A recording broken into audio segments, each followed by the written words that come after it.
So we got Hull at center. All right, I'll just get right to it. Yep. Brown and Giles. Right. You're in? Yeah. Emerson, Basson, Hull, Brown, and Giles. I don't think this is so. I'm guessing this is probably Schmidt.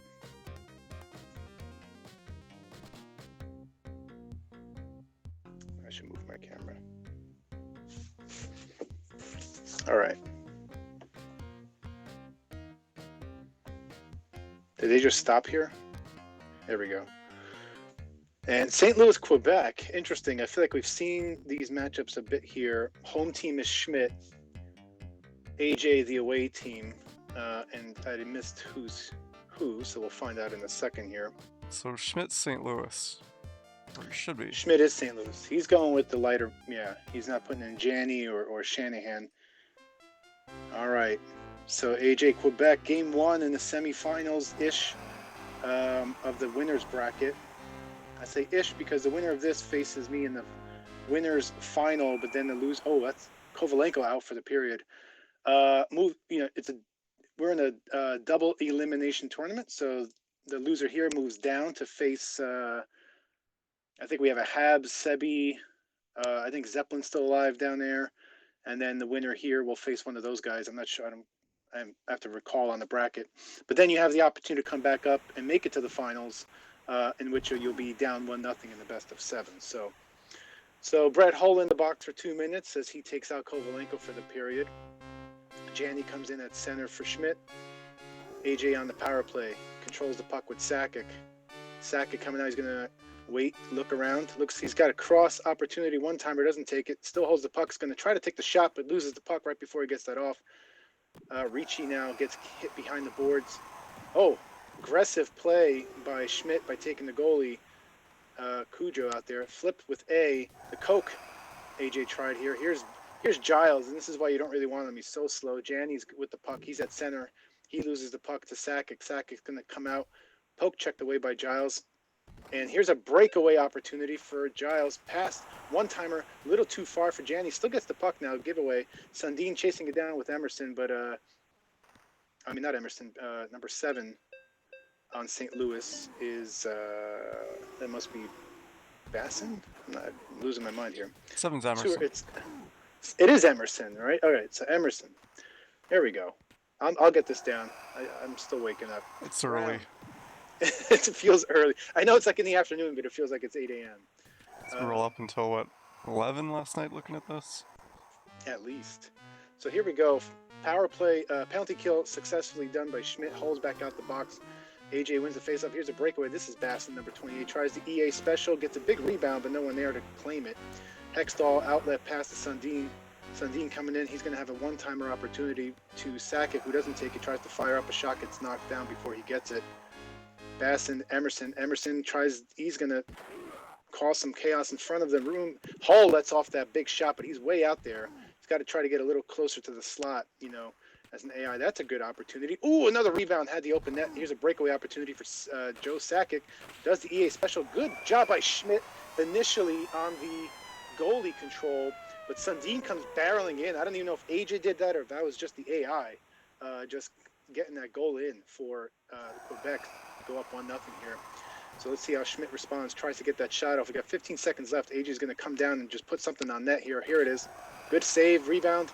Nothing there. So a quick first period here. Looks like we got Sundin coming back on left wing, which means Kovalenko's coming back down the right wing for AJ. He likes him over there. I know I saw him play yesterday with him on Quebec, so Kovalenko back in the lineup here after being injured. No one grabs that puck off the faceoff, but now it's controlled by Quebec. Cujo gets the puck out to Basson. Basson the Hull. Hull gives it up to Emerson. Good puck movement here by Schmidt.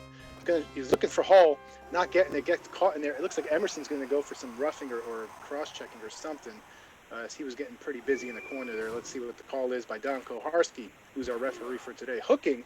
Oh, that wasn't the call. Oh, yes, it was. Emerson for cross-checking and Brown for hooking. 2 men in the box. That's just pretty bad for St. Louis. I think Schmidt's going to want to just try to not be as aggressive here. to try to kill these 2 minutes, because 2-man is quite different than one. One down you could still sort of play, but 2 down, like right now you got Hole in the corner, 1 back. It's going to be a 2-on-1. Very dangerous here. Going back, Kovalenko went a little too far, but still. Oh no! Schmidt a little over aggressive with the goalie, gets caught on the side of the net, and AJ patiently takes his time, gets it to Sakic, scores the goal to go up 2-0, and remains on the power play as 2 men were in the box. Looks like we still have Giles back there. Kovalenko just takes him out. One-timer opportunity, good save. Cujo gets it out to number 10. One-timer. Oh, Hull has a little window, but didn't make it there. Good play by AJ to take Hextall out, block that opportunity. Here's the EA special, swallowed up by Cujo. Just dumps it out there, dumping it back now. Held. Good play by Hull. Hull gets it to 10 now. The penalty's over. You see him jump out the box. Emerson the hold. That's a beautiful one-timer. Schmidt saw it, developed right away, got rid of it, and Hull buries one past Ron Hextall to cut the lead 2-1. Nice play by Schmidt. Back to even strength. Back to even lineups here. No one injured. Oh, this is so dangerous. Oh yeah. AJ just put the pause on, waited for Schmidt to come out, and went to the backhand to sneak it behind him.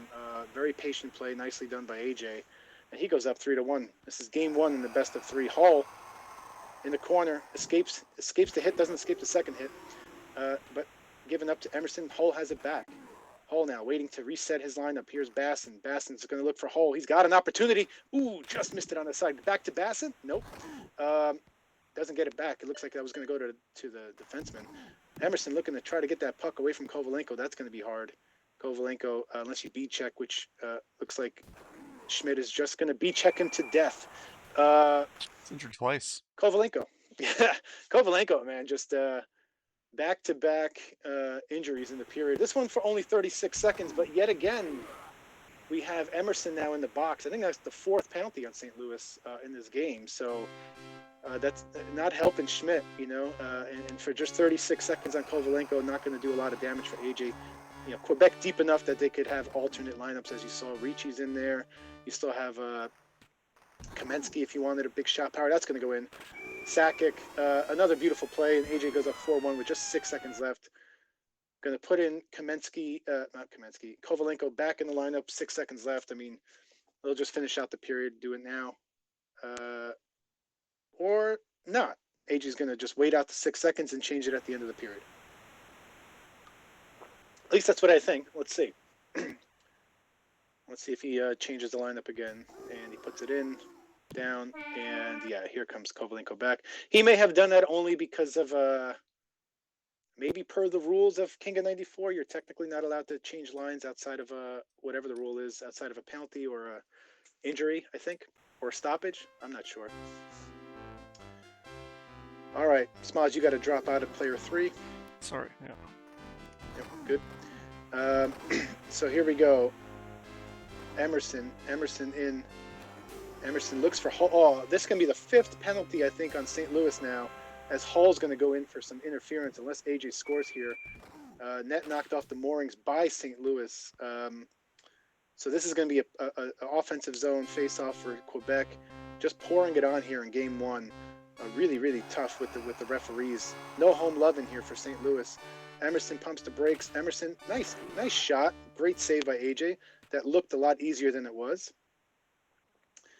Here's Duchesne. No, that's Decision controlling the puck. That's Duchesne who just got knocked down. Dumped down, which is okay if you're trying to kill the penalty, but when you're down by 3, Schmidt's going to have to get a little more aggressive here. Here's Emerson as he's doing now with the forecheck. Giles is going to just lose it. He can't go chasing with Giles. It's too slow. He's not enough skill. There he is again. Gets rid of the puck. Hits Decision. Kovalenko with the puck. Kovalenko just going to go around. A good poke check by Emerson, knowing that he can't see check down. Meanwhile, Decision knocks down Emerson with the CB check. Here's Sundin, just killing time. Time is Schmidt's biggest enemy now, as he needs 3 goals just to force an overtime, which is almost impossible against the best player in the game right now. So Emerson, I think he had Hull for the one-timer, just didn't get to him. Here's Hull again, good opportunity. That's not going to be a good shot. Janney faked once and twice. AJ kind of had the right side guessed, blocks that. We got 1:20 left in this game, and this game 1's going to go to AJ as he gets a fortunate bounce as Schmidt cuts off the pass, but unfortunately goes off his skates, off Cujo's skates and into the net. So it's now 5-1. AJ over Schmidt, and under a minute to go. We're gonna let this one go out. So this was called by if AJ. Schmidt's home. This was called by AJ. So we're gonna have the next call is gonna be by Schmidt. You know, I don't know what you do because you know AJ is good enough. I mean, there's no real weakness or advantage, right? You pick mid-tier teams. AJ's really good at knowing who the players are, the strengths and weaknesses. I mean, this guy literally wrote the book on the lineups of every team. So there's probably no one more knowledgeable on lineups, advantages, disadvantages, and similarly, he's skilled enough to use and take advantage of all of those. So I don't particularly know if there's a good matchup Schmidt could call here. I think you've got to go for the expansion teams. That's maybe. Penalties were 5 for 10 and 0 on the other. Yeah, so 5 penalties for St. Louis. No favors there being home, and Quebec takes game 1 here. So let's see if they go expansion teams. I don't know. You haven't seen that often. Of that either. It was in the Round Robin a lot. Florida won every single time that they played. At least every time they played Ottawa. So. Ottawa, yeah, I got called Anaheim, Ottawa, and Florida, Ottawa against me twice in the round robin. I took both Florida and Anaheim in those. I just something about Ottawa. I'm not familiar enough with them. Like they're basically just a little weight bug team. But they're heavy though, right? You can sub out some guys. Well, yeah. So you have McIver on defense, and yeah, I guess they're just kind of in the middle. But compared to Anaheim, they're pretty light. Okay, so Schmidt's gonna take Montreal. AJ's got Winnipeg here. Interesting matchup. I like this. You know, this is an interesting call. I like this only in that Schmidt tends to pass the puck around a lot, look for one-timers, has dekes. Like he doesn't need a superstar, and Montreal sort of fits that description in that. You know, Damphus, who's going to put in probably Savard. No, keeps Bellows. Savard comes in. Damphus probably on the other side. Keeps Muller, Schneider, and Daigneault on the defense. AJ may flip Housley and Numanen. Keeps Numanen in there, or he's gonna. Yep, he keeps Numanen in there. Probably gonna put. I saw him use this yesterday. Davidoff, Solani, and Shamnoff is his lineup yesterday. I think. Let's see if he keeps Shamnoff in there, or does he put in? I think the only other options would be like Borsato or Steen, unless he wants to put Ty. I don't think he's going Ty Dome. He's probably going to put in Luciano Borsato, maybe, or Steen. Borsato would be a lightweight option, maybe to counter some of that that Montreal. Oh, I missed it if you even put him in. Let's see. Borsato 38, I think, on Winnipeg. Yeah, so we got Davidoff with the puck, controlling it for AJ, who's now home. Tries the EA special and does that to perfection. Ladies and gentlemen, that's how you do it. It's a wrister. Immediately get the rebound while flying across on the other way. And that's just so impossible to stop when you do it that way. Let's see. Controlling Solani in the center. Steals the puck now, Solani does. Just waiting patiently for his team to get set up. And, oh, maybe we have a desync or something here because Schmidt not really set properly. So perhaps that first one was not correct.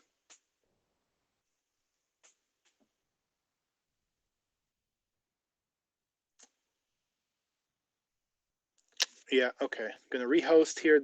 There must have been a desync when we were doing all the ins and outs switching. So my guess is they're going to probably not count that first goal. It's probably distinct from the beginning. But we'll have a rematch matchup here. And Smoz, your mic may be away from you. Yep, good point. Okay. Because I'm hearing you like you're in the other room. All right. Let me see. Where did my emulator go? Oh, I tried too early. All right, I got the chat back up while we wait so I can see what's going on there. All right, Sega, Netplay, refresh, room list. Schmidt, he's pretty quick, I think. There's a 45 second 45-second thing where if you join too soon, you get the old instance. Oh, okay, I don't want that. All right. So yeah, I see his game's missing now, so now it'll come back and it'll be the right one. Okay, let me just wait. There, he's back. He's back. All right, let me join as well. Wait. Yeah, I was just super fast. It's like still on the splash screen, but yeah, they're active. And I'm in, and I'm out. All right, good.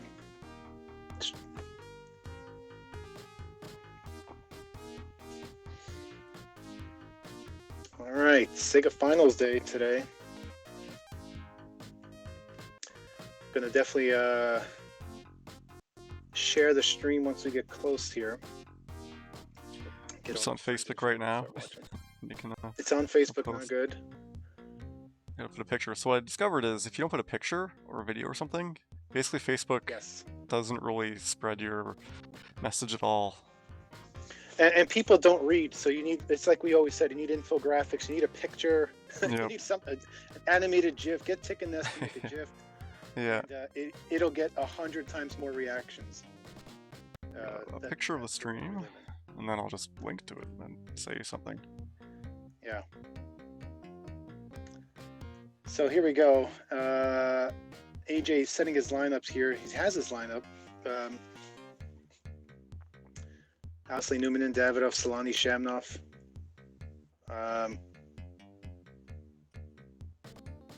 Not sure what the pause is. Maybe they're discussing something. But here we go. Schmidt with Montreal. AJ with Winnipeg. This is game 2. AJ a dominant game 1 victory. Quebec over St. Louis. St. Louis couldn't get anything happening there. So we'll see what happens here in game 2.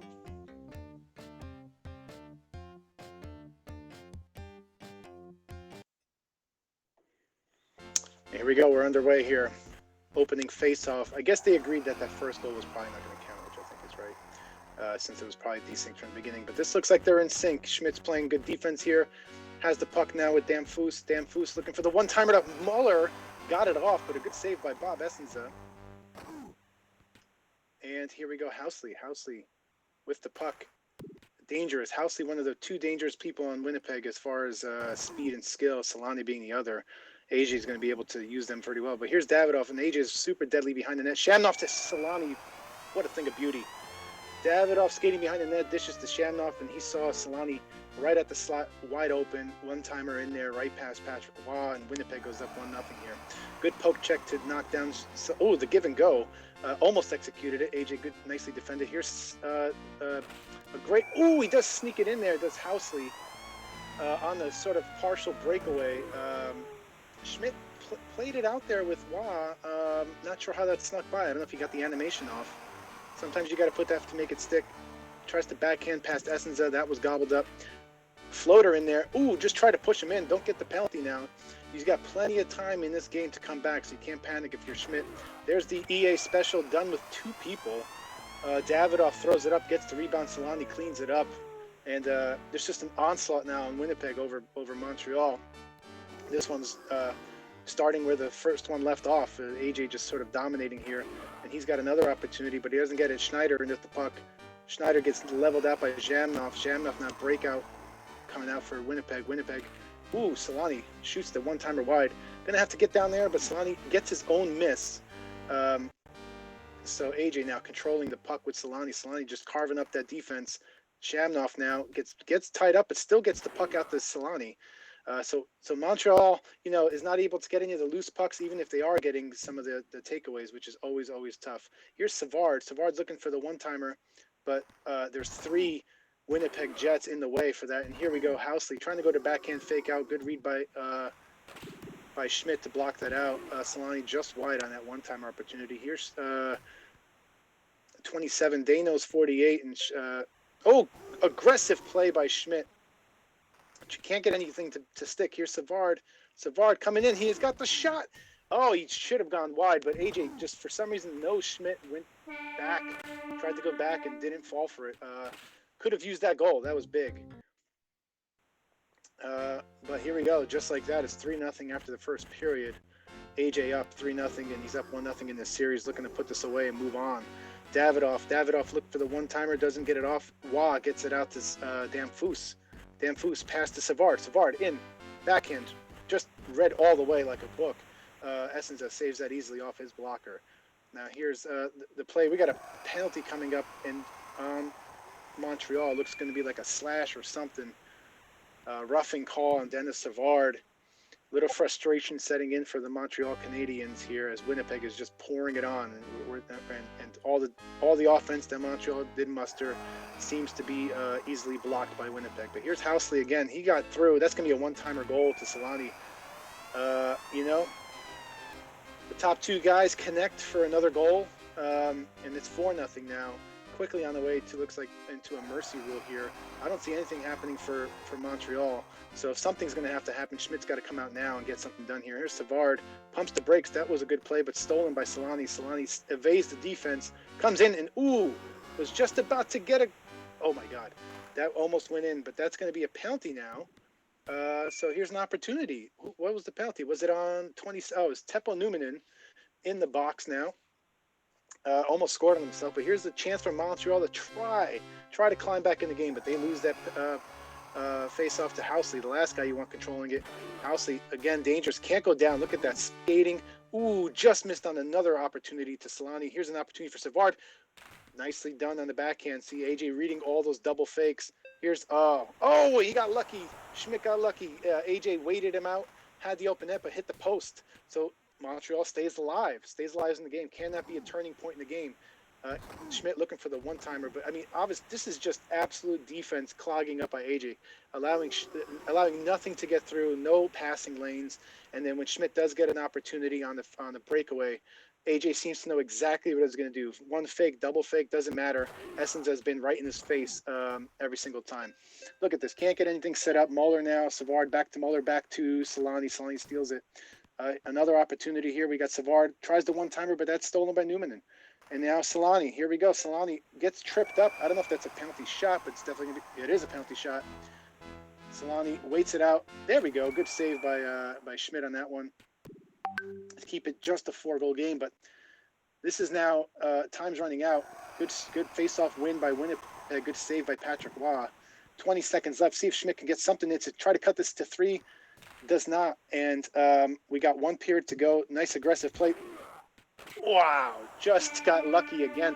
That's the second post that AJ hit on basically what should have been sure goals. This game should have been basically mercied by now, but it's only 4, and it's looking dimmer and dimmer in Schmidt's window here, because 4 goals in 1 period and absolutely a dominant play here by AJ, who continues to just control the puck. No real rush, get Winnipeg set back up. Nice give and go. Tries to slap Deke. Waugh doesn't go down. Muller to Schneider.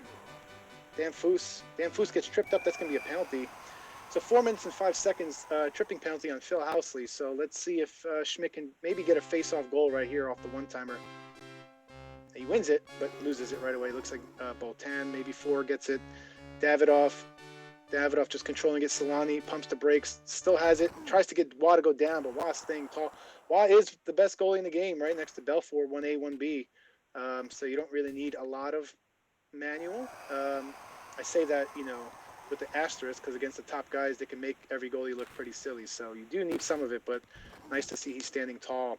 All right, time now is Schmidt's biggest enemy, as we got under 3 minutes to go. He's got to score 4 goals just to try to get this to overtime. And, that's going to be, we got pretty lucky again. He tripped him up, but not a problem for AJ, as time is just going to keep trickling down. We're hitting down 2 minutes and 15 seconds. We got a penalty called. Second person going in the box now, Teppo Numminen. 2-man advantage. You'll see another opportunity to try to get a face-off one-timer off the face-off, but doesn't win it. Bounces off of Essenza. He got Savard off the puck. Has an opportunity. Just going to wind up and shoot it. Pretty weak shot by Savard there. Looked like it was going to sail into the stands. Here's the EA special. To get it, but he's going to go into the box with Solani. But nonetheless, Montreal can capitalize, and even with the 2-man advantage here, AJ calling timeout. Maybe not feeling maybe those posts and penalties aren't going his way, But with the minute 35, this one's going to be over. AJ is going to move on 2 games over Schmidt. He's going to come. I get to play AJ in the finals here, best of 3 in the winners bracket. Schmidt gets to move down into the losers bracket now. And maybe Smoz, we could get an update on what's happening there, so we could get a plan. Habs and Scribe should be ready to go. Perfect. Habs and Scribe. And then, so does Schmidt then play, is Zeppelin the other guy who's waiting for this? Let me see. I think he was still alive too. I think there's 2 games down there that we have to wait for. Yeah, this goes to Zeppelin. All right, so Schmidt's going to move on to play Zeppelin in a 1-game playoff in the losers bracket. We have Habs and Scribe coming up in a one-game losers bracket playoff. Davidoff waits it out, does get Watt to go down, but doesn't bury it in there. So AJ's going to shut out Schmidt in 2 absolute dominant games by AJ. He's definitely focused and ready to play today. That's a scary opponent. I know I got to bring my best game if I have a chance to do something against AJ based on what I just saw. I mean, that's just pretty brutal. So AJ moves on. I will play him per Halifax's schedule, which I think is 2:30, as we're going to go into the losers bracket here. Good games, though. I mean, Schmidt just overpowered in both of those games. You know, and again, I don't even know what you could have done.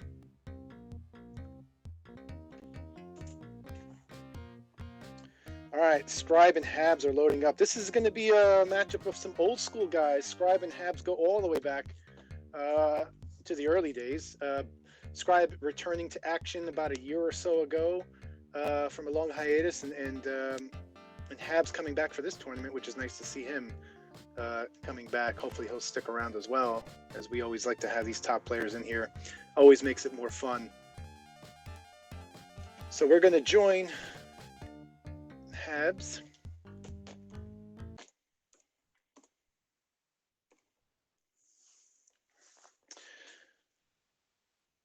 All right.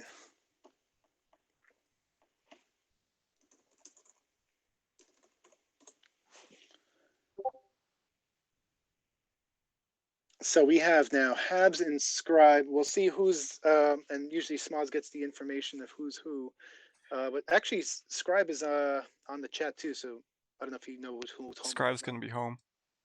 Scribe's home, so Habs picks the matchup.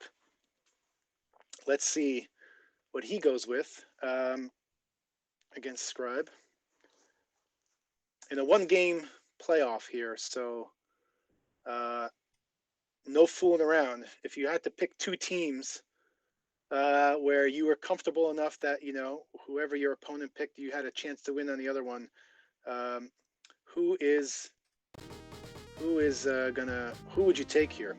That's the decision that Habs has to make.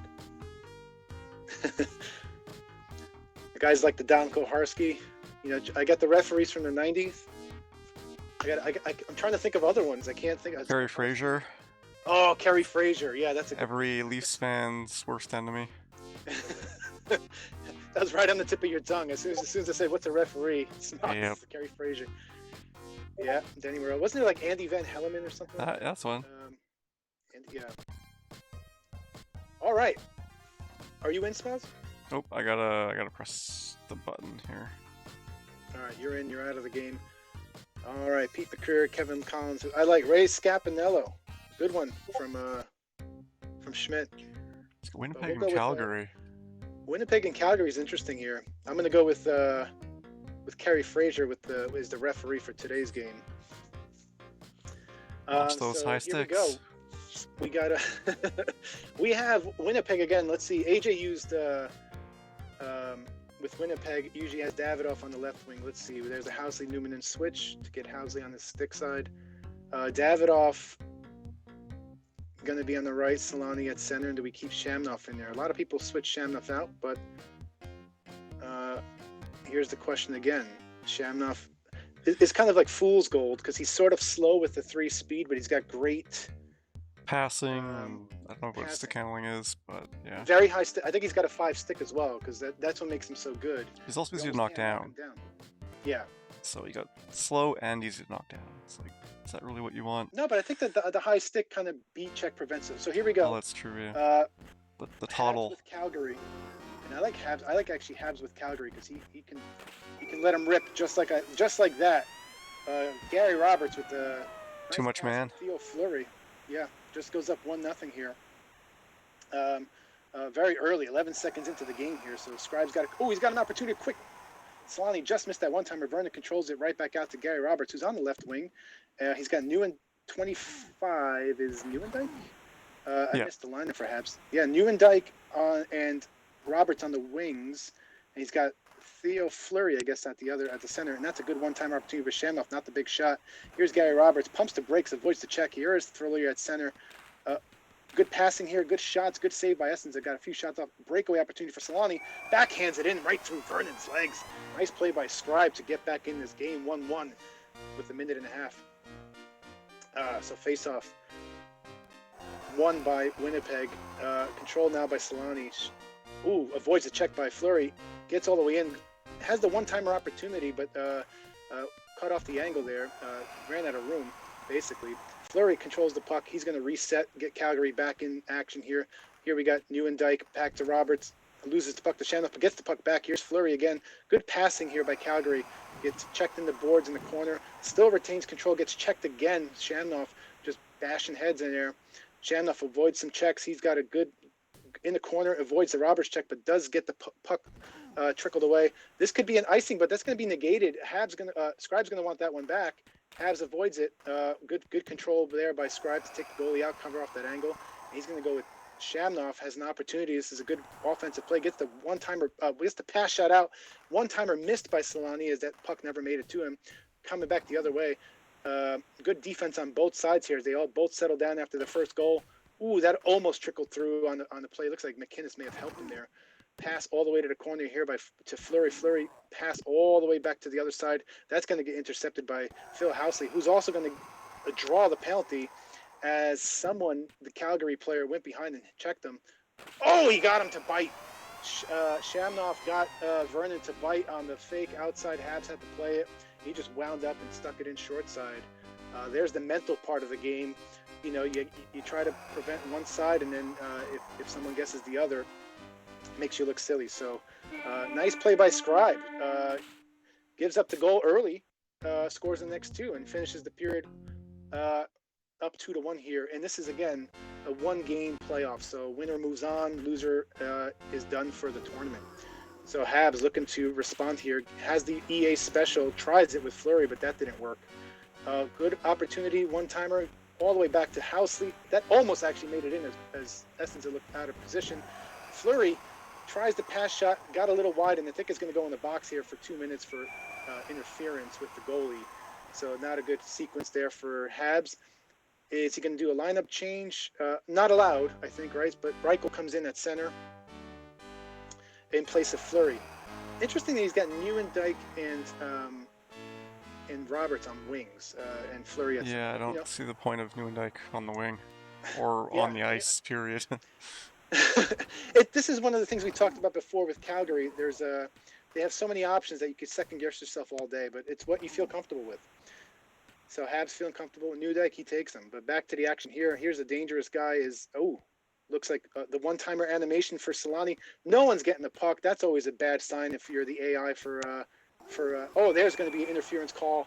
Solani going in for interference, running into Vernon. But when your AI is just standing around and no one's getting the puck, you just feel like, you just have so much more work to do. And that's what I'm saying. Take a timeout. Winnipeg feeling that as well. Scribe not liking the way that unfolded. Uncle Seth also not happy about Reichel not in there. Or Makarov. Not a fan of Joey Nieuwendyk. So we have a couple lineup changes here as Solani gets into the box. Reichel wins the face-off to Roberts. Here's Suter, who's looking kind of slow. He's normally a smooth skater out there. does a nice poke check on Zhamnov, who is not able to stay up despite that sticking. Gary Roberts gets poke checked down by Housley. Housley gets poke checked down by big slap shot by Reichel. Essence out of the box. I mean, couldn't capitalize. Habs had some opportunities as Scribe got caught up, but able to avoid danger here. Flicks it out in front, which is a nice play. Zhamnov takes it back up. Minute and a half to go in this period. No goals in this period. This looks like an opportunity. Ooh, Housley just stole the one-timer from Davidov. Tries to give it back. Zhamnov, though, missed it. Habs now looking to come out with McInnes. McInnes with the puck. Is he going to try to get that shot off? He does, but that's not going to make it. Another opportunity. One-timer missed as either Roberts or someone flew too far back. Fleury tries to sneak it underneath, doesn't make it in. Zhamnov's going to come out with 30 seconds left in this period. Opportunity for Winnipeg to try to put one in here to go up 2. Good pass. That's Newman in one-timer to Solani, saved by Vernon. That's going to probably do it, unless it's an icing. Yeah, 5 seconds is enough time. Pull that goalie. To score enough. He's not going to do it. He's going to try to win it and try to get a one-timer. Doesn't win it. Suitors controls the puck. So we got just a stalemate in the second period, 0-0, no scores. Davidov coming back on the left wing, Solani back at center, and Zhamnov stays. You know, it's when you do this commentary, you don't realize how fast this game goes until you try to do one of these, and you almost have to talk super duper fast. So here we go, third period in the one-game playoff. Habs needs a goal to try to tie this game up. Scribe looking to just score one or move on here. He's got the 2-1 lead with Winnipeg. He's got Housley. Sneaking through. Ooh, great play by Suter. Saw the pass, intercepted it. If that didn't make it through, that was surely a goal. Meanwhile, the other end, he tries to get a pass to Fleury. That got intercepted. It's going to be down for an icing, but Solani misses the icing, misses the puck and does get called for icing as Calgary has it. Win by Zhamnov, who's going to dump it out there. That should be a delay of game. And here we go. Face off again now in the sort of offensive zone for Calgary, but they lose it. Zhamnov, dangerous play now. Solani, good goalie control there by Habs to just not bite too hard. Here's Roberts dangling with the stick, loses it, but that bounces in the front. No one can control it. Fleury controls it. Looks like he's got Roberts on the side. He's trying to get it to him. He's got it. He got Roberts. You just saw Roberts planted there. Habs saw it, I saw it, and was able to find a passing lane and just drills it in there. Nice goal by Habs to tie it up 2-2 with about 3:15 left. Oh, this is Calgary now feeling it as they're getting all the pucks here. Here's Roberts again. Roberts loses it. Housley's going to go up. He's got Solani in. Great play by Habs to with the manual goalie, but there's no one there to get the puck. You know, where are all the Flames? Here's Nieuwendyk. Nieuwendyk not doing much this game here. He's chasing Housley. You don't want to chase Housley. You just want to poke check him down, or better yet, CB him. But you see how dangerous he is. He's evading all the checks. He's got a great. He saw. If you see that, he had the one-timer, but I think Davidov just went a little too far back, and that was really close to putting up Winnipeg 3-2 here. Faced off won by the Flames. Roberts to Fleury. Fleury's going to try to go back to Roberts. Roberts does have it. Roberts now in a really dangerous spot. Tries to pass shoot it in there. Came off a little weak. In essence, it gobbled it up. Zhamnov now trying to EA special. But Zhamnov in front gets Vernon to go down, but isn't able to slide it through. That's going to get intercepted. No, that goes all the way through to essence. No one wants the puck. Big mistake. Still had the opportunity. Meanwhile, the other way, another opportunity. Davidov in the corner loses it, gets it back. Loses it to Fleury. Fleury's going to ice it. Very dangerous now. And Housley gets it. Oh, my God. 2-2 with 35 seconds left. This is a dangerous face-off. Oh, it's won by the Flames now. Nieuwendyk out. Nieuwendyk's going to try the one-timer. Loses it. Gets it. Now Fleury's got it. 19 seconds left. That's going to be a penalty on Housley. He's going to go to the box with just 16 seconds left. But even more importantly, this is going to be a face-off in the Winnipeg zone. Great opportunity here. Let's see what happens. Oh, there, he wins it. Oh, Habs has it. Almost had the shot with McInnes. Tried to get the one-timer to Fleury in the front. That was stolen. We are going to overtime now. Palms sweating for everybody. So we got an unlimited overtime here. We're going to go, which Calgary starts in the power play. And there's Nieuwendyk. Can he do something in this game to justify himself being in there? No. McInnes with the puck now wins it. Oh, he was looking for the one-timer, but nicely taken out by number 4, Botan. Fleury, the reason he's so dangerous with that 3-way, he could just pretty much knock everyone down. Looks like Habs is trying to go inside to Nieuwendyk. Doesn't make it. This is a dangerous play now, Solani. Oh, the pass shot. He just forehand pass shot right in. You can't complain about that one. That's a beautiful way to end the game. Ballsy move by Scribe to just take it and just pass shoot it forward. No hesitation. Rips one past there. Nothing Habs could do there, even if you guessed that side. I think he got it before there. That was a beautiful winner by Scribe. A deserving win, I think, in a well-fought matchup. That's a great overtime goal. I think even Habs would be impressed with that one. Well played by both. Tax zone controlled by Calgary. Habs tends to look for those one-timers a lot more than just putting things on net. And great tournament by Habs. Scribe gets to move on. He faces the winner of the Zeppelin and Schmidt matchup. So I think hopefully Zeppelin and Schmidt should be getting ready to play their matchup shortly, I think. Wow, that was a great game. Forehand pass shot to beauty there by Solani. I guess hopefully we can get Zeppelin and Schmidt after this.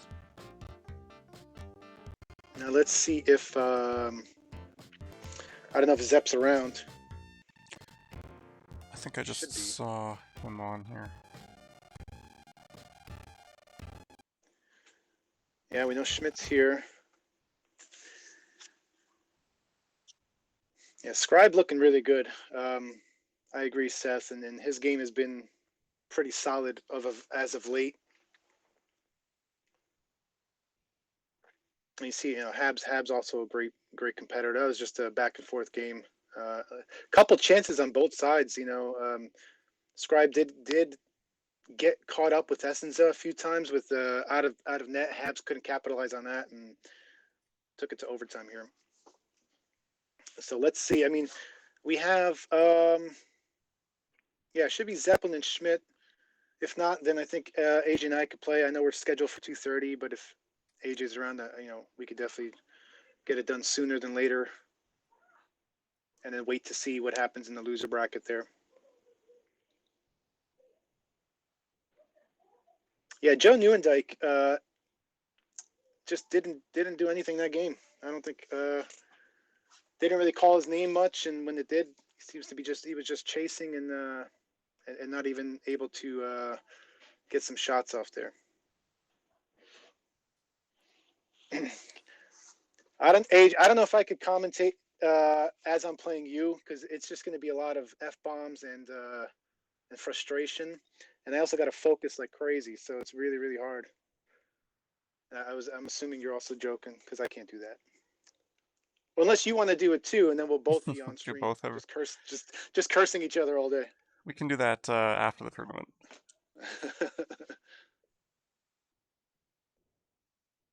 Live rematch. Habs says that Nieuwendyk was supposed to be hot.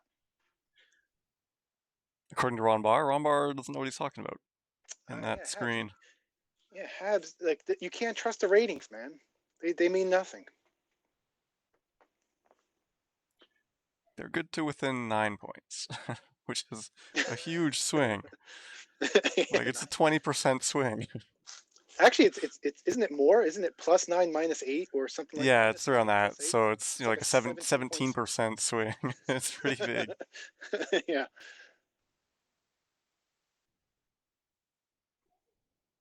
There is football going on. There's the Rocket League Championships going on. Lots going on an awesome Sunday. But you should be glued to the NHL94 King of 94 5 online tournament. This is the real sport. Mm-hmm. Okay, so let's see. Well, what time did Halifax say the? So it's funny because Zeppelin. Schmidt's there, and then I saw Zeppelin here. Zeppelin's typing right now. Oh, so, yes, good. I know he was here. I was just anyway. Maybe we're a bit ahead of the schedule. Are we? Because I feel like I don't know. Let's see. Discord This up? one was supposed to be, yeah, we're like 5 minutes ahead. So 5 minutes. All right, 5 minutes is 5 minutes ahead. We'll see how quickly we could lose that. and I got a message from Sebi. I think they're behind, so we could get you and AJ at 2:15ish if you guys are available, and that lets them get caught up at like, let me see, 3 o'clock, I suppose. Oh wait, so Sebi plays Scribe now. Let's get the. You have the bracket up there. The winner of, yeah, he'll be scribed. Okay. Oh, the winner. So Sebi plays Schmidt now, right? That's how it works. Or no, I'm sorry. What? Let me try to bring up the bracket. I don't know if it's up to date. I haven't really been the one. I see Halifax around, so too much, man.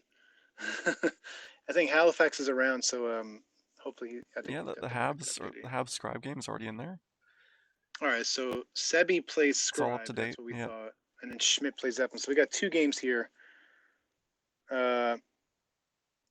Where's Zepp? I think they're just getting ready here. All right, so Zepp's confirmed to be around. Yeah, I see them both in the Yeah. chat. In the Yeah, I think Discord. 2-on-2 is gonna have to wait, guys. If unless you really want to squeeze it in there. Just for reference, we're still finishing off 2v2 from SNES from last week.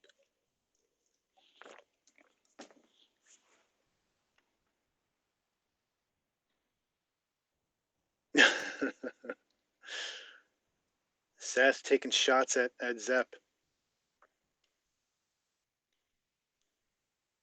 Nobody cares, yeah.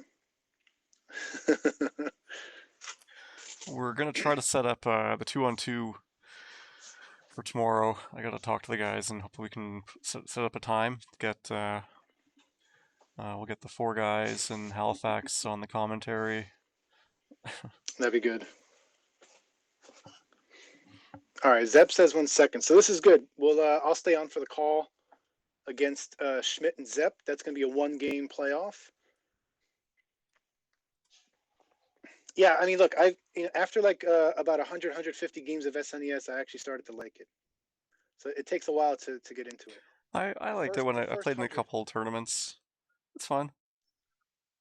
Yeah, but like, I obviously don't like losing, and then I'm like, all right, I feel like I'm pretty good at SNES, and then it wasn't that I was losing and not knowing why. I'm like, it's the mechanics of the players in Super Nintendo are different than Genesis, right? The ice is a little different. The way that players burst and stop are a little different. The way the AI works is just a little different. So even if you see something coming at you, this is how I felt. I'm like, I know what's going to happen, and I can't stop it. That became so insanely frustrating. And then at the same time, not learning the mechanics where you would just be taking dumb penalties or taking low percentage shots that would work in Genesis. So there's a lot of all those minor adjustments when you start playing these top guys. Is the difference between trying to be competitive and just getting mercied every game by like Anatar and King. I took so many slap shots, even though I knew slap shots don't work. I'm like, why did you do it? Just because you're trained to, you're in that spot with an open shot, you take it. Doesn't work. I still think it still resides because even when I look at the stats, like shots per game, like AJ and me are like, and I am like, we're still in the top. I think that's like a legacy where Genesis just seems to take more shots, and just a different style of play. But once you start figuring those things out, it is a fun game.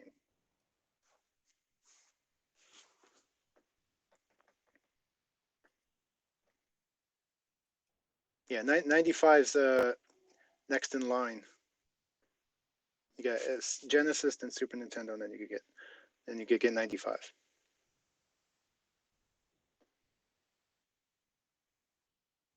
And I'm totally down to do a 95 league and everything, but the 95 Segathon, clan is they're like admittedly living in the Stone Age. They're really not able to get RA to work and to play online. It's got to be live for those guys. You can have a proxy player. You just hire someone to go there and you go like, A, B, X. I'm repeating what I heard. There's like a dark web. There's a separate Discord for 95 fans, and I managed to sneak into it.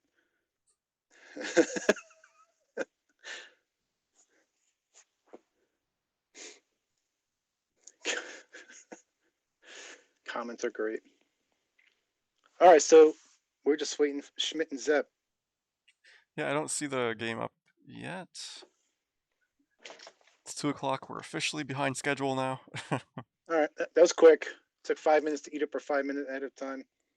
There's no Zepp. So Schmidt, I guess you're hosting. So let me at least jump in there. Still waiting. Not even host. All right, so I guess we just got to It run down Zepp. says, yeah, 1 second. Now it's at 1:55. It takes time to All set right. things up sometimes. Like I was getting the stream going a bit. Yeah, that's all right.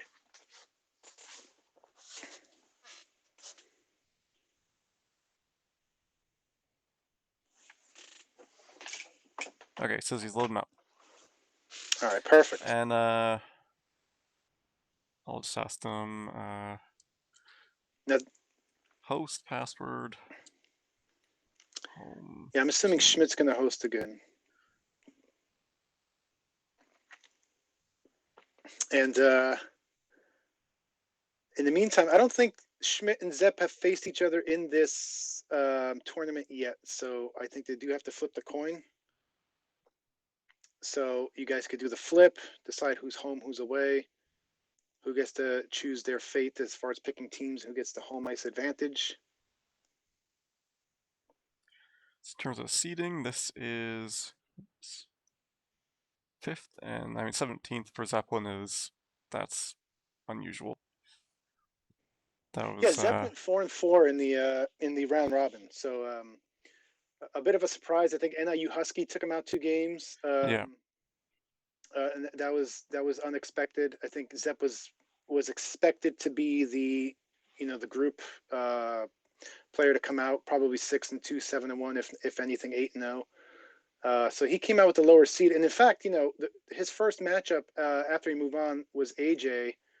After the round of 16, AJ has to face Zepp in the early round, so it's almost like it had a double effect because AJ gets the number 1 seed and has to face, I would say, a pretty tough player in Zeppelin very early on in the bracket play. So I think I was more fortunate to get the number 2 player as a number 2 seed, a little not as strong a player as Zeppelin. But again, the one thing I've seen though is on the Genesis side, all these guys, like even like Schmidt now, who is deep into the finals, semifinals and finals. He was in our New York City tournament back in April of 19 last year. Sort of, came in, was admittedly nowhere near as good, and then like just skyrocketed, as far as his skill level.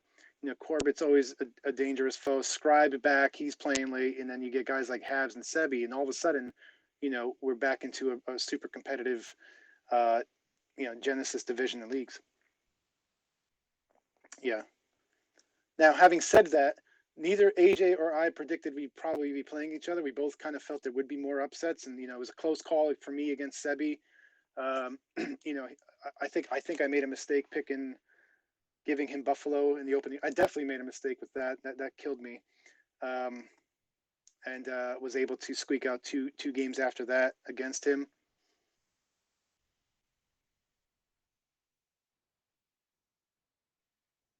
So Zeppelin's going to be the host. Not up yet though. Zeppelin's going to be the host. Okay. And of course Seth, was originally hoping to make it, wasn't sure, and when he plays, he's easily capable of beating me or AJ, and has done it before. And he'll also be home. So Zeppelin is going to be home. So Schmidt's making Schmidt the now call. gets that. Yeah, he makes the call. This is again, who do you call if you got to play one game to try to move on? It's always tough. You go with your favorites, or do you try to play strategies? I think everyone always jokes that Zeppelin loves Winnipeg. We've seen a lot of Winnipeg. Zeppelin loves Winnipeg, so I don't know if if Schmidt's going to want to go with the Winnipeg. Does he go with high-powered teams? You're going to be the away team, so do you start looking at away advantages? Um, you know, or low home advantages? Expansion teams is another option. Hey, you know, those are brutal, and it's definitely going to test my ability to remember who's on those teams if they pick expansion teams. I should So almost have a second. Zeppelin's computer is updating. It did some It's kind of updating. automatic update. It's the cleanup stage, so Oh man. All we're right. getting there. All right. We don't have consoles, but we have computers. Well, the Xbox updates are the worst because you're like, I just want to watch some Netflix. Then you turn your console on, it's like you gotta do an update, and the update takes like 20 minutes. It takes longer to install than to download. So while we wait, Segathon asks, "What do home away advantages do?" Um, It's like a 10% advantage, it seems like. yeah. So and Smiles, all credit to you because I did look at all the work you did before and started updating that. Um, but when the game starts, you have hot and cold advantages, hot and cold players, and it's random for the most part. Although I don't think it's completely random yet. There's a formula or something where it's generally random, where someone could get a small boost up or down. Let's call it, anywhere from 5 to 10% up or down on their base ratings. And then a few of those categories, like I call it stick handling, etc., the home advantage will play into that, calculation as far as what they get as an extra boost. So in theory, the home ice does do an advantage, but so does the away advantage, right? It also kind of factors in there. So Yeah, they kind it's of not cancel each completely other random. out, is how I remember. I wrote down notes when I was looking at it, and then I looked at my notes later. I'm like, what does H/A mean? What did I mean by that? I think it meant Right. like you take your home advantage and you subtract the away counter advantage or something, but I didn't write it down, It's so I didn't strange, remember. but out of all of that, math, the only thing we do know that is if you look at over thousands of games, that there is the home team tends to win more than the away team, right? I think that's one thing statistically it's proven that there is some advantage. Now, what that does, again, it could be some of the ratings, it could be the mysterious momentum that we're always looking for, as far as you just feel like a team's hot, the AI is playing better. Does it happen more often at home than it does away? I think so. That's kind of like my feeling.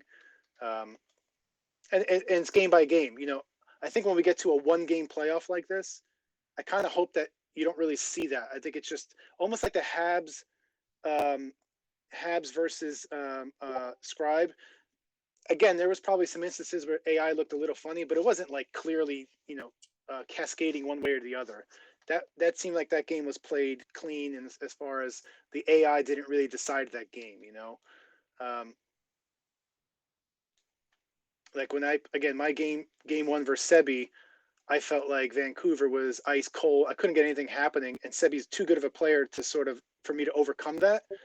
It was lights out for me, and I couldn't do anything.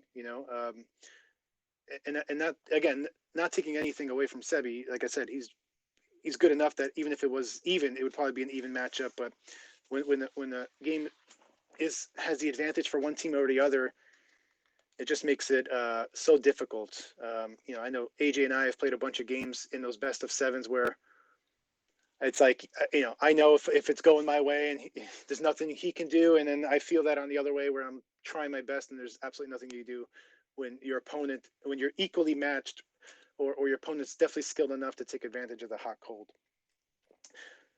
All right, so Schmidt says Zepp is going to be Philly and he's going to be St. Louis. Interesting matchup here.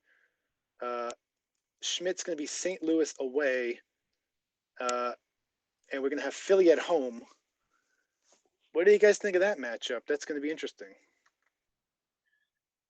This seems pretty close. I prefer Philadelphia in this, but I think you have maybe more different pieces to work with St. Louis. But So you Philadelphia, definitely got, let's say, the two stars here. You got Mark Recchi, the left-handed center, against Brett Hull, sort of the right-handed monster. I personally would take Recchi. in that, and typically he would go earlier in a draft league. But St. Louis is scary, says AJ. Yeah, Philly at home. And then you got, I do like the setup man on Philly, whose name I can't think of right now. I'm thinking of Emerson, but is it Nelson Emerson?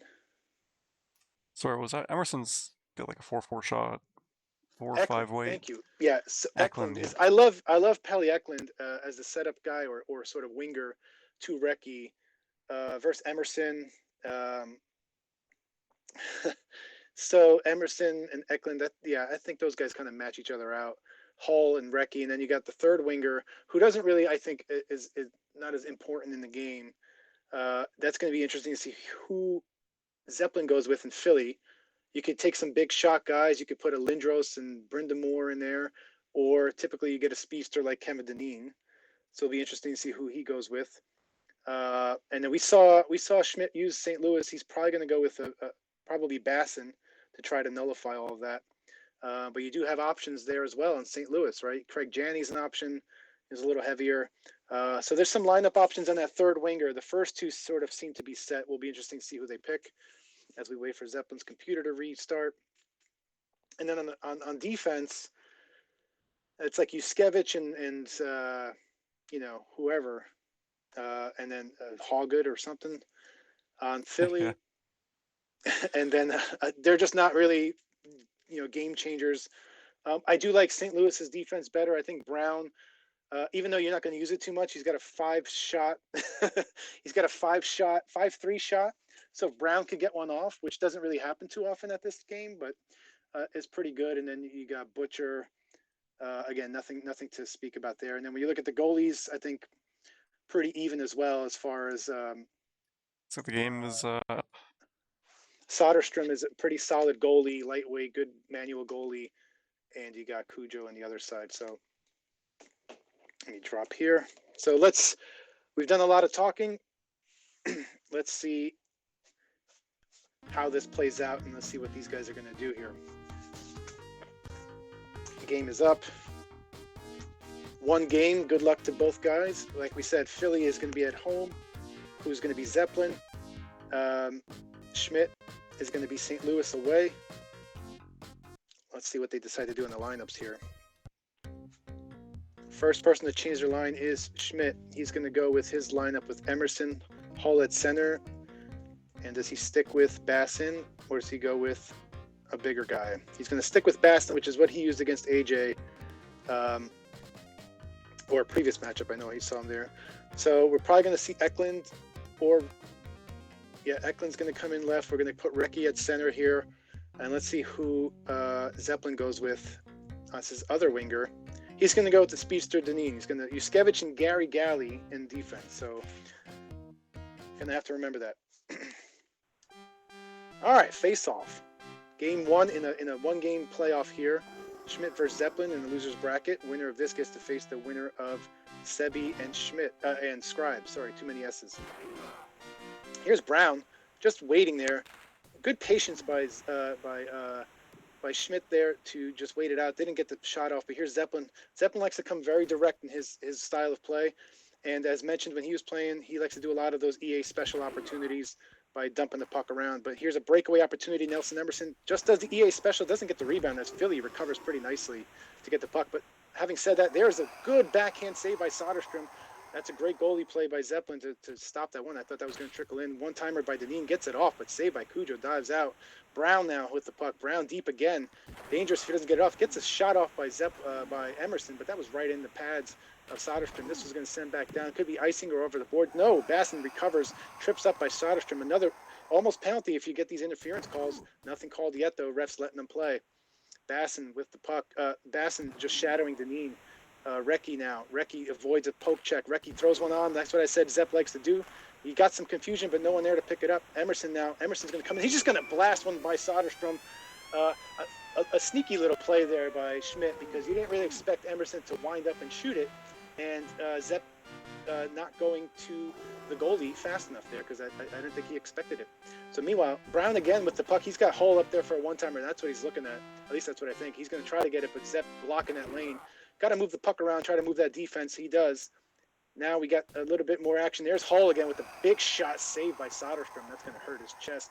Brown recovers with the puck, gets laid out by aggressive play by Recchi, who then loses the puck as he was waiting for Deneen on the one-timer.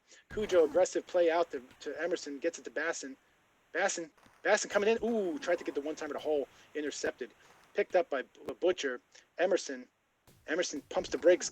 He's going to do that same shot, but this time Zepp reads it. But he gets the puck there. Tries to sneak it past him. Zepp playing some great manual goalie there, not making the mistake he did in the first one. And we just had a blistering first period, basically just one goal. I don't think there's any other stoppage. And Schmidt up to a 1-0 1-0 game. Second period face-off won by Philly, but quickly controlled by Hall. St. Louis. Philly gets it back here. Here's Deneen. Deneen all over. Loses it. No, that's Deneen. 9 is Paliaklin, sorry. Emerson looking around. He's trying to get Hull, but Zepp knows that. So he's moving around, trying to get the defense to shift around. Defense is all over now, but there's no passing lane. So I think that's a good opportunity stolen by Hull. It was actually going to go for Basson. Good trip, because if he didn't trip him, that one-timer would have went off. And now the puck is sitting in the neutral zone, controlled by Gary Galley, or Yuskevich. Oh, breakaway by Hull. What does he do? Oh, he stacks the pads. Still gets the puck, though. Soderstrom, the auto goalie, just stopped that. Sort of head games there. Here's Deneen. One-timer to Recchi, but picked off by Cujo. Emerson tries the EA special. No, looks for the one-timer to Hull. Still looking, but passing lanes cut off. Great defense by Zeppelin. Penalty coming up on Philly as they were scrambling to get around here. Pelly Eklund in the box. Face-off in the offensive zone for St. Louis. Philly needs to win this to prevent this. They do, and there's going to be a penalty. This is going to come equalizer. 23 in there. Oh, he got the EA special to work up close. Lomakin. Some people say Lomakin. I think it's Lomakin. I think Lomakin. I think it's Lomakin. Panthers player. And yeah, the dual player here. Nice play by Zepp to tie that one up. Got Cujo to go down. Curtis Joseph is Cujo. So here we go. St. Louis remains on the power play as that penalty was nullified with the goal. Emerson looks to Hull. He's got it. Yep, he got it. And Hull's going to, if he hits the net, that's going to blow by Soderstrom. So I think everyone's seeing this. It looks like they're looking for those one-timers, both playing defense to try to clog it up. It's getting very close. Here's Eklund now. Patience kind of gave it away a little early, but manages to get it back now to Deneen. Deneen's going to come back in, tripped up by Jeff Brown. Jeff Brown in the corner, gives it away now. Eklund's coming out. He's going to escape. Here's the one-time, the EA special again. This time didn't work. Basson coming in. He's going to go backhand, saved by Soderstrom. Outlet past Deneen. Deneen's going to look for the one-timer to Recchi. Doesn't get it.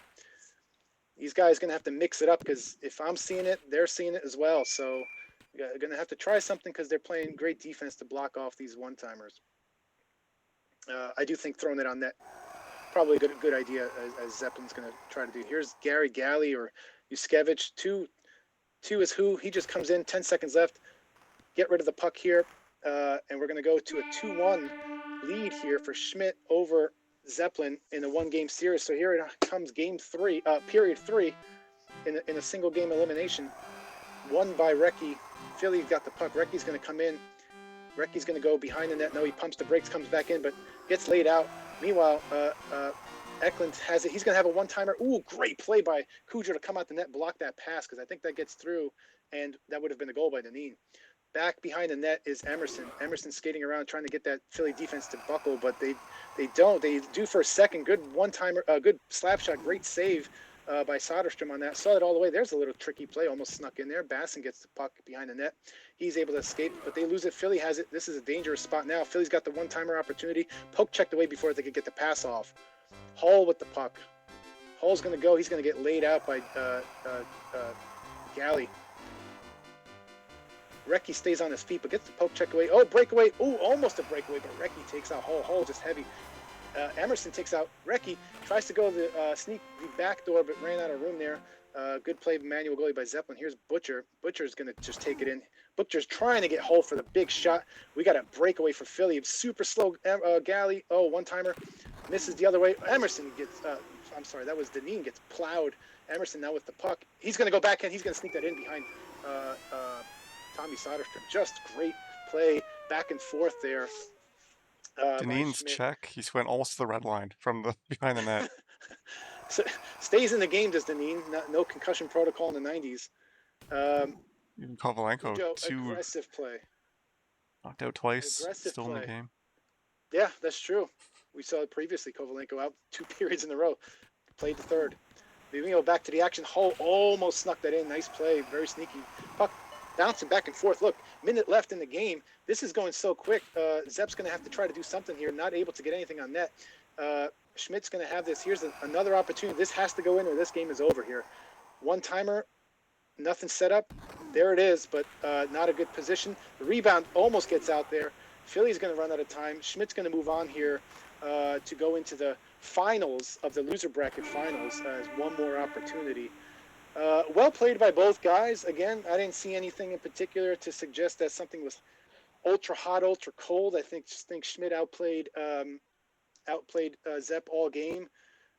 Zepp tried that defense very well, blocked a lot of them, but Schmidt was able to get a couple of those one-timers squeak through, and that was the difference in this entire game. Well played by both guys, though. Super fast. So Sebi and Scribe, they're delayed. Sebi, Scribe delayed. Yeah. So should AJ and I get set up to play then? Yeah, I think so. If you guys can get it I'm going. good to go here. I think he should be ready for 3 probably. So they'll be ready for after your game. If it takes like half an hour. Yeah, anywhere from. If it takes half an hour, then one of us are down 2 games to none. That's true. I'm thinking like 10 minutes a game, but it's more like 12 minutes a game. Yeah, well. And setup time. Yeah. All right, so I'll sign off if. Okay. I'll give you like 5 minutes if you want to find someone else to come on and do color. If you guys want to do some color commentary, send a message to Smiles and make sure you have a video camera and the ability to talk on Google Meet. So, all right, AJ's good to go. I will sign off. Thanks for having me on as always. And, wish me all the luck because I'll need it. All right. All right. Good luck. Bye.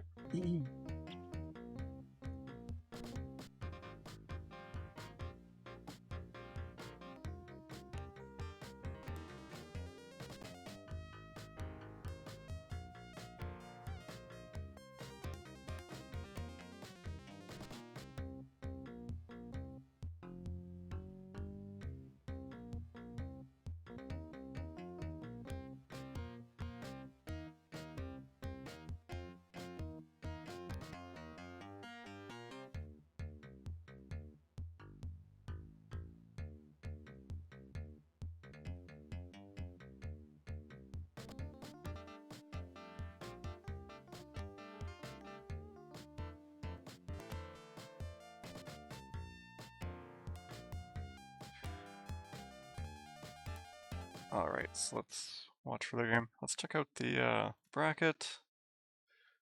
That's not the bracket. Here's the bracket.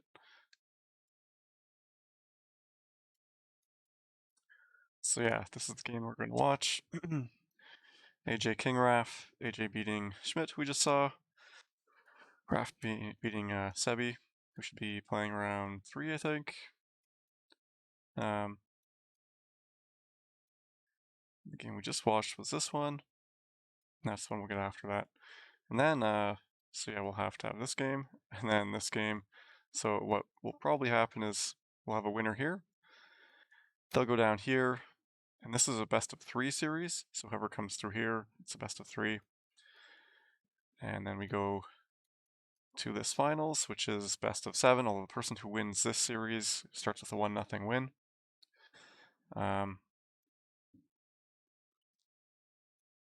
So these guys are going to be playing quite a few games from now on. Someone is going to be playing 3 games here, then up to 3 games here, then up to 6 games here.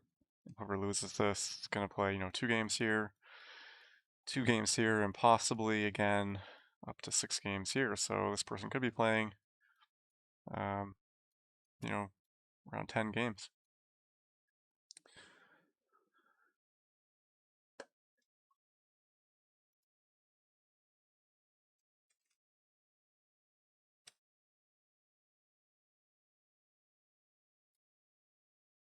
So we can go back and look at the standings. So we're going to see Raf and AJ. They were the top 2 seeds. I guess Raf's goals against let him down here because he had most goals, but couldn't take the goal differential to get that first seed. And yeah, we still have, I think, it's Corbett. Corbett's out. Corbett lost to, I think, Zeppelin or Schmidt. Scribe, yeah, Scribe and Habs. We just saw Scribe's moving on. Schmidt here. Sebi, so NIU Husky out a little bit earlier. And Zeppelin is quite a bit farther down here, but he made it this far at least. Some of the more interesting stats, maybe. So passing percentage, Thrillhouse somehow completing 71 passes. Get a message here from AJ. He's going to be the host and home. So we'll get that ready here in the display.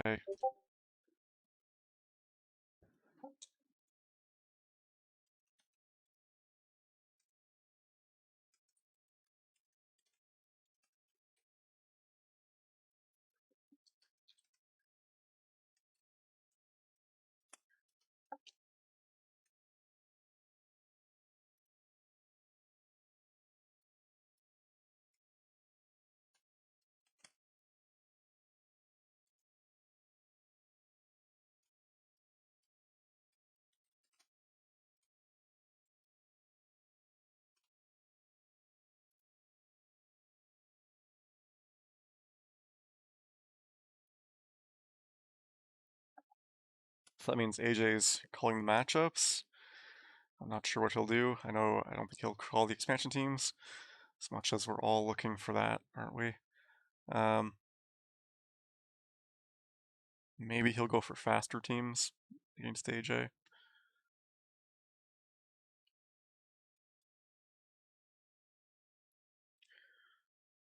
I was asking bets on who's taking the series. So if we look at the most recent history, I don't remember. So AJ won Sochal. So, but Raf won the last year's King of 94.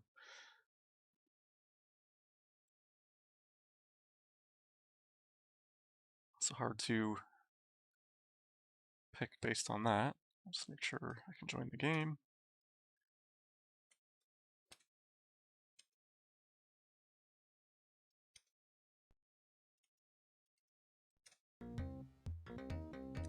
Oh, they're already in it. Boston.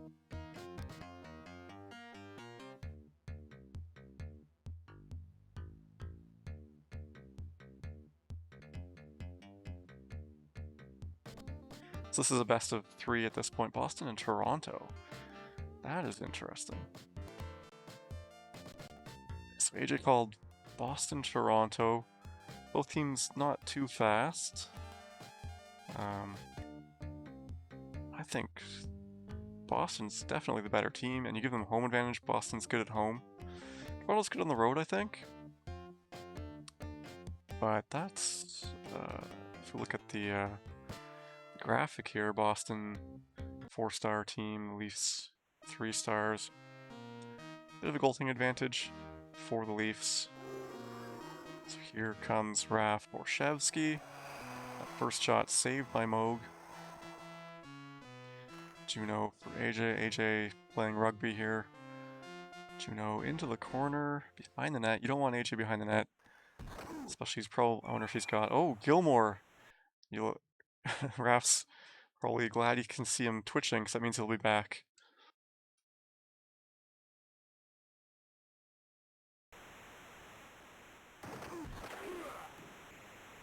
but your best player for the period, Raph, terrorizing. Oh, but AJ got that last check in by the boards. So Raph here with Glenn Anderson. Tries to cut out in front. Goalie blocks it off. Bork coming. That pass got away. I think that's John Cullen, 19, in on the injury substitution. Todd Gill up to Anderson. Anderson trying to get that around. Moog couldn't do it. Bork picks it up again. It's going to take a hit, so we got rid of that. Dave Ellett, offensive defenseman. That puck stolen, sent all the way down. Potvin. Ooh, takes for that. That almost got around him. Again, Ellett way up on the play. This is the problem with Dave Ellett. He tends to stay up around your red line, even though he's a defenseman. Ray Bork going to the box. Didn't see what he did. Cross-check. That sounds like our Ray Bork. He's probably got 4 checks already. So 12 Oates at center in a sea of Leaf sweaters. Almost poke check, but he's got that high agility, I guess, or high stick handling. Was able to hold on to that puck. Offense is down. Anderson, good speed, but not able to get that. Poke checks it away. So very defensive game. Not a lot of clean shots. AJ can't hold on to that. Cullen loses it. There's Dave Ellett in the zone. Last player back on defense. Okay, now he's back. Somehow self-passed it. Interesting. And that EA special rebound goal didn't work. Juneau gets the breakaway, but they'll manage to get that puck off his stick without taking a penalty. Cullen can't beat AJ's goaltending, and that's period 1, 0-0. All right, Gilmore back in. Cullen out for Borchevsky. Borchevsky, the better player on the wing, I think, than Anderson. At least he's a lighter player. So AJ wins that face-off. Here's Donato, crushed by Ellett into the boards. Ellett loses it though. Picks it up and he goes into the bench. Potvin holds on to that. Bork steals it. He's going to get a try for a big shot. No, he passes it away. Borchevsky trying for that rebound. Doesn't get it. Here comes 26. Is that, I forget his name. Wesley. Ellett takes that. To Gilmore. Gilmore, bit of a chance here. Nope, knocked down by Wesley. Juneau, corner. Sends it all the way back. Juneau set the rookie passing record in this season. But not a good pass there. Here he is again. Comes in, tries to get the goalie moving, but he doesn't bite. Seth, a Kvartlanov fan. Here's Donato, trying to get that one-timer, but picked off by Raff. Here comes Raff back. Todd Gill, Glenn Anderson. Evades 4 Bruins, but then the 5th one gets him. Donato, poke checked away by Ellett. Raff on the breakout. Lots of passing. Can he get a one-timer? Nope. Stolen by Oates. Picked up here by Borchevsky and Gilmore. Gilmore knocked down. Tried to CB check, but it didn't work. Oates in front. Donato scores 1-0 AJ. Habs saying they look tentative, both being very careful.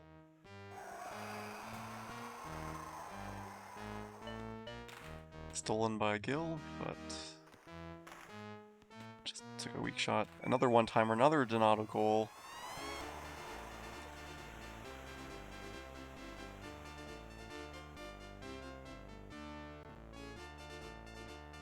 So Raff here, trailing by 2, wins the faceoff. He's got to get in there, get some kind of one-timer, but those defense clogging up the slot.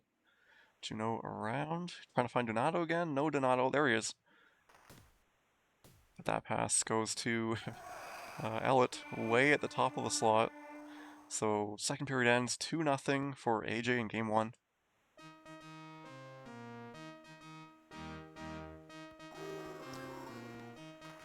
Raff again, passes, gets the shot. This one goes right through Mo. Gilmore brings Raft to within one.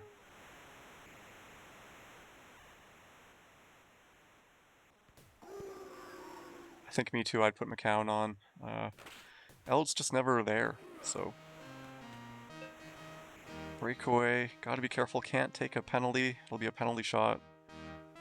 Just gotta wait for, oh, no, okay. I guess it was long enough that there wasn't a penalty shot. And see, here's Elliott on almost a breakaway. Passes it away to Anderson. Raff having a hard time getting a clear one-timer. Lots of defenders in the slot there. So Wesley, no Bob Sweeney. Not Bob Sweeney, is it Bob Sweeney? It's Sweeney. Anyway, Moog here with it, sends it up to Oates. Oates tries to get a fadeaway shot, doesn't work. Gilmore stops up, trying to avoid those defenders. He's in, and he almost slides it by. Donato crushed by Todd Gill. In front to Gilmore, ties it up.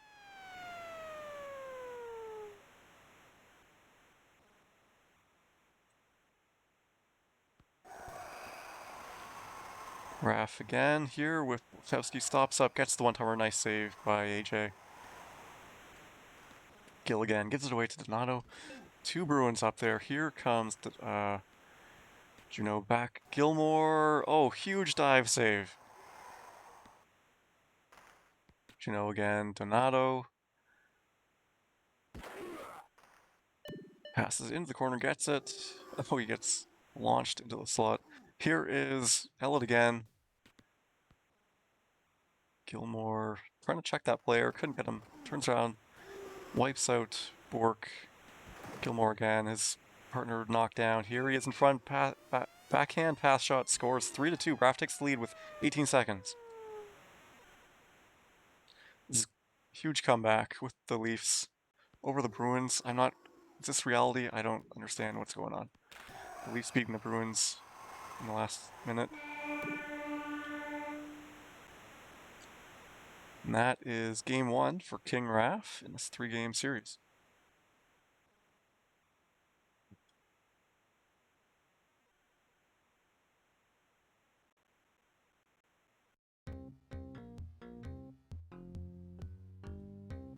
It's game stats.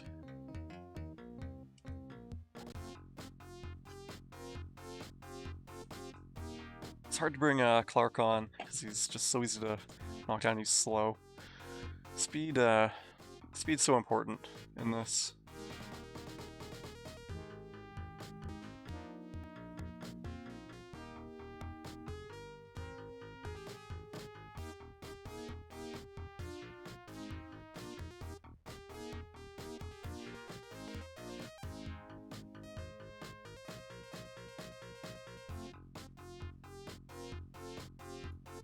It's game two. Quebec, St. Louis, I'm guessing AJ called this. These are his two teams. We saw him call this in the last game he played, I think. There's a lot of choices with Quebec. Sundin at center. Nope, Sundin on the wing. Sakic that little bit better in some stats. I think one increment lighter. Nolan at center, I don't like that. Is gonna go Kamensky at center for the big shot. That is, I gotta logic through this. This is Raff with Quebec and AJ with St. Louis.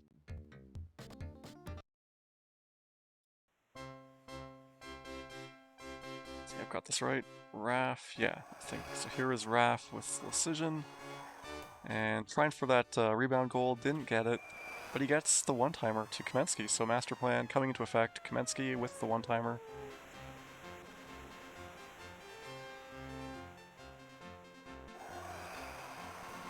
And yeah, Seth pointing out Quebec was the team that Raff won the last year's King of 94 with. a pass shot stopped by the goalie. Here comes Emerson, knocked down by Decision. Couldn't get that pass away in time. Hulls tries to steal, gets it to Jeff Brown. Big shot, but just tries to deke it around. Not enough time to get a good opportunity. Sundin. That pass intercepted by Hull. Up to Janny. Janny in and gets around the goalie. The goalie comes up challenged, but gets around him. Tied up now at 1.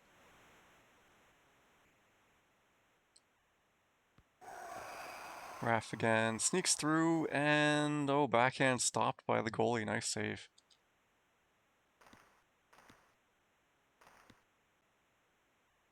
Here comes Emerson. Janny in front. Oh, Hull misses. That bad accuracy coming into play. That 6-3 shot. 6 power, 9 power. Only 3 out of 6 accuracy. Sent that all the way back down. Cujo picks it up. Here is Butcher, gives it away. Sundin. Here comes Emerson. He's through on the breakaway. Backhand saved. Come back the other way. Goalie comes out, but he dekes around and scores. So that's Raff up 2-1.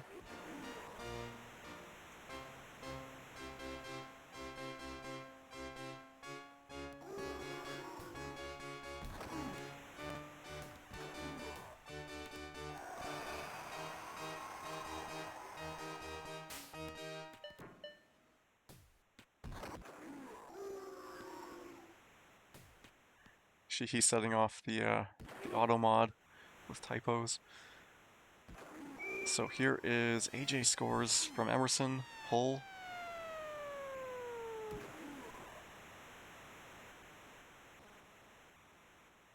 Here comes AJ again. Hull loses it. Brown in, trying to shove the goalie in, can't get it. Oh, big check. Coming out from the behind the boards, Brown out for the game.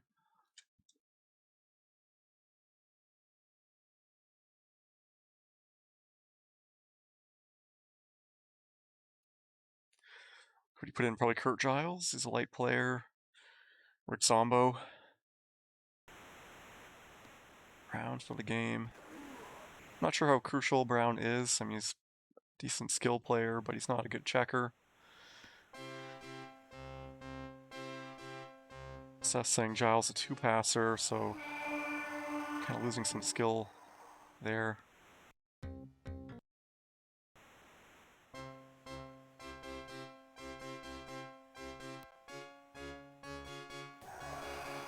Two-two here, second period.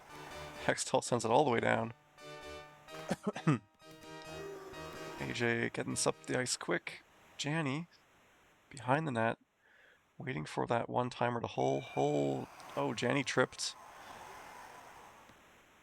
by Duchesne, gets a roughing call. 2-man advantage for AJ. That's got to be a big advantage for him. He's a good setup player. So Butcher into the corner to Janny. Butcher out front to Hull. He just blasts it through. 3-2 lead for AJ. I think he keeps the power play going.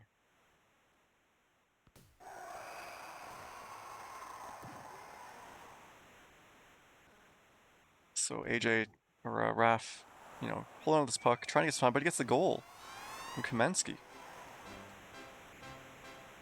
Assistance in replay. Some point shot, and then the quick one-timer for a goal. Goalie tracking the guy with the puck. Emerson behind the net, still a power play. There's Hull, there's the goal. 4-3, AJ takes the lead back.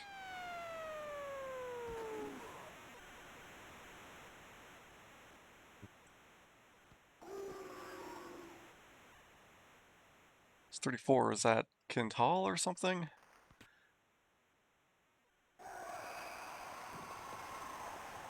34, gets it, Hull, dodges that check. In front, one-timer to Emerson. Taking a 2-goal lead here, Raff, 5-3.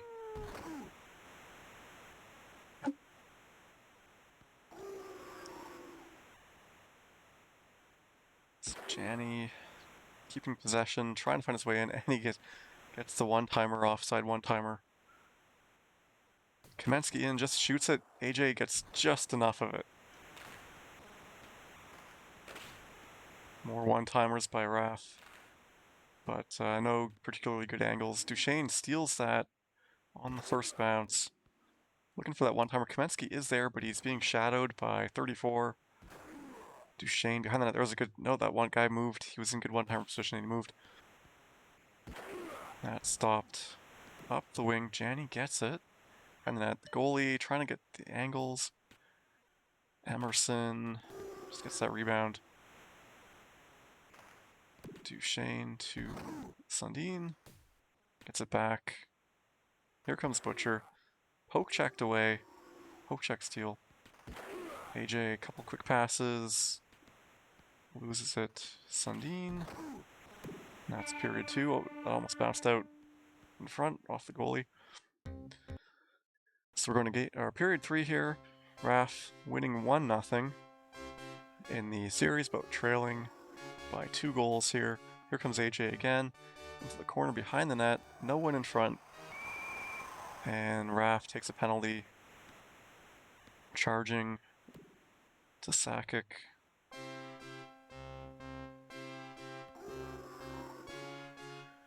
Hull here, tripped up.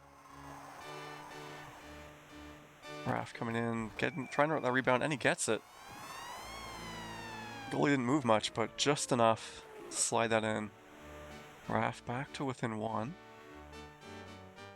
This is best of 3, yep. AJ needs to win this to get that 3rd game, and a nice rebound goal there.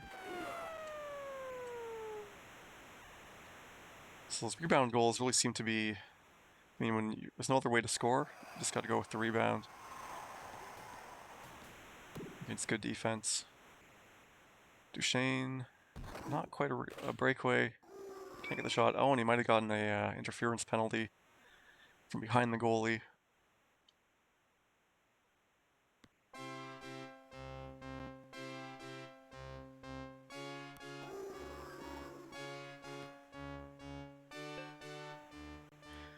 AJ in, stopped. AJ still up by 2. Sundin almost held on to that, but no one wants that puck. AJ gets it, flips that on, but gets taken out. Duchesne got the breakaway, but lost the puck right away. Stolen by Kamensky. What can he do? Just get knocked down. Here comes Janney. Gets the hole, and he beats the blocker of Hextall.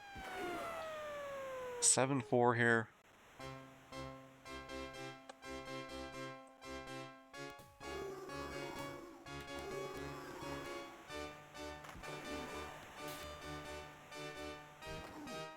Hull out of front. Janney didn't get the shot off.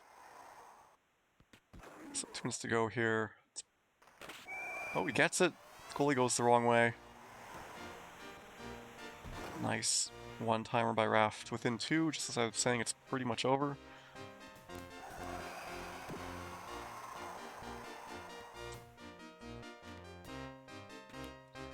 Puck bouncing around. AJ out with a 2-on-0. Raft speeds back. Gotta watch out for that one-timer though. The goalie gives it away. Janney out of the zone. Retreating. Here he comes back in again. Oh, I think that was a mistake on that CB check attempt. But Raft's got it. Dodges that and hoped he could get the goalie going the wrong way, but he gets the one-timer in the end. Kamensky, 4 goals.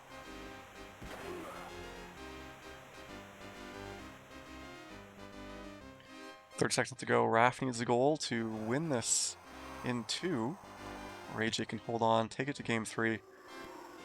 Kamensky again, but 14 seconds to go. Butcher just sends it down, trying to be safe. Would beat out the icing. And that's game 2. We're tied up.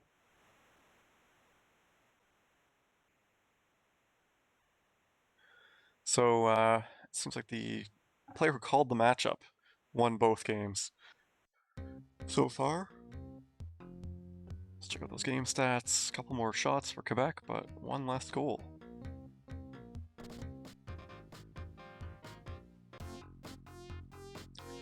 Alright, game 3, what are they going to do? Looks like they're already picking it.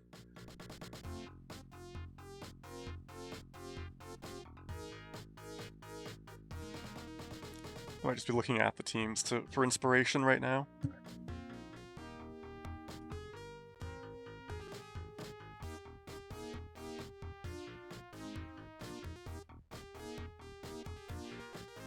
This is Raph here looking for what to pick, although Raph will be the away team.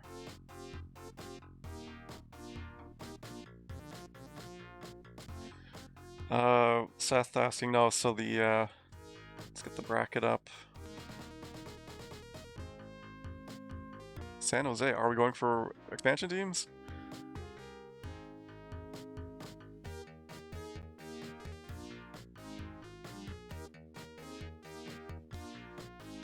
So this is this matchup, it's best of 3. The winner goes on to the actual finals.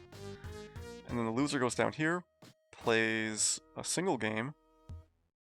No, wait, the loser goes down here. They'll play the winner of this set. This will be a best of 3. And then we have a best of 7 back up here. So we've got, let's get this off screen. I think it was Detroit, Vancouver.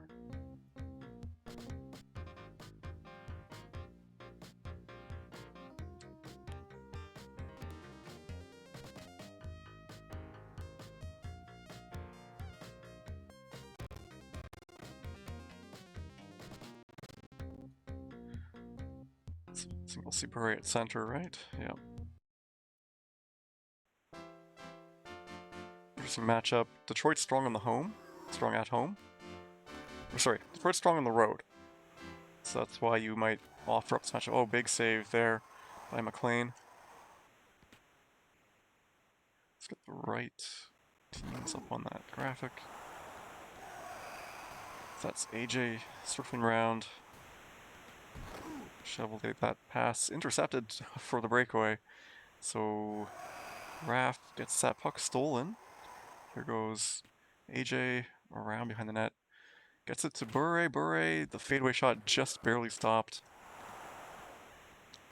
Coffee out for Raph. Raph trying to get in there. AJ steals it. Here comes Ronning.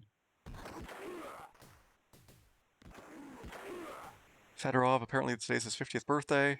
He comes in. Oh, nice backhand pass shot by Raph. 1-0.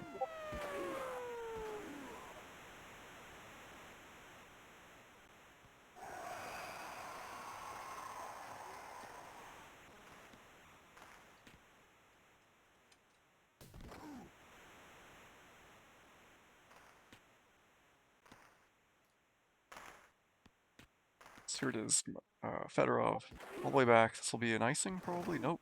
Ronning beats it out with that speed. And Lume sends in the corner. Here comes Cicerelli, big shot. But goes for the rebound. Almost gets it to trickle in. Ronning to Courtnall. Coffee into the corner. That one-timer pass missed. We'll expect that kind of skill lapse. That was a dangerous opportunity, but the pass for the one-timer was intercepted. Fedorov misses that. Down, that's that. I know, beats out the icing with the goalie. Hands it off to Courtnall. Ronning just tries to shoot it on and trying to catch him, taking the goalie too early. Cross. Raph just depending on Chevalier. Oh, he gets the slapdick around him. Lume just barely ekes that out. It's 1-0 or 1-1. End of the first period. That last face-off. And some checks here by AJ after the whistle. Showing dominance. Post-whistle. AJ loses it here. Here comes Fedorov, knocked down by Bure on the back check. Bure just skating it in. Poor AJ behind the net. Trying to just use his speed to break things down. And, oh, Chevalier dives out of the way. Bure takes the lead. Fruit of the Lume. I like it. So Lidster up to the, there's the pass, or the rebound, but we've got a penalty coming up. It's to Raph. Coffee trying to take him down. Takes the penalty though. Power play here for Vancouver and AJ.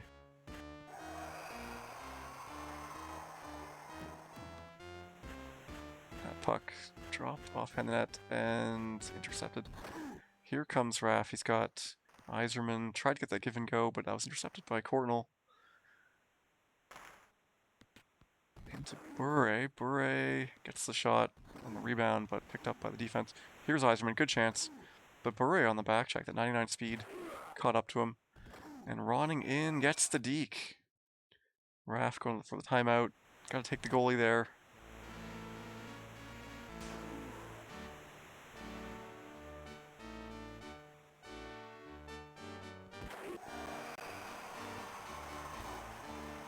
So a 3-1 lead here for AJ in this game 3 deciding game. Picks up behind the net, a couple little loops, and just muscling to get it back again.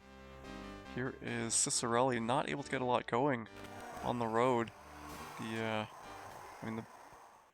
lot of good skill on this Red Wings team, but just getting shut down by AJ and the Canucks. Bure misses that check, but steals the puck, loops back, taken out, and that one-timer just couldn't beat the goalie. Stole it. Oh, and this is bad. Cicerelli's out for the game. That's bad news for Raff. AJ liking what he's seeing. Dallas Drake comes on, another light player. Kind of like a poor man's Cicerelli. Not a bad player at all. If you're going to get an injury, a guy in for the game, it's probably one of the better substitutions in the game. Sent down.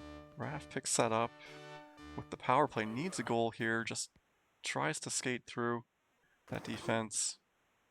Bure. Okay, Raff picks it up, sends it down.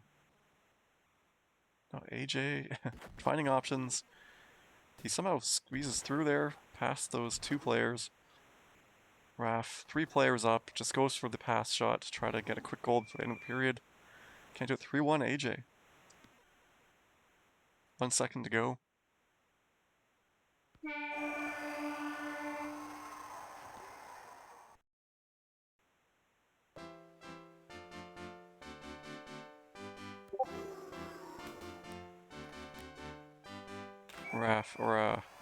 AJ scores 4-1.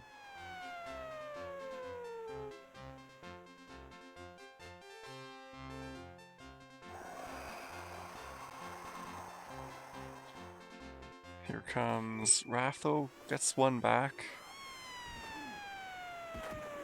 It's 4-2. We just want overtime. We just always want overtime every game. So AJ gets this, though, moves away from that check. Bure finding space. No, there's still 5 Red Wings to beat. Loses it to Fedorov in the one-timer, and Fedorov scored? I guess that puck must have nicked him on the way in. I'm not sure how he scored that, but he scored it. Here is Raff again. Oh, can't get the shot off. That was a dangerous opportunity for him. But AJ squeaks that through with Bure. Takes a 2-goal lead again. Hat-trick goal.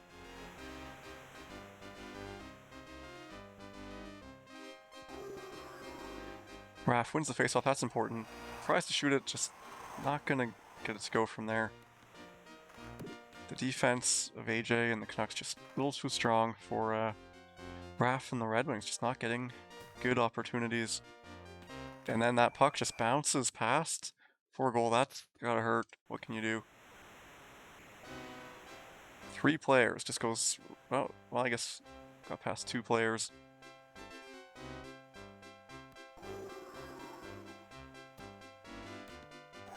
Fedorov knocked down. Fedorov kind of the weak link here. AJ in again, scores 7-3. So that's saying just take it with coffee. Not a bad idea. Just try to get more options. Drake here across. Oh, and Fedorov just misses it. Oh, and whiffs on the check. Bure doesn't get the goal, runs to the goal, gets penalty. And Raff just sends down, trying to get the a chance there. He's got to do what he can to get goals. He's got a power play.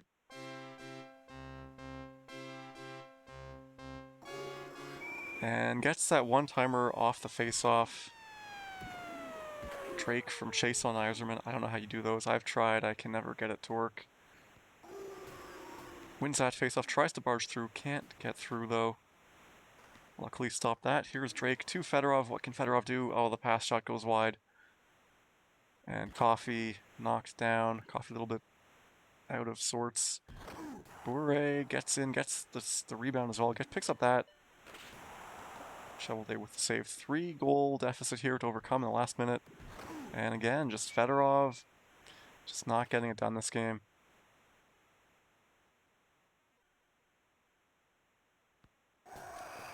AJ wins that face-off, and we got a penalty.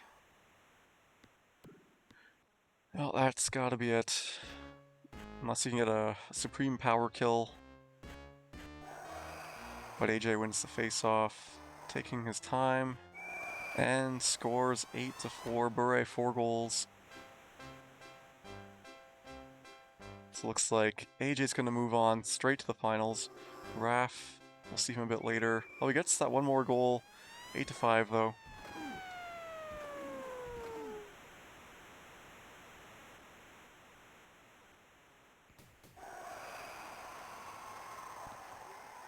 AJ here again, seconds ticking down, 10 seconds, just holding on to it. And AJ wins the series 2-1 with a big performance here, 8-5 with Vancouver. We'll see him in the finals.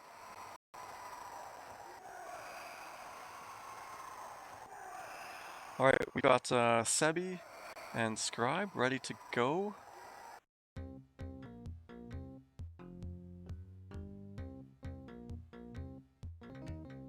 Okay, I think they're going to be like 10 minutes. They're just going to do a little bit of a test game first to make sure the connection's good.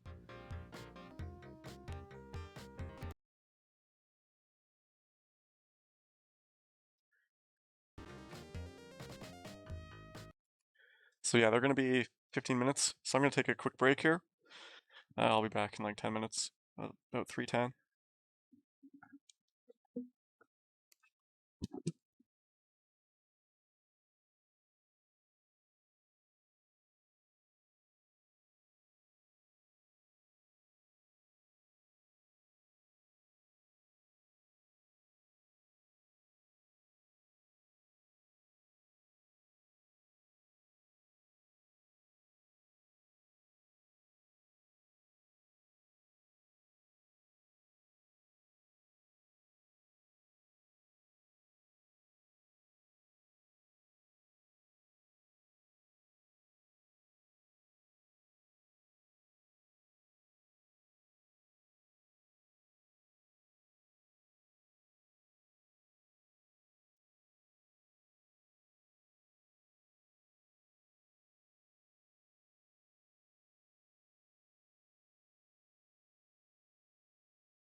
All right, they're pretty much ready to go.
All right, they're going with power match.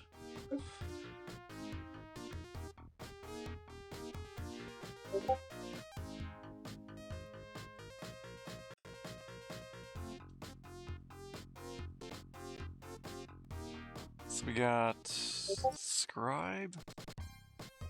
It's home. Sebi away. Teams here: Chicago, Detroit.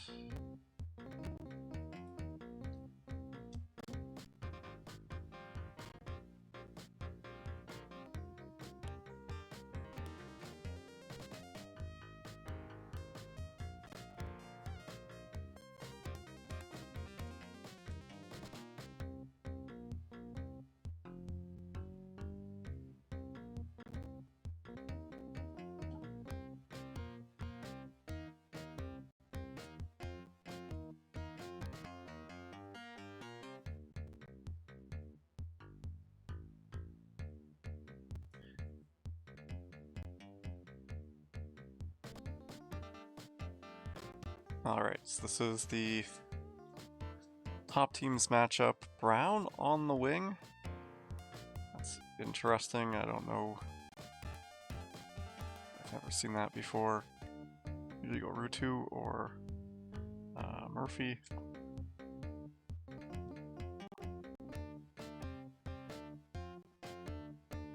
I think Sebi's going, who's this Rob Brown? I've never seen him play before. 188 pounds, pretty light.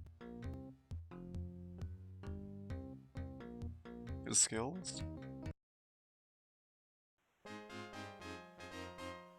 So here we go. Sebi wins that face-off with Iserman. Kinda past it slowly.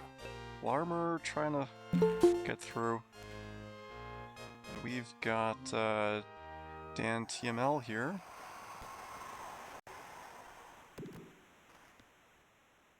It's got a green screen. My thing's set up for blue screen. I'll have to fix that. Dan, I gotta send you the so it's Scribe is the host. Okay. Okay, no, And I'll send you his password here.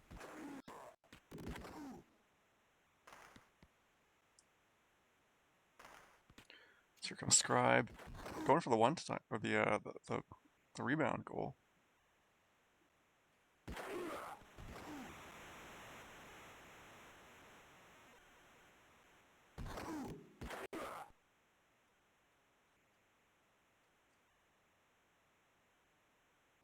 Scribe taking his time here.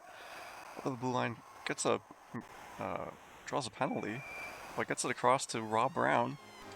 1-0. So that is Scribe 1-0. Stolen by Sebi, and he scores with Cicerelli. Ties it up.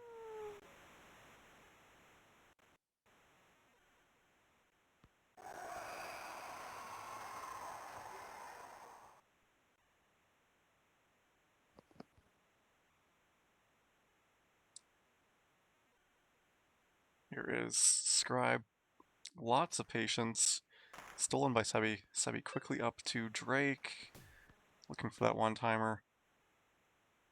Iserman backhand scores 2-1. Sebi. Be able to, I'll let you know, I guess between periods, if you want to jump into the game. Yeah, no, I just got in. Oh, okay. Make sure to press I to drop that Yep. controller. Did that as well. So Scribe's dancing around here, picks it up with who he wants, Ronik in the slot. Dancing around, big one-timer, but misses high and wide. Chicharelli picks it up. Drake on the side back to Cheech, but he can't get it. Eisman gets it back to his defender, and puck's sitting there in the slot. Smith, I believe, picks it up, goes for the up and B with 1 second left. Does not work. Going to period 2. And we've got Sebi up by a goal. Scribe's my boy. He and I have been playing about the same time. I mean, sorry, he's been around for quite a lot longer, but he came back right after the Minneapolis tournament, which is kind of, the first major tournament that I attended. And he and I have done a lot of sparring over the months, worked on a lot of pass shots together. I was so happy to see him win that last series with a pass shot. So. Unfortunately here, Sebi, though, comes in, gets the goal with Cicerelli, which I believe is the correct pronunciation.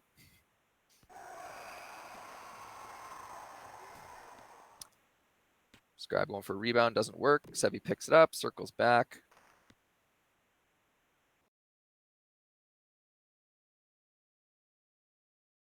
Oh, Drake tries to float it on, doesn't work. Scribe's gonna have a chance here. Keeps getting to Ronik in the slot. I wonder if he wants to save Ronik for that one-timer instead. Who gets hit as he's trying to come across there. Hustles back. Oh, races the icing again. Just gets the goalie and takes it on the shoulder. Gotta watch that Cicerelli shot, obviously. Very, very good. Oh, that was a little, his goaltending just got a little out of control there. He did get over to catch the floater, but then couldn't quite see what happened there, if he got bumps or whatever, but he just cleared out of the crease, unfortunately. Had a little blip there, but there is a penalty. Goes for the shot. Is there a penalty? No, there's no delayed penalty. Sorry, I had a little blip. I don't even know if there was a delayed penalty. I'm sorry. I saw the penalty thing come up for a sec. I guess there was no delayed penalty, but Scribe gets a little bit of interference there, gets a wide open slot and scores.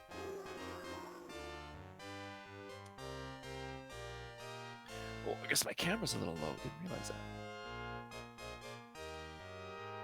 There, that looks a little bit better.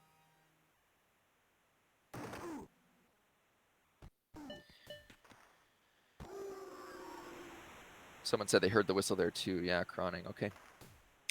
Sebi tries for the one-timer there. Hits the goalie though instead. Scribe picks it up there. Gets it to Ronik. Tries to do a spin around move, but gets hit. Cicerelli gets it. Tries to go up to Eiserman. It is intercepted. 10 seconds left here. Scribe's going to try to get some pucks on net. Oh, gets a one-timer deep. Couldn't see the number there on the guy, but just misses it on the far post. So Scribe's got to come back 2 goals here in the third period against Sebi. That is a tough task, but if anyone could do it and get hot, it's going to be the best player in the game. Arguably, Jeremy Ronik. Some people prefer McGillney as a number 1, but depends, I guess, what your game is, right? Ooh, big hit to Drake, and he's out. So we're going to see, what, Fedorov maybe come in here? Yeah, he's going with Fedorov. So Fedorov's a little heavier. A little higher skilled, I think. But, ooh, Ronik gone for 2 minutes. That's not going to bode well for Scribe. He might consider a timeout and rearrange his lines here a little bit.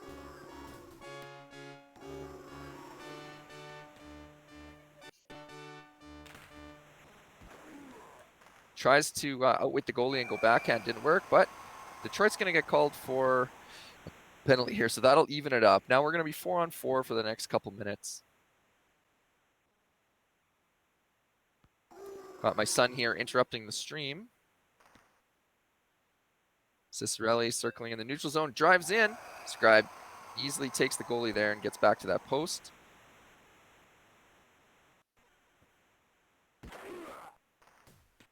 Oh, see. went for the one-timer again, but whoever that player is, 44, keeps setting up on the wrong side of the post. Oh, and this time he just decides to go backhand pass shot, but doesn't push down enough. Ends up blasting it into the corner, goes all the way down. I mean, that will kill 30 seconds. Sebi now killing time in the neutral zone. His player's knocked over, and now Ronak is out of the box. They're going to see him probably get the puck up to Ronak here and start driving. Ronak's on the right, though, knocked over by Fedorov. Oh, but the quick one-timer. So Ruutu makes a big hit on that forecheck. And now, no line change. You're not allowed line changes. So I think he wanted to do a line change and then decided against it as he realized he was not allowed. So 2 minutes, 1 goal. Much easier than the 2 goals. Still tough. Cannot let Sebi score here. Okay, Ronak back at center now. Intercepts. 90 seconds left. Gets it up to the right wing. Oh, the one-timer knocked over. And who gets the penalty here? It looks like Detroit's going. Massive opportunity with Yzerman gone. Here we go. Scribe likes to do that one-timer face-off goal if he can get it. Oh, but kind of freezes up in the one-timer animation. Sebi content just to ice it down. Goalie grabs it, though. Fedorov's knocked over. It's going to be a 4-on-2 coming back here. Oh, the big shot from Ronak, but just kind of not the greatest angle. And plus, Sebi took the goalie to put added pressure on. Fedorov knocked over. 30 seconds left. Is he going to pull the goalie? Scribe, not a big goalie puller. What's he going to do here? Circling around the one-timer. Oh, my God. He just missed it. Oh, it was there. Oh, it was there. Wow, Scribe. Oh, that hurt so bad. The setup, everything was there, but he just missed the post. JR, the guy you want the game on his stick, and he can't tie it. Scribe, please do not smash your controller, buddy. Oh, crushing, says Bamer. A bunch of wows and OMGs in the chats. Damn, that is a rare miss in that tight, says Uncle Seth. I agree. If you pulled the goalie, it wouldn't have missed. You're probably right, Smaz. Actually, no, you're not probably right. You're 100% right. If that was empty net, Ronak puts that in. Damn. Oh, that's like a punch in the gut for Scribe. I know that feeling.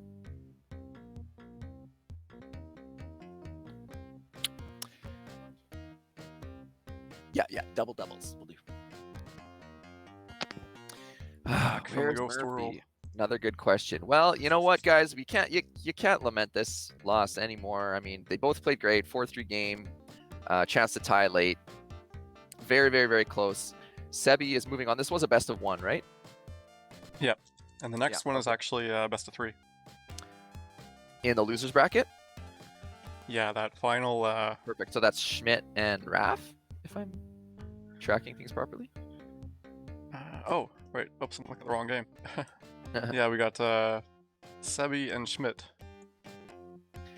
Oh, Sebi and Schmidt, right. So, and then Raff awaits the winner of them, is that? Yeah, and that one's best of 3. So this next game is still best of 1. Gotcha. Okay, well, I mean, Schmidt's really got no chance. He's absolutely emasculated after his series with AJ. He's in a dark, dark place. So really, this one's kind of a write-off already, unfortunately. Just trying to see if I could get him to rage in the chat. So just let me know who to connect to, and I'll fire that back up. Okay, I haven't heard from them yet, but we see both of them in here in chat. So no, wait, who do we need? Sebi and Schmidt.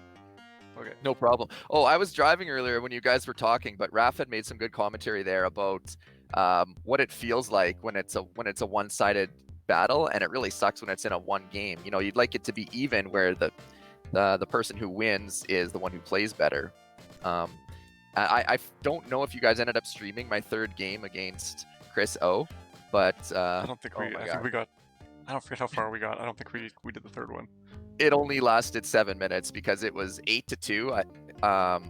Forfeit. He got 6 goals with Roberts. I think all of them are one-timers. My goalie couldn't save anything. So that's too much man for you. Too much man. I changed the goalie even too, and he immediately got scored on, so I changed it right back. But it was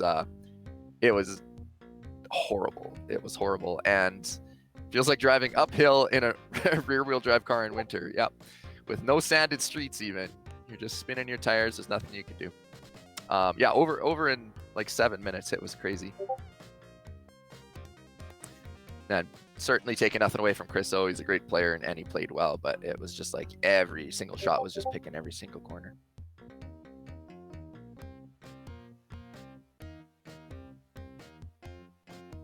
Yeah, so I don't know. I suppose they're setting up, ideally.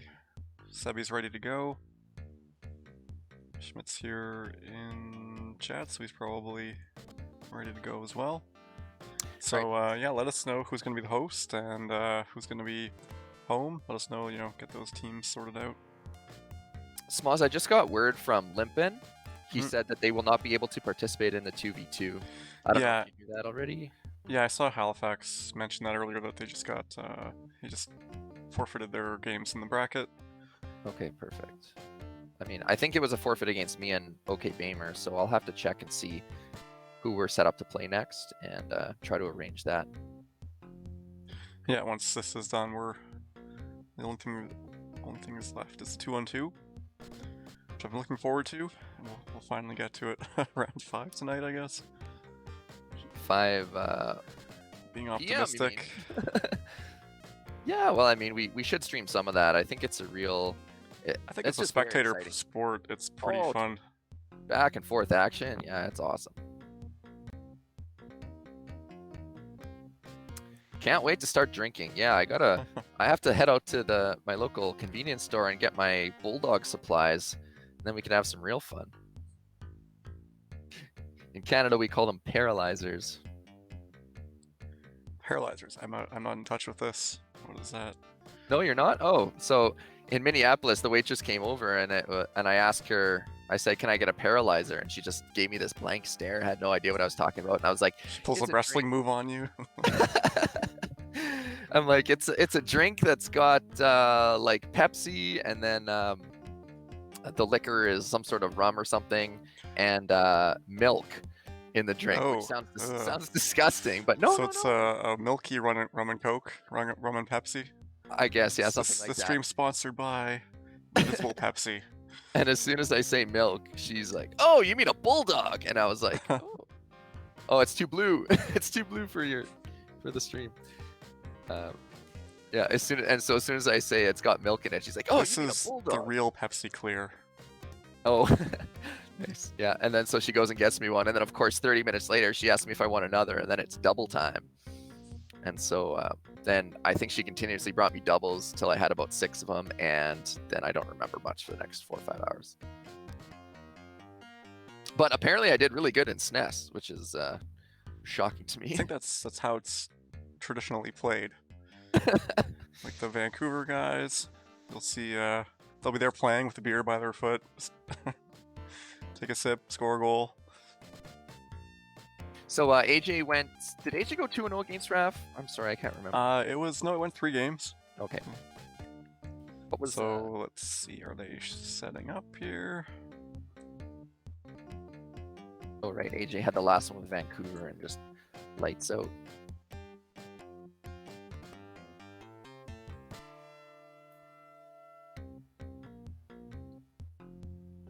So who like, is there a group of you guys, Smalls, that kind of like all do this channel, King of NHL94?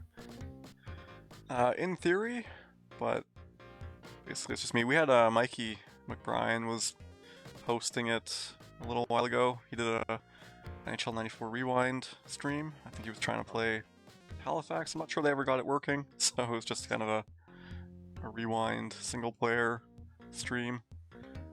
And what about... So you guys need to message each other. What's going on here? I don't understand. And what about Mr. Fancy? So that is King of 94? Yeah, yep. Okay, there's so many kings, man. It's a little confusing, I gotta tell you. Oh, where's Sebi? Are we starting? I'm ready. Okay, yeah, they gotta message each other. You guys should merge channels, he said. I don't know. I don't know about merge channels, but I mean, I was thinking like... I mean, this channel should definitely be affiliated. You guys got a lot of... We got to affiliate, we just never bothered to set it up. We're I don't know. Yeah, just set it up. I mean, it makes it... People like to hang out more when they start earning channel points, and then they can do cool things with the channel points. And okay. That's You'll have definitely to fun. teach And us because we don't know. People are oh man, in here like typing it, like exclamation mark bracket, and we're like, oh, I don't have that set up. I don't know what that is. um, Exclamation mark Cha- mods, like, Chaos it's says me. I don't want. Chaos says I don't want to share that sub money. No, Chaos, I definitely do want to share that sub money. I think that if this channel were active for subs, it would get a lot more than my channel or Lego's channel ever would. And then I know Smoz isn't just going to keep all that money. It's really just going to go to the NHL94 community. And I also heard that who pays for the website domain and all that? Like, I don't think That's that's Evan. fair.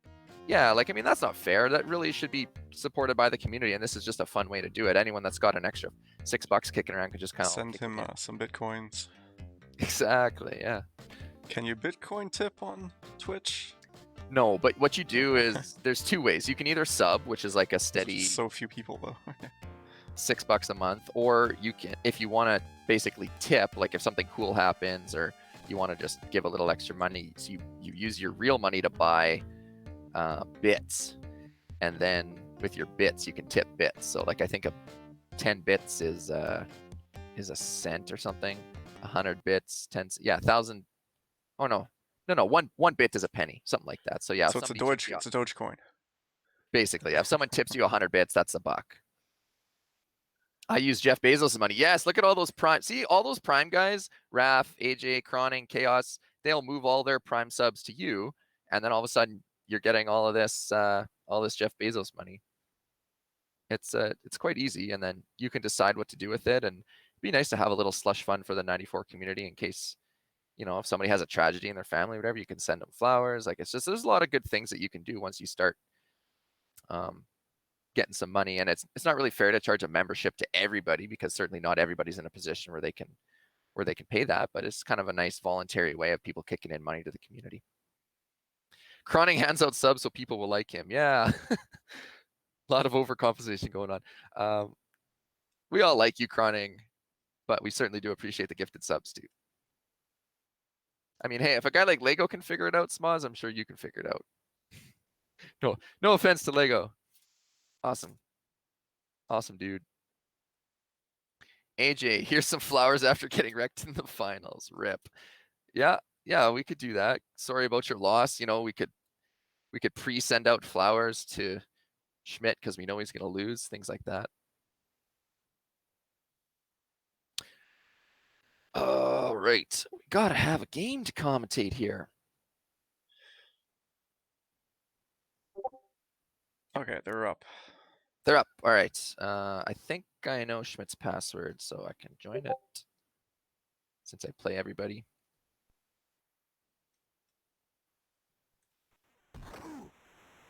Oh shit! I joined mid game. Eek. This doesn't look like a real game though. Sure. Or is it? Maybe they're just testing I think maybe they're testing the connection until we get connected. Cause look at that one player, B. Yeah, So they're either desynced or just fucking around. So I think, and yeah, they're desynced. Probably everyone seems to desync around Schmidt. Okay, they quit net play, so. Oh, okay. It was up now. Maybe they're switching hosts. I don't know. Maybe. Okay, they said it's a test game. That was a test game. Yeah, Jer says multiple channels makes a community look better, in my opinion. Yeah, I'm not saying that I would stop streaming or Lego would stop streaming or any of those guys, but all that I was really saying is that this channel, as sort of the main one that's got the most amount of followers, 214, that one should definitely be affiliate, so that people who are only sub to that channel and only come for the big events can kick in a little bit of money and get it going. And then this channel, if it's not streaming, could also host all the other smaller channels to help build more community. But good comment by Jer there. Like having multiple TSN channels. I do feel weird when one guy's stream, like when Lego's streaming NHL94, I'm like, do I even want to stream? Like, I don't want to steal any of his viewers. We all have so few viewers as it is. All right, let's see. Oops, loaded wrong core. Okay, Schmidt's host is now down, so are they just firing it back up, or are they switching? Is Sebi gonna go? I think they were doing a test game, so they're gonna restart it. Okay. The B final will be hosted on the Ocho. That's the Dan TML Ocho should be my name. Thank you, Raf. Even though I didn't get your vote for Bud of 94, I do appreciate the appreciation. Wink, wink. Hartford, Sebi. New Jersey is Schmidt. Okay, I gotta get in there. Yeah, they're just in a load screen. Perfect. So yeah, we're both in and out. Awesome. Chaos says, I appreciate all the streams. Streaming makes the community better. 1000%. When I first started streaming, it was like really weird. I was pretty much oops, am I not out? Shit, there we go. Yeah, when I first started streaming, it was really weird. Everyone was all paranoid that I was gonna mess up their game, and eventually through like continuous streaming, I oh, is my vid frozen? Oh, why is my vid frozen? Yeah, that's my problem. I minimized a bunch of things at once. There we go. And I forgot. As long as you can still hear me. Yeah, like when I first started streaming, everybody was paranoid it was going to mess up their game, and I just showed time and again, at stream after stream, that it seemed to be okay. There was a couple, I think one with Tickiness, that they maybe thought it caused some delays, but it was just for my OHPL, which is not as serious as other leagues. So it was. So who was who in this again? He commented in the chat there. I know you can't read everything. Hartford, Sebi, and Schmidt is New Jersey. I got to write down some numbers here. Okay, we got Zalaps. Zalapsky 3, Bert 6. Weinrich 4. This is definitely a matchup that I call a lot in tournaments. People don't like to play with slow teams.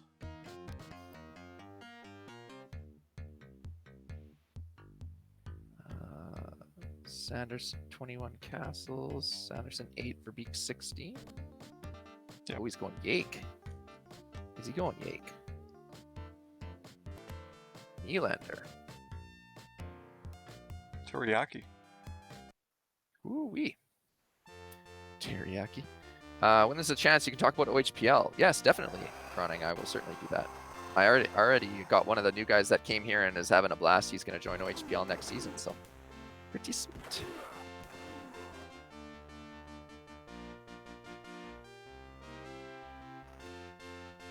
All right, here we go. Semi-break for New Jersey comes in. Floater. Oh my God, goal line save. And Verbeek. Oh, Verbeek comes in. Oh, tries to get the D. Damn, wow, what a start to the game. Puck just sitting there on the goal line. Got a nice replay here to see it. Oh, right in his feet. Lucky not to kick it in. All right, they pause. I'm going to guess connection then. Which gives me time to talk about OHPL, I suppose, if Croning is asking. OHPL stands for Online Handicap Playoff League. So I started this to help get a bunch of the new guys that came onto the site when there wasn't any leagues happening, just kind of like a quick tournament that they could just play, and they could play and not play. It didn't really matter. They didn't have to commit to 40 games or whatever. It was just you could sit down, play one series against a guy that would either go 4 or 5, 6 or 7 games.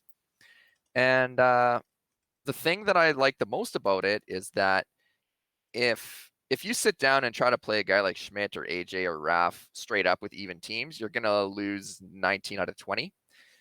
But if you make the teams a little bit more balanced, where they have a tier 6 team and you've got a tier 1 team, you're going to win, more like 3 out of 10.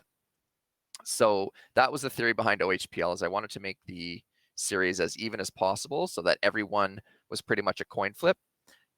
SC Pac-Man, feel free to send me a direct message in the Discord. I know you're on there, so send me a DM and I'll get you on the list. So we're into round 3 of this one. It's probably going to take it's going to finish right up around Christmas time. I'll set the next one up for, you know what?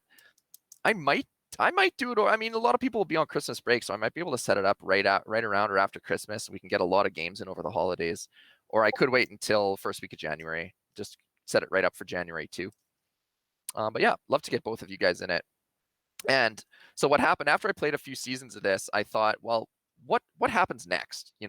After I do all these tournaments, what's next? So what I decided to do was have a tournament of champions. So the 16 winners of OHPL, once you win OHPL, you're kicked out. You're not allowed back. You can only win it once.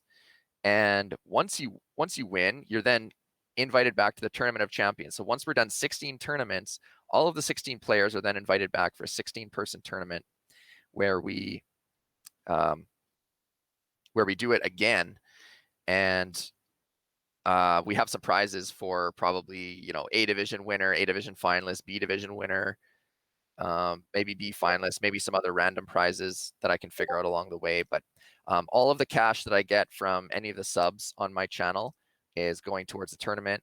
I've already got a couple jerseys. I got a Beret jersey and oh no, sorry, yeah, was it Beret? Yeah, it was Beret. Beret jersey and a McGillney jersey. So those are going to be there. Chaos says set your input latency frames as the same. King94 asked for a proxy host for Sebi Schmidt. The sweaters look amazing. Yeah, I posted some pictures. I mean, I could grab them and show, but just around the corner from me. Schmidt says latency was the same. Sometimes it's just right when you start your host, it does get a little sketchy, especially it just sometimes takes a minute to go away. It's very strange, especially after you're pressing I a lot to switch sides. Schmidt beating All Stars West with Ottawa. I live for seeing that stuff. Yeah, it's I love streaming that, and we've had so many game sevens and so many overtimes. It's just been very entertaining league.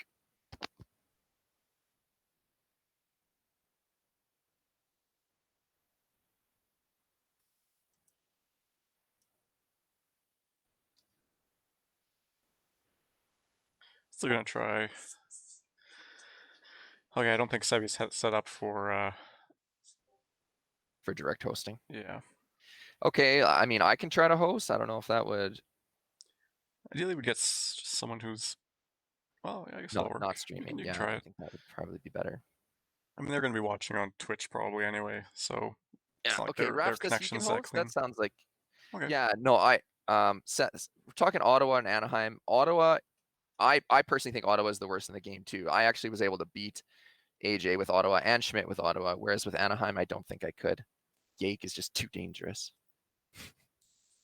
I know it sounds funny saying that, but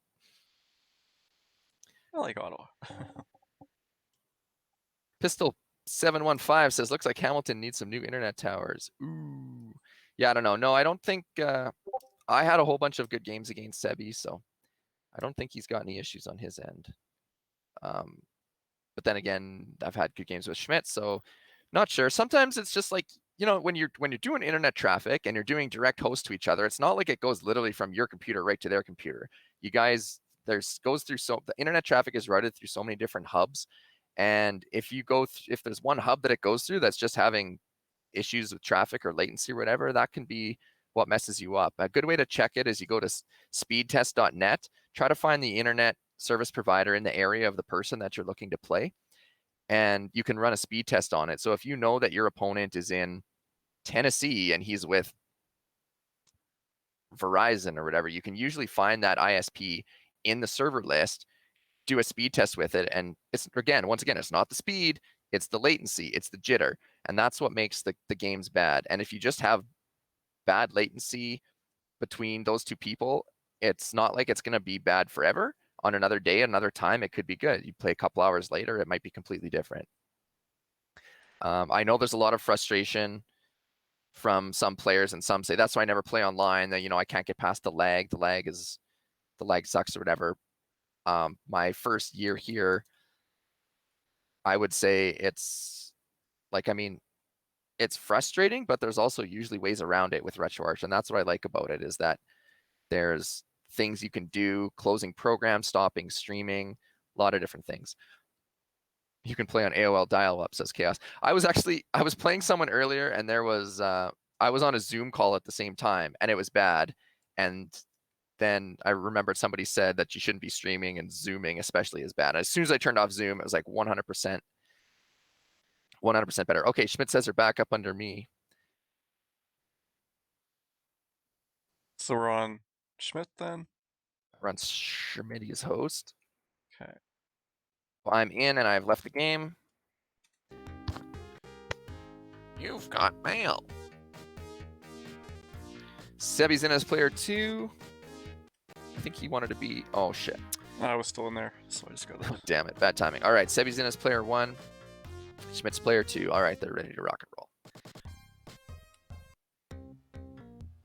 Corona has definitely affected network traffic, says Chaos. Excellent point. It definitely has. I mean, it's probably, with all these people staying at home, it could have quadrupled the amount of internet traffic that internet service providers are having to put through.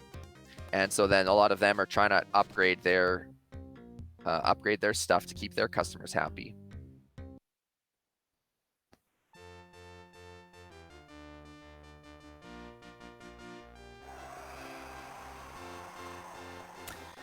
All right, here. So we got Zalapsky flipping it down. New Jersey's hooked there in the slot. Oh, he tries to get the one-timer across. Ah, doesn't work. A lot of pressure there at the net.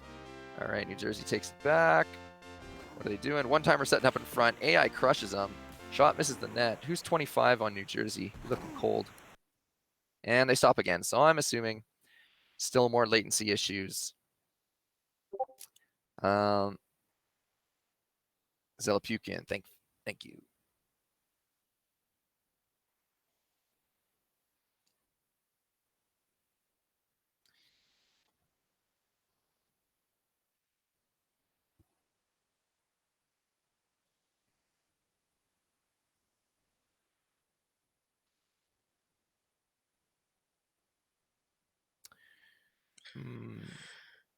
You know, like, I don't know. At this point, it might be better.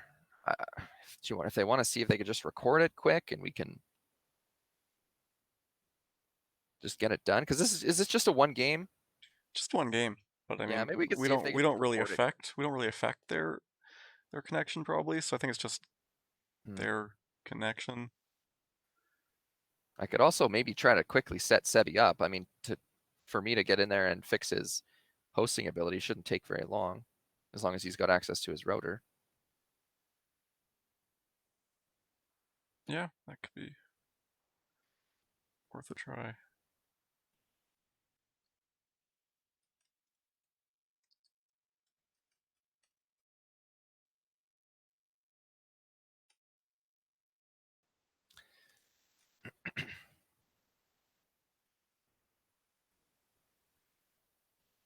Holy man, almost 100,000 people watching Rocket League right now. We're getting there. Just 25. Okay, they're going to Raf's host. All right.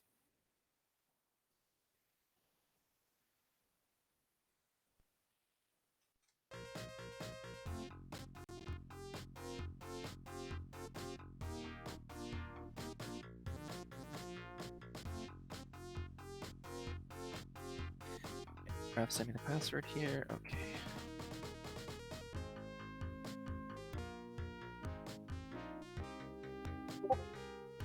Very mature, Raf. Very mature. All right, I'm out.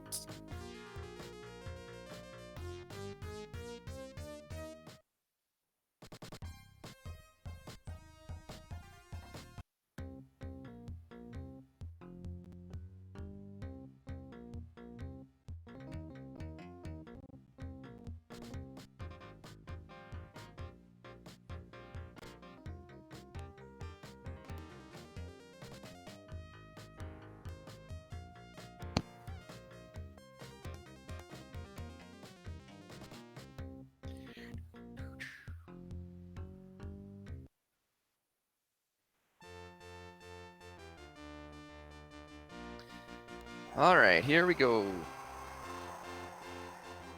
Oops. Echo there. Rabik driving wide, gets nailed in the corner. 4, that must be Stevens. Ooh, big hit there. Here comes Sanderson. Up to Yake. Yake back to Sanderson. Doesn't connect. Riche comes up. Just drives. And no manual goalie there. Just kind of does one of those weird dekes where he just sort of drive and the goalie just leans over and you just pop it in without even really moving. So that's 1-0. Jersey is, did we say Schmidt? I can't remember. Yeah. Quick one-timer. 44 Riche gets to driver 23. And Zelapukin hits it in.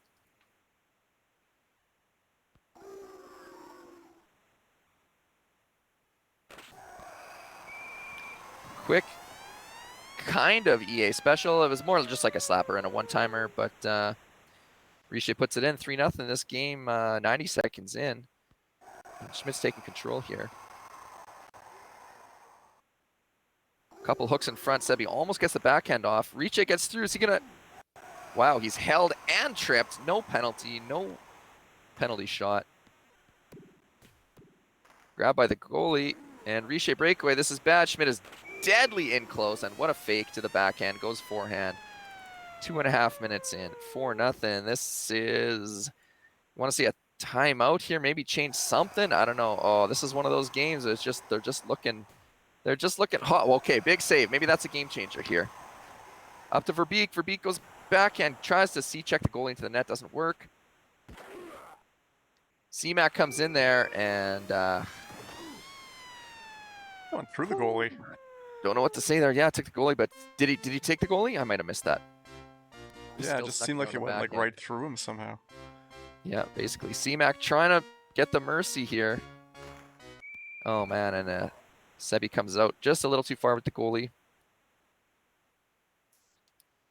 Schmidt is resilient, definitely, and he's also, when he's... Oh, my God. That is the quickest mercy I've ever seen in my life. 3 minutes and 20 seconds in, it's GG's. Yikes.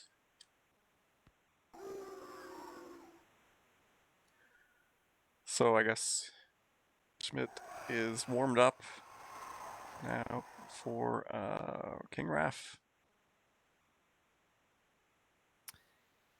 Yeah, AJ says, great run by Sebi. Hasn't played in like, I don't know how long online. Comes and makes it this far.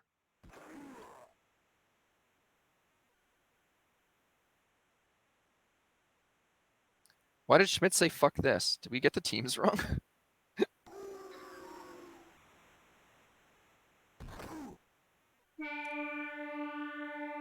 I have no idea what's going on. No, he says, okay. Raff, you're next. Someone said it was a desync. Make Schmidt have to go do it all again. Yeah, it was definitely an impressive run by Sebi, and I mean that game looked and felt exactly like the game that I had against Chris. So there's literally just nothing you can do. Players were going the wrong way. All the traffic was just like the game was tilted towards the Hartford net, and all the pucks were going in.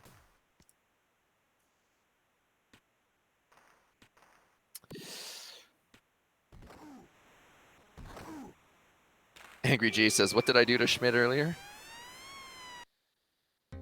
Schmidt does have heart after all, says Uncle Seth. Everybody knows Schmidt has heart.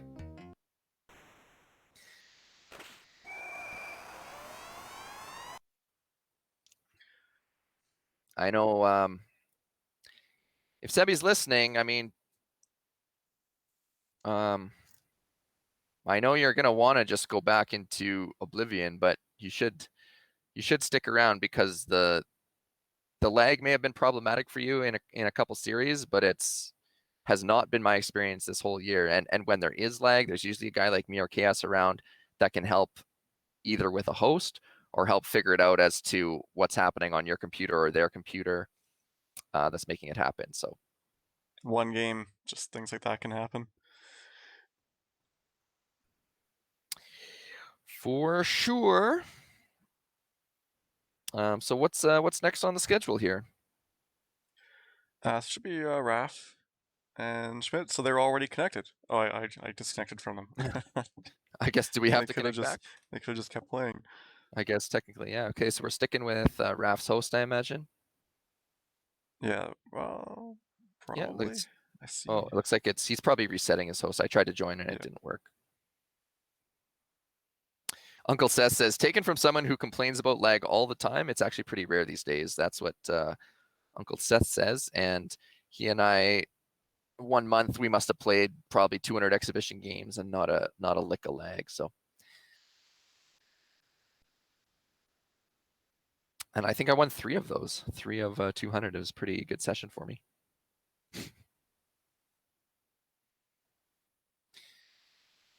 Mr. Fancy sets the line. King Raff minus 650, Schmidt plus 400. I mean, on those odds, I think I would take Schmidt. It's a little closer than that. I think maybe Schmidt should be plus 200. King Raff minus 300, somewhere around there. Schmidt does look focused, but I mean, that was just one game. Oh, Sebi's in the chat. He says, sup, so good game. Great return after many years off, says Uncle Seth.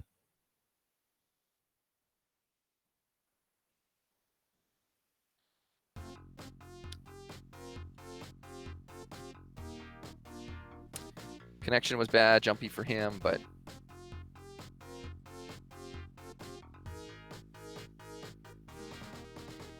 he's not gonna cry about it. Nothing you can do, he said. So tough way to go, for sure.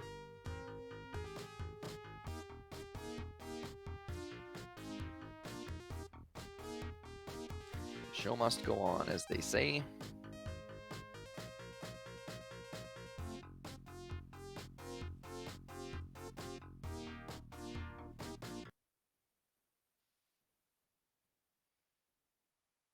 All right, don't see a host up yet, so they are fixing to go right away, though. I don't know. I don't see Raf in the chat lately.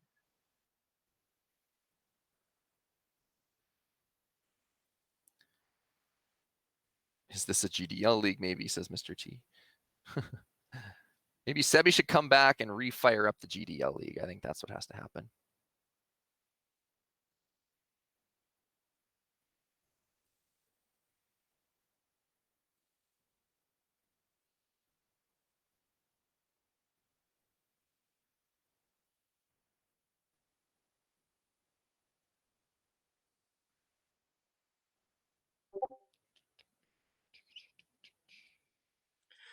Okay, got a message from Raf. It's gonna be Raf hosting it at home. Sounds good.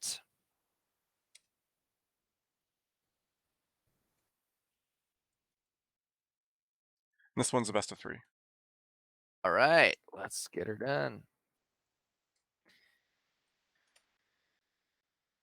No, it's best of 3, but they pick a different matchup every game, right? Yeah, and they can't reuse teams in those 3 games. Perfect. All right, I'm in and out already, so they're just kind of sitting there at the game selection screen. I didn't check if you're in already. Yes. I thought I had joined, but I had not.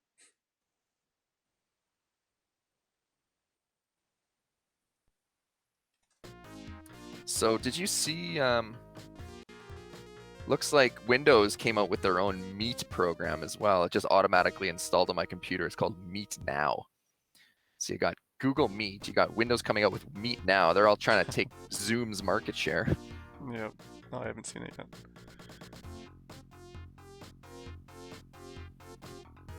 And I mean, Zoom came out to compete with Skype, I guess, but who knows? A lot of video conferencing, though, going on these days, that's for sure.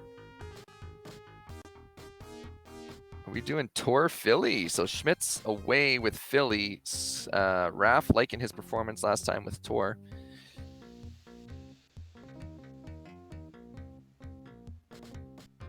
Sebi says, get him, King Raf. I taught you everything you know. No, he didn't actually say that. I just added that in. He also said Philly. He also said Purple Monkey Dishwasher. Nope, this is game 1 of 3, Seth. Thank you for asking. So, the winner of this goes to the finals? Is that my understanding? Yeah, the winners goes back to the finals. That's why this one's the best of 3. Right, and then they're down a game. That's Yeah. also correct? Yeah. Okay. Cool, cool. I missed that on the SNES side, that Mikhail lost, went to the loser's bracket, then came back up, and then he won 4 in a row in the finals. Is that what happened? Yeah, I don't remember who beat him. Crazy. I thought it was Anatar. Anatar, I think, beat him. And then, but then, got massive revenge in save the by final. Potvin there on the Recce one-timer. Takes a long time to get back to his net, but oh, at least his legs are moving. It's only for the period. I thought he was done for game right there. Uncle Seth says, anyone who plays SNES is perpetually in the loser's bracket. Ouch. Truffle said, "This is all house money for me." That's what Schmidt says. He feels he's already done being third place. He's done as good as he could possibly have been expected. All right, Raph trying to slow things down here. Number 3, I believe, is Rouse. Rouse circling around, gets hooked, but finds the one-timer to Gilmore. I actually played, last time I played with Toronto, I ended up using Rouse, and he got a couple of unexpected goals and some good assists, so I'm starting to favor him a little bit more now over McCown. Elliot's just a pimp, though. Now, big hits by Eklund here, coming in, and he gets taken out, and that's going to be a penalty. That is the Rouse we were just speaking about. So both Rouse and Gill in the box. Toronto shorthanded here. Schmidt's got to find a way to tie this game up here in the next minute. Has to take advantage of this. Raph's probably going to look for an icing opportunity here. Schmidt giving him a lot of space. All right, Eklund steals it back now. Gets it up to Dineen. Dineen, classic deke. Forehand doesn't work. Gilmore gets it back. Gets a breakaway. Puts a puck on, but he gets taken out after the shot. Good. No penalty. No penalty shot. 20's Hoggood, I think. Tries to get a puck on. Doesn't work. Elliott now coming up. 1-on-3. Doesn't have an angle for a floater. Gets taken onto the corner. That's bad. He's going to be sitting there for a while. Hustles back. Eklund, though, floater. Doesn't get the angle. Gilmore takes it. Tries to float it down. Doesn't work. Soderstrom races out and grabs it. Dineen coming in again. Driving wide. The one-timer lane's continuously taken away by Raph. Schmidt's not going to try to force it through there. He'd rather just keep possession. Elliott thought he might have had a floater there, but didn't work. Rouse in front, now on right wing due to the penalty. Raph might want to flip this puck out. He's got 4 defenders on the ice right now. I guess the period's over there, so we can get the lines back down to normal. So we just found out why Habs was using Nieuwendyk because he forgot that Makarov was on Calgary. So Oh, no. Nieuwendyk was just all he could think of. So much shade for Nieuwendyk in the chat. You guys were just tearing him a new one for using him. Schmidt would normally C-check that puck in there, and Recchi gets it in front. Big one-timer pass from Dineen, and we're tied up here. Schmidt is, he'll put the puck on net, and he'll just give that extra C-check. He never gets called for it, and every so often he'll pump in an extra goal or two. It's very frustrating playing against him. Elliott gives it away to Recchi, stops up. Gilmore, though, poke checks him. Borshevsky now on left wing. He gets knocked over by Hoggood, but Gilmore picks it up, circles around. Finds some space on the sideboards. Drives. Oh, one-timer pass. Maybe he would have had a shot there, or even a pass shot. Eklund driving wide, gets Potvin to commit to the left, and comes back and finds Recchi for the one-timer. That's an excellent play by Schmidt there to find the one-timer in the slot. He sets up those lanes so well. Gilmore knocked over. Recchi back to Yuskevich. Puck's down. Potvin grabs it, negates the icing call. Gives it away. Schmidt tries to float it in. Doesn't work. Yuskevich, though, comes in. Tries to go deke, and Gill says, sit down. He'll be nursing a sore knee for a couple minutes before he comes back. Yeah, somebody mentioned Carson in the chat. He was in the Sochel tournament, and then he agreed to come and play in my league, and then never showed up again. Recchi here. So if you notice what Raph did there, he took the goalie and then released control, so almost like a goalie control fake. And Schmidt was going slow enough to recognize that and then ended up just putting it in on the forehand deke. Gill stops up, looking for Gilmore one-timer, but gives it away to Recchi. Dineen picks it up on the right wing, drives the slot. Gilmore hits him, but gets it into Recchi again, who spins. Knocked over, though. Good poke check. Eklund back to Dineen. 29, not familiar with him on Philly. He's in substitution for Yuskevich.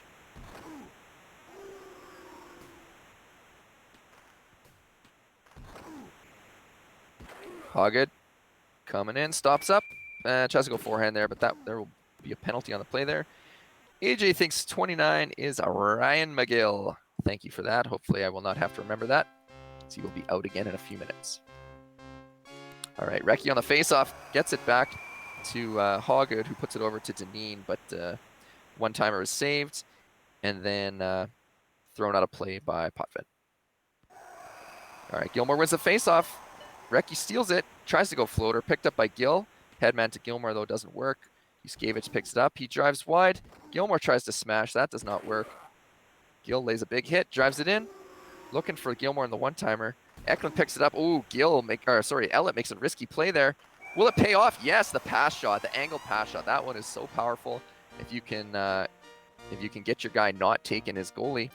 Schmidt did not there. Schmidt is extremely anti-pass shot. That will piss him off. Having the lead be cut in half there on that beautiful pass shot. Very impressive sequence, AJ, but you got to admit it was risky.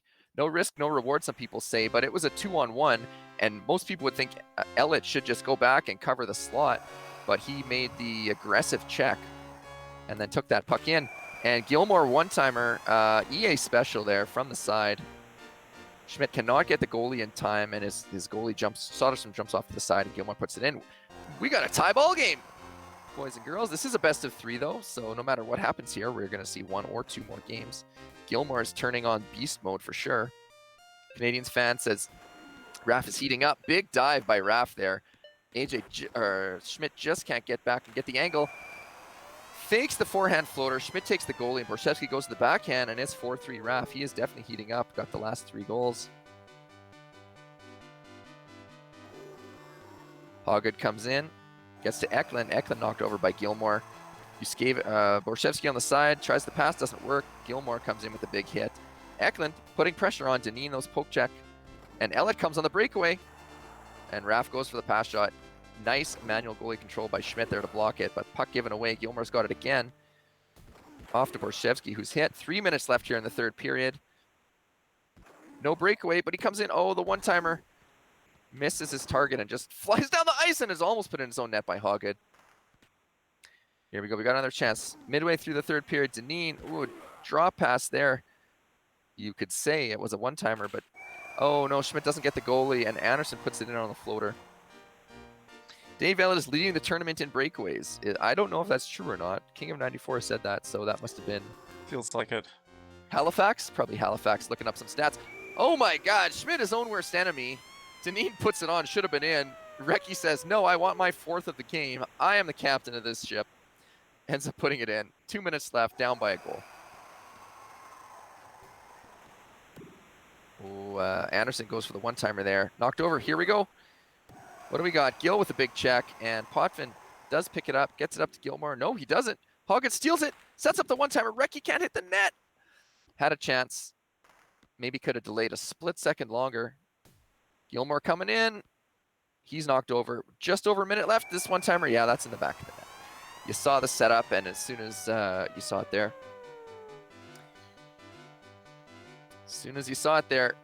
this is going to be tough for Schmidt to come back 2 goals in a minute, but he's driving, and Schmidt is definitely a goalie puller. So if he gets a chance, you're going to see an empty net, but he's probably going to need to get one back here. Oh my God, are you serious? Wide open one-timer on the side. Nothing Raff could do, but the puck went back to the point. Schmidt's going to be fuming about that one. Takes a needless goalie dive as he's written this game off. Going to focus on games 2 and 3. Pardon me, I need to get some water. My throat's getting a little dry here. Another one-timer doesn't work and can't get around the net to put this one in. AJ says Schmidt is just not cashing in. I mean, everybody saw that one-timer. He should have been 1 goal down with 40, 50 seconds left, whatever it was. Yep, very good game, very entertaining. A lot of offense back and forth. Great defense, great goalie plays. Congratulations to both guys.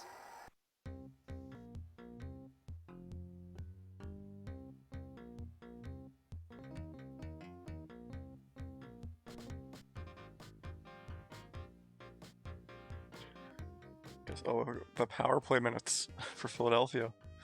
Not enough. No, Toronto clean game.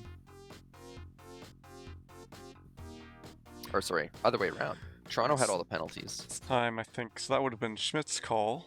This time, Raff is calling. Mr. T says maybe a beer, Dan. Actually, I'm out of beers right now. Next time I go out, I gotta remember to grab some. But we're not on my channel, so you guys can't force me to drink. I am just gonna take off for a sec here and grab some water. So I'll be right back to get in on the action.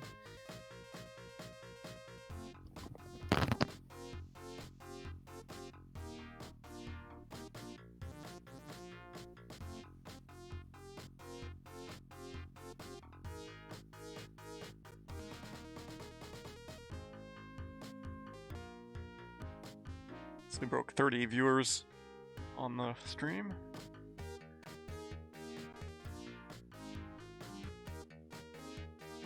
Seeing a few names I haven't seen before. So welcome to this. This is the... Oh, so we're going to Kings and the Flames. So right now, King Rat the series 1-0. And the winner of the series goes on to the finals against Angry J. That'll be a 7-game series. Didn't see the line changes, but we'll find them out here. Gretzky at center for Schmidt. I'm not sure what's going on. Looks like we have a connection issue.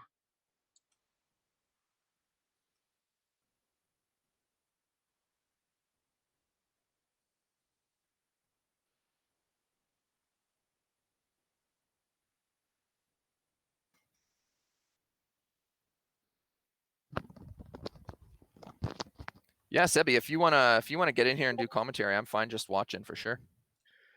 Yeah, so I will send him the link.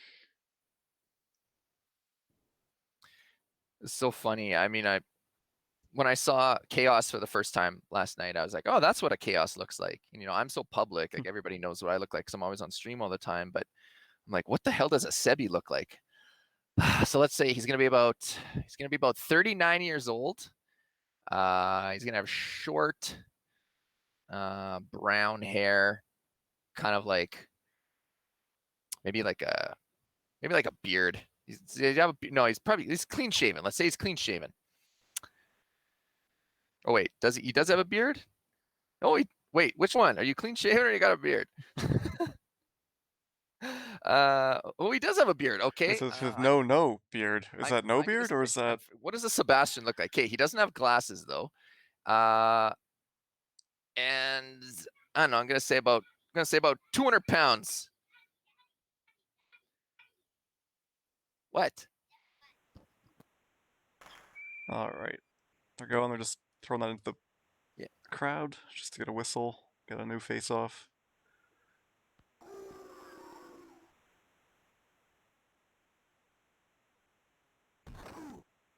That one-timer intercepted by Sandstrom, loses it. Here comes Too Much Man. It's Roberts with the goal. My nemesis. Sebi, pretty much all of us are 35 to 40 and around 190 to 220. So I mean, most of us probably have short brown hair. Not the greatest. Oh, Fleury with the big miss. In the cold reading techniques, your name begins with S, maybe? No, oh man, I cold read my wife one time on a number between 1 and 100. It was so funny. I was like using the techniques that this cold reader guy did. I was like, I feel like it's an even number, and then I would just look at her face and see if she smiled or not. Oh, Robitaille floats one in on the backhand, cannot be grabbed. Calgary's goalie. I should know this. Who's that?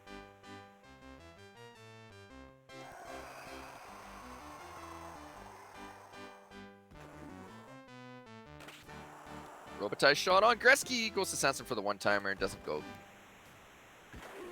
Here's Reichel. Oh, can't drive it past Hrudi. But Fleury gets it back. Oh no, poked off his stick somehow. And I think that's Suter. Suter's driving. Puck knocked away. Robitaille comes up on center. Gretzky back to Robitaille, but Fleury. Nice back check. Reichel up to Roberts. To Fleury. Fleury circles. Gets to Reichel. Oh, one-timer goes through the... Vernon versus Rudy. Oof. Yes, thank you, Thrillhouse. Mike Vernon. Intercepted by Roberts. Back to Fleury on the wing. And floats a puck on. Oh, lots of traffic in front here. And the one-timer. Roberts spins around. Finds Reichel on the side. Calgary is up 2-1. And that is King Raff, who's already up 1-0 in the series. Schmidt's got a... Why is Sandstrom not center? Is Schmidt not a big Sandstrom fan or what? Yeah, I don't know if it's like he likes pass shots or something. Oh my gosh, post, but the rebound. Schmidt bites on the backhand and he goes forehand. Might consider taking a timeout here and changing things up.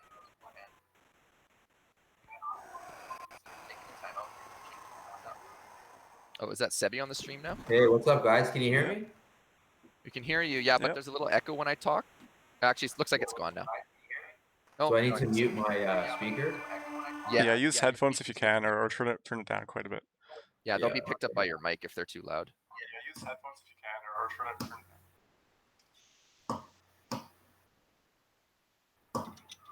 Yeah, I don't have headphones.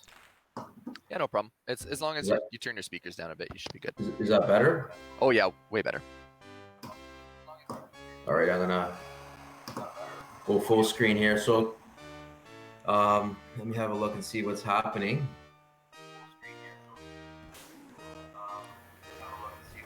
Okay, great. Just trying to catch up in my mind.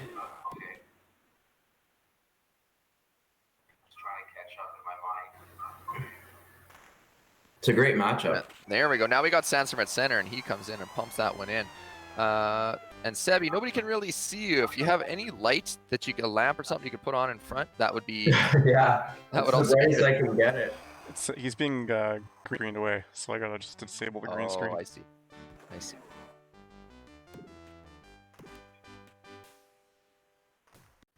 All right, Blake up to Gretzky, but doesn't go. It's intercepted by Roberts. Stops up.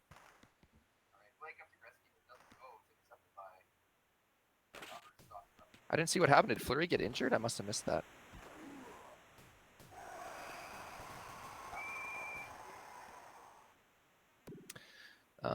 Just reading some of the chats here. Was it Mr. T that just said that? No, Chaos said game over. Calgary got all the luck. I disagree. It's not game over yet. Schmidt's got a lot of heart, and he's very good with LA. Now that he's got Sandstrom at center, I think things will be better for him. It's just money in the bank when that guy takes a one-timer. I got the SPAC man joining me in a few minutes too.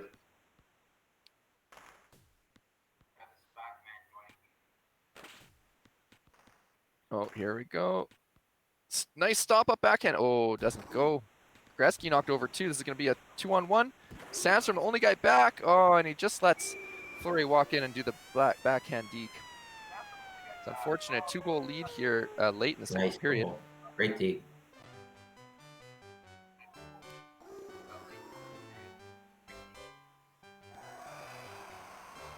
Gretzky can't take that pass.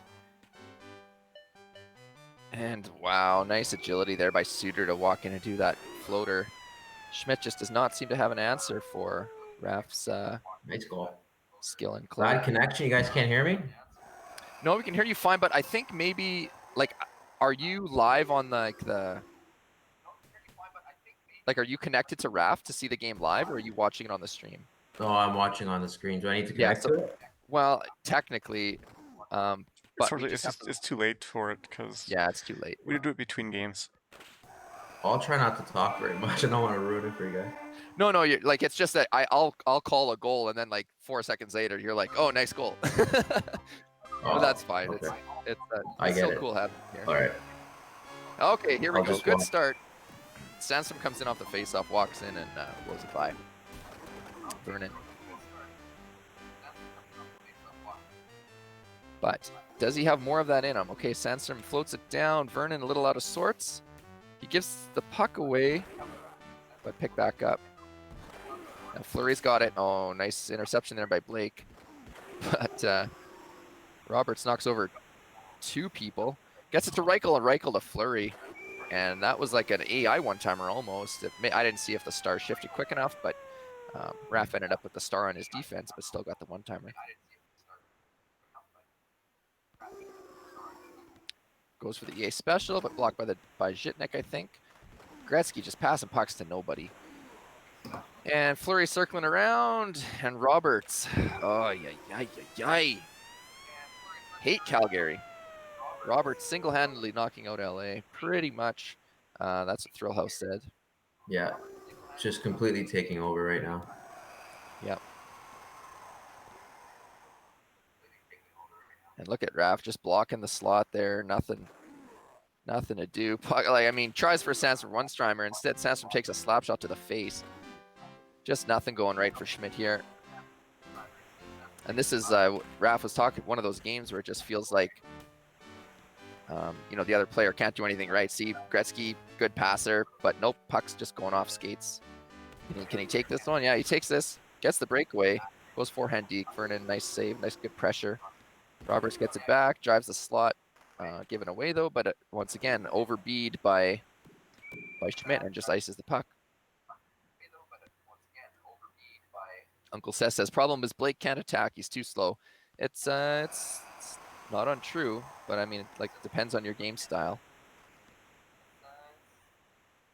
Gretzky hanging out behind the net. Sandstrom gets it. Can't find the right one-timer. Yep.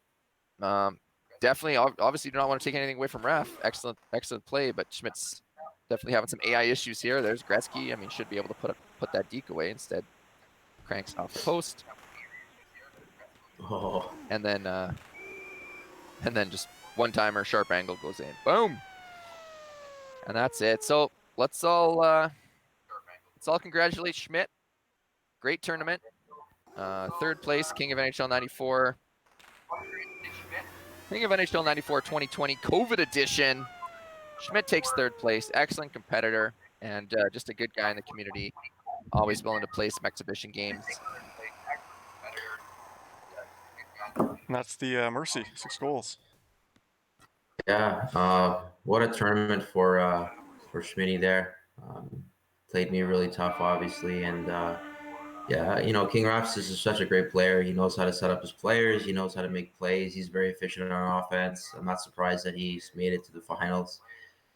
It's going to be a really, really cool finals. Can we make finals best of 7? It is. Nice. Or it's best I of love when you. 6.5. All right, cool. First to 4 wins, you get a spot. AG will start with 1 win. That's true. Right. All right. Well, so Sebi, you wanna commentate the finals then? Because I totally can back out here. Let Spaz get back on there. No, it's fine. I mean, can we both do you it on? together? Or I don't want to like Yeah, have to leave. Go ahead and do it together. And yes, I think you'll want to connect to Raph. Yeah, and I get what you're saying now. Yeah. Yeah, and then, oh, where'd my green screen went away too? Yeah, I couldn't. It's one Oh, okay. component, and when I was green screening, it was actually taking out Sebi for some reason. Sebi Yeah, well, dropped Sebi, here for some reason. I'm not sure why. I was gonna say, Sebi still needs you still need just like a lamp or something in front of your face, so that it makes your background more prevalent as well, so that the filter can try to figure it out. All right, tall task ahead, says Angry J, and that's ain't that the truth? 3 out of 5 tourneys these guys meet in the final. Yeah, I would say it's more like 7 out of 8, but I don't know. Is it finals right now or a little time in between? I mean, maybe a little, maybe smoke break or something like that. Rematch AJ Raff, best of 6, says Mr. T. Yep. Mr. Fancy says, surprised it's not all, to be honest. Finals are up next. Yes, Coke. If it's anything like last year's final, it will be a barn burner, says Mr. T. And Uncle Seth asks if Sebi is broadcasting from TK's basement. Here we go. Why is it that bad? I'll be back. So yeah, Raph's ready to go. So let's all join this game. And when you get into the game, then you press the I key to enter spectator mode. All right, hey Sebi, repeat after me. I will play in the next league in NHL 94. I might. See, nah, he's out. Uncle Seth, he's out.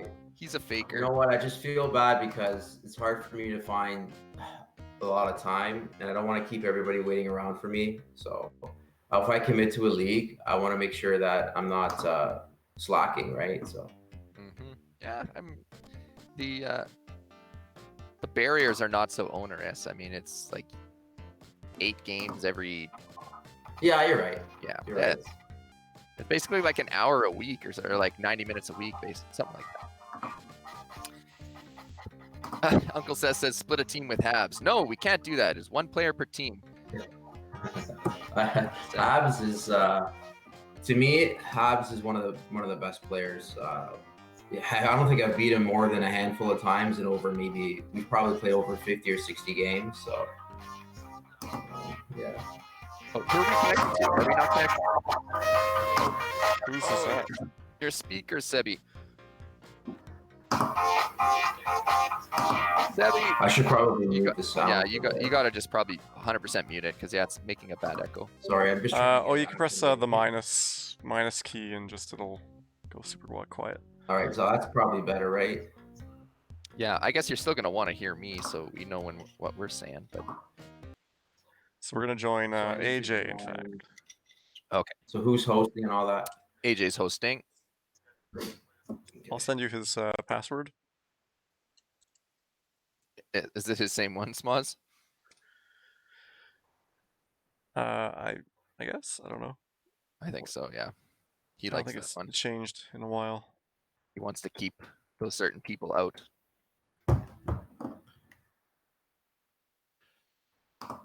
AJ will be St. Louis and Raph is Quebec. This is gonna be a 7-6 final. Wow, that's interesting.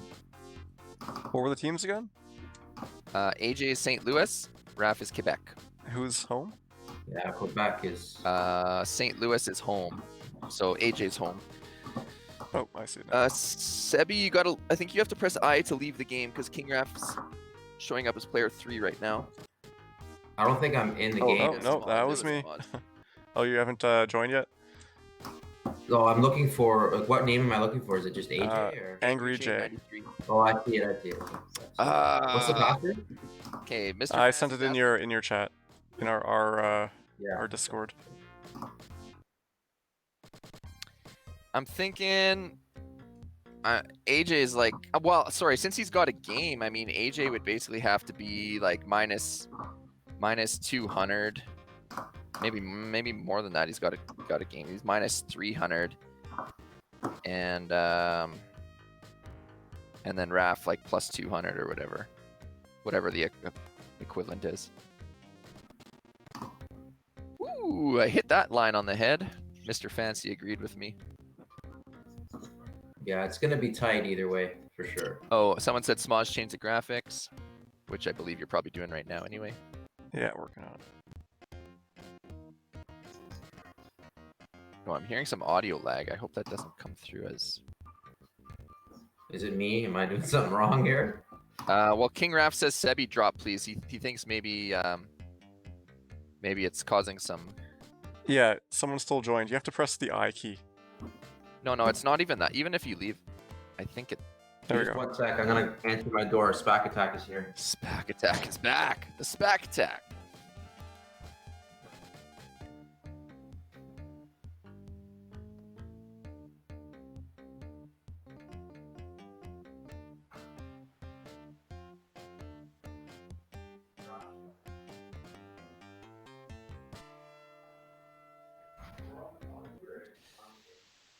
Yeah, all right. This looks good now. All right, so St. Louis starts with a puck. Get it. Ooh, that's Emerson looking hot. Let's see, what can Hull do here? All right. Oh, big slapper. Oh, no. And Raph tries to dive at the last minute, but can't get over there. We're on camera here. What I miss? All right, Sakic at center comes in, blast, and wow, just look at that. Sakic and Hull shooting out the lights back to back. My call before this game started was 7-6, and we are shaping up to maybe be a 9-8 final. This will be a barn burner.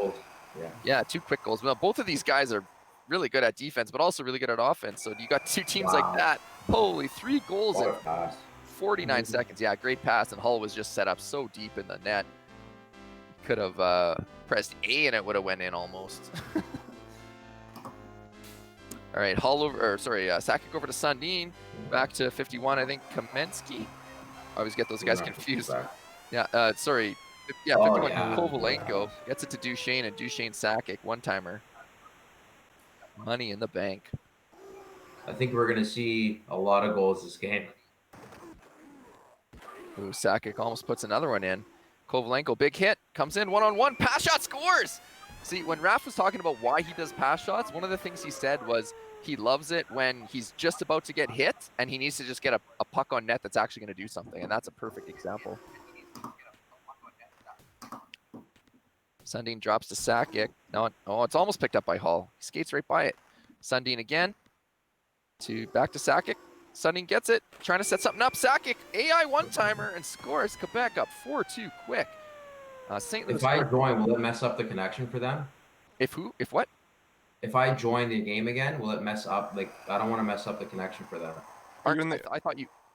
I think Can't yeah. you see what's going on? Because I'm a little bit behind. What, like, I'm hearing you talk. I'm a little bit behind, kind of. Oh, like are you watching the stream again? No, I'm watching like on RetroArch, but it seems like I'm behind what you're saying. It's weird. I That don't can think happen.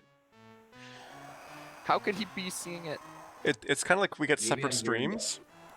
So I would wait Okay, so between I'm- games. I would come back next game. Yeah. Okay. So right now it's like Sakic, just okay. How the Yeah. Now it's. How could he possibly Emerson be and connected Berkeley. live but seeing it behind? That's so strange. That's why there's this when you see the stream and people say, hey, there's a Raf's ahead of the Right, call. yeah. It's because we're actually seeing different things because it's a non-interactive version. Oh, interesting. So for Right. some reason it doesn't like skip frames to just keep it close. If you fall behind it, you just fall behind. Wow. Oh, that's interesting. Wow. Okay. Wow, Raph comes in on a breakaway with Sundin there, and think he was maybe thinking pass shot, but he got knocked over and the puck just trickled in. So Yeah. or Deke, yeah. But either way, they just got the puck in the right lane, going the right direction. Big hit there. St. Louis D, and nice hook by the AI to stop that one-timer attempt. But he's setting it up again, and this is crazy. 9 goals in the first period. They still have 20 seconds left to put in the 10th. Crazy. I think my 7-6 line is looking over the over hit on this. Definitely going over. Yeah. You know what though? In games like this where they shoot out the lights in the first period, oh my God, they got 10. Unbelievable. What are we seeing here? Have you ever seen a 10-9 game? I think we could be headed for that. Yeah, I'm gonna say for sure at least one team gets 10 goals. They gotta. But sorry, what I started to say was in games like this where the first period is shoot out the lights, for some reason the second and third period they'll get like 1 or 2 goals. Like just everything tightens up. And I don't know if it's the players or if it's something in the script of the AI, but this is they're just playing last. Yeah, I've minute. experienced that a few times for sure. This looks like street hockey. Big rebound. My God, can they both change their goalies at the same time? Is that something? Wow. Another big rebound. These goalies cannot hold on to anything. Emerson comes in. Oh, he doesn't find Hull. It passed. So AJ has a 1-0 series lead. Yeah, and that's huge. So we favored AJ at about -300 just from that 1-game win. Yeah, no, that's huge.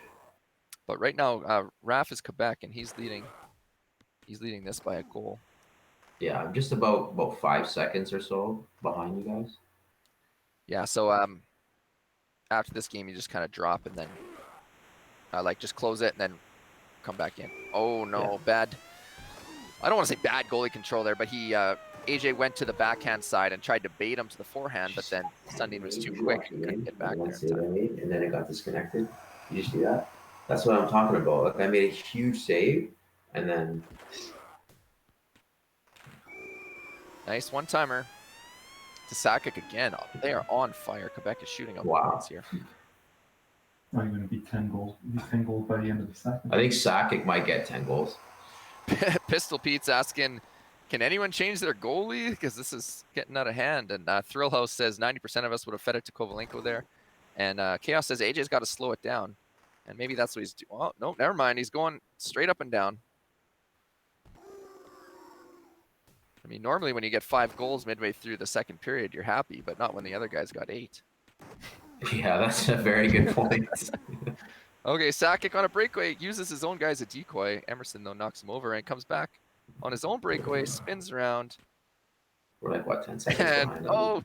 nice goalie control to push push Hull's shot wide. Now Hull gets it back. Emerson on the wing. Hull back in the slot. It goes through his legs, but Hull gets a one-timer, but huge save by the goalie. And back and forth action, and oh, he doesn't go one-timer. That probably would have been in. Big shot by 21 Brown, I think. Yeah. Yeah, 21 is Brown. Yeah, he's got a good shot, and momentum is going all over the place here. Chaos reminds me that Quebec is good when they're away. Yeah, that's true. That's very true. See, AJ's kind of be holding off on these one-timers here for some reason. Yeah, I remember a lot of games that I played with him. He was very patient. He likes to pick a really good spot and make sure that his pass gets through. He's super patient. But I mean, if it was me, I would try and get as many goals as quick as possible. Oh, he had the floater, but he decided to go backhand, and Raf went backhand there too. And the one-timer. Kovalenko gets the 9th goal of the game. Oh, Smalls, you got a typo at the top. It should say finals, by the way.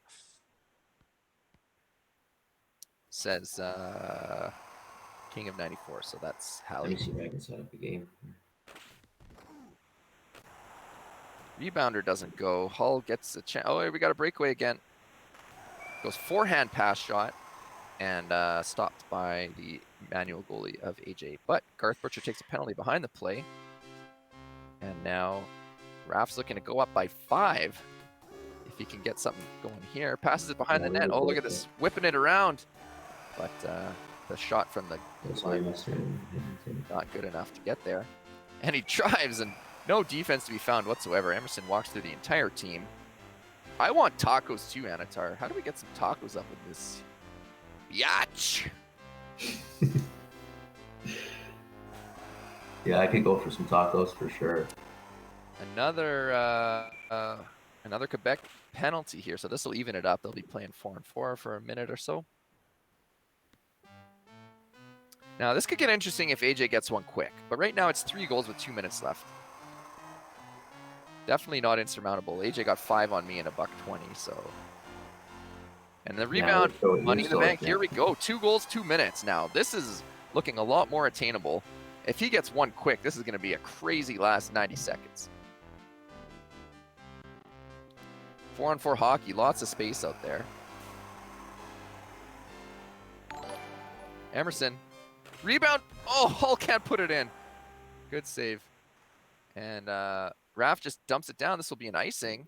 Are we going to see a goalie pull, an early goalie pull maybe for the accuracy boost? No, leaves him in. Oh no, backhand? Hull. Oh, misses the net and then cleared down, but good play by his own defender to keep it in. Now, quick power play here for St. Louis. Raf's going to want to eat up the clock here. Get it deep behind the net. Driving in front. Oh, he thought he could get AJ cheating off the post, but AJ didn't take goalie. And 30 seconds here. 2 goals. Just flipping the puck down. Passing it around. Killing time. Totally within his right to do it. And 1 for the road. We got 10. Woo! Let's see the 10s in the chat. Wow. Let's see the 10s in the chat. Can we get some King Wrath emojis? Let me see. With a second left. That's crazy. Yeah. Here. Is that 10? 1, 2, 3, 4. Oh, shit. I did 11. I can't count. There's 10 Wraths in the chat. Whew. What a game. Exciting What game. a game. Really, really exciting game. Pistol says Capitals. AJ will remember. Yeah. Crazy game. Wow. Fun to He almost came back. I mean, it was tight there at the end. I was totally. worried. Just, if I was Don Cherry, I'd say, you just don't want to see that guy scoring a 10th goal when there's nothing on the Oh, line. yeah. For sure. Oh, yeah. You're going to see But AJ come back the next game, NHL I 94 guarantee was it. a little different. Got to get those Europeans out of there. Get some good Canadian boys in there playing. Let's go. All you need is the suit. You need a fancy suit. You got to get Dougie on the ice. Mwah, he's a good Canadian boy from Surrey, I think. He was from Pardon me, that Kingston, hurts. right? The North never forgets.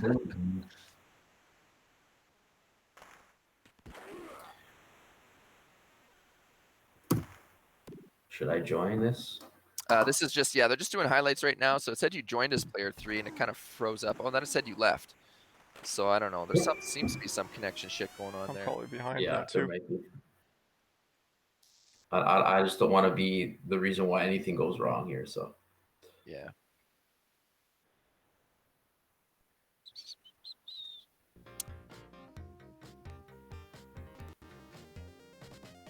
I'm completely disconnected.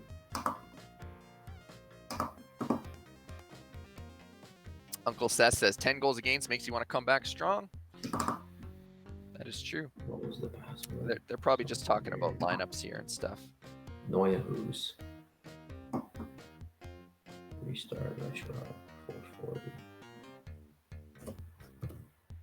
What's everyone else doing on this fabulous Sunday? Is there any football games on TV? Is that a thing right now? I can't remember.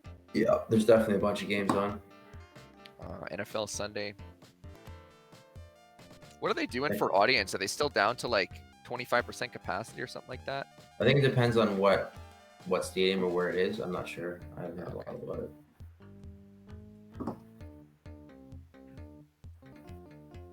Smos is typing. Let's see what he has to say. American Gridiron. Yeah, that's what I was talking about. There's no chair in here for you. I just realized. Let me get you a chair, brother. Sounds good.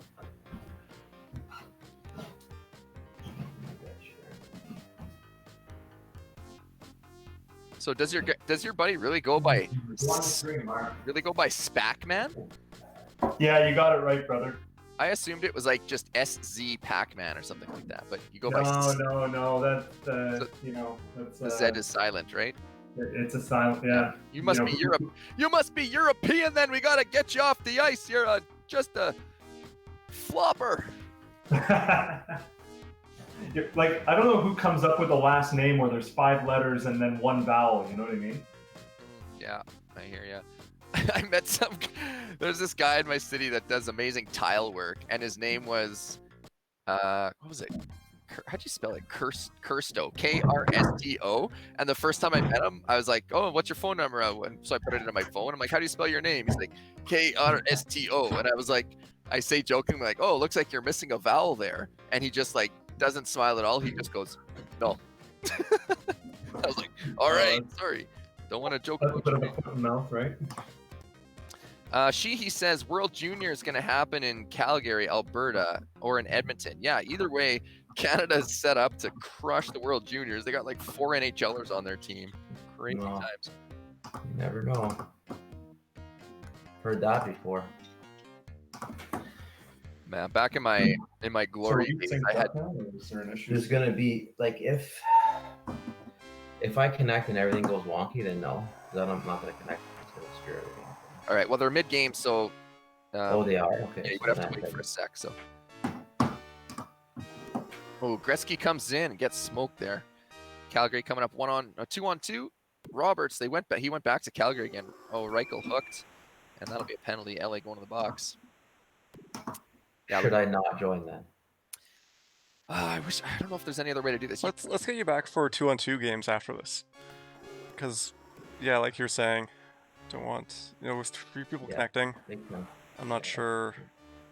Yeah, I'm trying to contact Scribe and didn't hear back from them because that's who we're playing, right? I'm not sure. Yeah. So let's get you back. I'm gonna just drop it down to Dan, and we'll get you back on for 2-on-2 games later. Okay. All right, thanks, sounds good. Debbie. Nice to see ya. Yep. Yeah, you let's join too. us. Take care, man. We'll try to force the rebound goal on the side there. Calgary breakaway. Pass shot. Who is Calgary? That must be Raph then. I've got it as AJ, but okay, wait. Who was home the first game? So AJ was home. So AJ should be home this game, which makes him LA. Yes, okay. Because I mean, AJ does not pass shot at all, and that was a beautiful one. That takes a lot of practice to do. So, should have just known immediately that it was Raph. Okay, here comes AJ. He's going to dish the puck off because he doesn't want it with Sandstrom. He wants to get Sandstrom set up in the slot. AJ is really good at that if you watch him. He takes his guy, puts him exactly where he wants him to be eventually, and then dishes the puck away with him and just lets his guy sit in the spot that he left him. It's an excellent play that any new player could benefit from.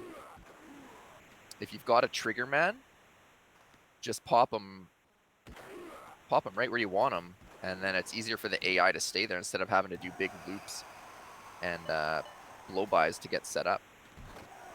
Oh, I thought that would have been a one-timer to go in, but it wasn't.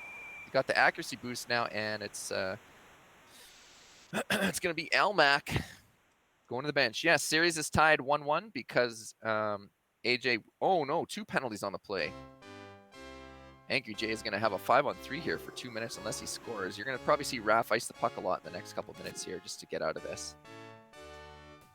He's got Roberts at center here with no Fleury. Oh, Gretzky almost squeezed that one in there. And Roberts, tries to dump it down. Doesn't work. Oh, my. Oh, no. Off the backboard. Off the chest and into the net. Ouch. That one hurts. Can we get a replay on that? That's the replay. You got the replay coming? Yeah, you'll see it in a moment. Okay. God, Raph is smashing his controller right now, I bet. That one hurts. The goalie just, ugh. Sometimes it's better to just like get out of the way on those ones, but sometimes there's just nothing you can do.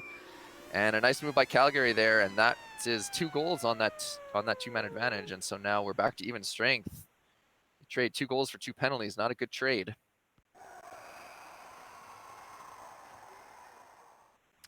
Fleury is looking hot, knocking bodies in the corner, and that's going to go for icing. No, sorry.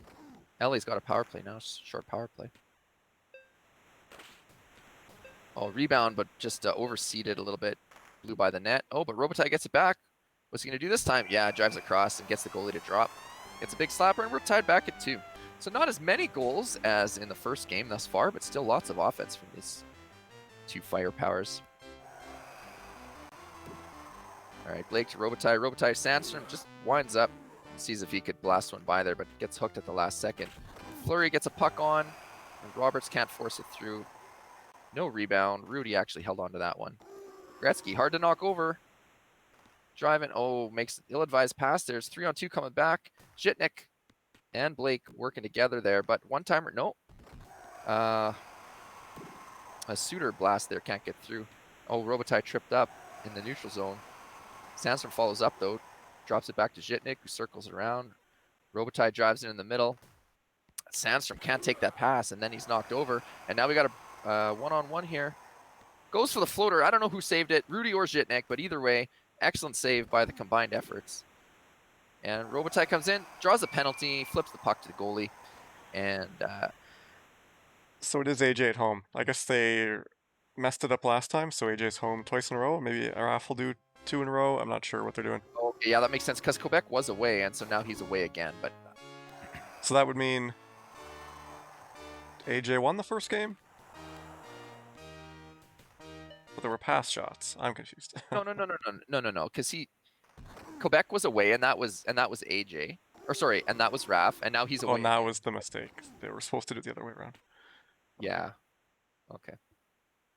Wait, do they do alternating, or do they do like 2-1-2? Or It's supposed to be alternating, but I think they forgot what they'd done previously. Yeah. Okay, no worries. We're trusting them. They're big boys. We'll just commentate whatever the hell they decide to do. Oh, nice rebound. Oh, Gretzky pokes it in with 3 seconds left in the period. And AJ at home takes a 3-2 lead to the third. There's technically a chance they could score here off the faceoff, but looks like it's not going to happen. It's almost not even worth the risk of pressing any buttons because it's more likely you'll get a penalty than you'll score a goal. Nothing sucks worse than a penalty with less than 3 seconds left in the period. Bad way to start. All right, Gretzky gets poke checks, and Suter's just a beast in them. Oh, that wasn't even Suter, sorry. Oh, nice goalie control there. Almost faked it, but held the post. 3 guys of LA kept deep. Fleury coming in, stops up, goes for the floater. Rudy leaves the net wide open, and not even the quick goalie control can get back there. We're tied at 3. Early in the third period.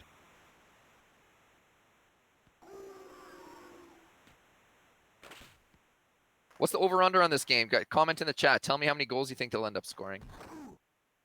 My guess, I think I put the over-under at 7.5. I think they're going to tighten up a little bit here.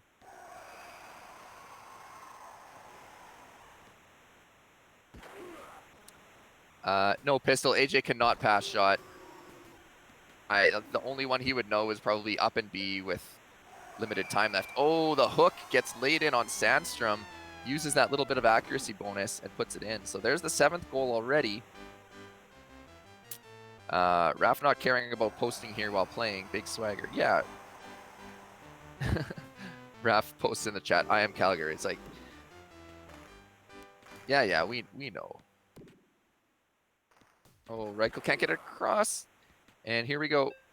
Gretzky breakaway. Nice goalie control there that time. Puts the pressure on Gretzky. Doesn't leave him much time to do what he wants to do. And driving, not letting Sandstrom touch him. Good job using the space. Oh, nice play. And Robert puts in the, not even a fast one-timer, just a little floating one-timer. Rudy looking absolutely abysmal there. Raf doesn't need to pass shots, says Chaos. He's a real man. That's what Schmidt would say. Or AJ doesn't need to. Ooh, big one-timer from the point there. Rudy digs deep and finds a save on that shot. Zhitnik picks it up. Sandstrom in the middle now. Dishes to Gretzky. He's going to be looking for the one-timer. It's there. Oh, no. The pass goes to the goalie instead of to Sandstrom. That was a huge break. Huge break for Raf there. And puck deep here now. Gretzky driving. Oh, I thought he'd go floater, but he tried to. Oh, here we go. We got a semi-break. It's a full break. Forehand scores! Raf, huge goal late.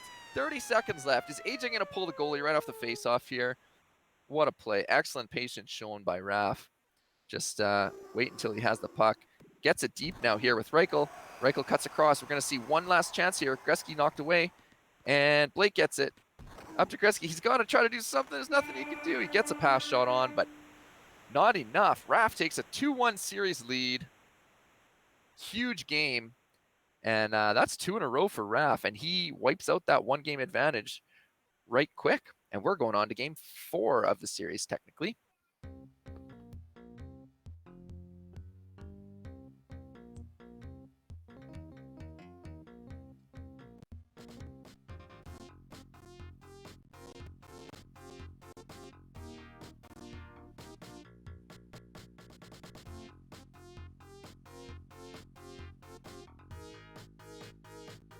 All right, guys, my daughter wants me to show you the beautiful artwork she made. So can you comment in the chat about how beautiful it is? Look at, so this is one Pokeball, and here's a blue Pokeball. It's bigger. Here's a blue one with red streaks on it. Here's a green The one. Master Ball. Two green ones. Yeah. Hey, Hazel, my friend he said you gotta catch them all. Here, come here. Should I throw them at her, guys? There you go. I caught a Hazel. All right, very nice. Hey, don't throw them at me. We go Detroit Van. Oh my God, what a play. Could have scored 3 different ways there, and instead his guy just rifled it over the net. So I'm imagining Raf must be at home now, right? Yeah, I've got Raf as Vancouver. I hope that's right. Okay. Eventually, yeah. All right, so big shot by Fedorov over the shoulder there, and AJ's off to a 1-0 lead. Comes in again, goes for the rebound. Had a chance there, didn't quite go. Nice creativity out of these guys. You see, like when Zeppelin was playing, he seemed to be like almost like hyper focused on the rebound. Whereas if you know someone is just hyper focused on the rebound, there's a couple things you can do to kind of thwart that. But when a guy has 18 different freaking ways to score, it's so difficult to know what he's going to do and when. Nice job there. Goes to the backhand, and goalie puts the pressure on, but the puck was in the right lane and just floated in past. So AJ's up 2-0 here in this one. Or should we say Greg? What a name. Oh, nice stop up by Ciccarelli, but excellent goalie control there. Keep this game at just 2-0. Yzerman, oh, I thought he had a floater in him there, but he just drove behind. Look at that agility. Oh, but he does get knocked over.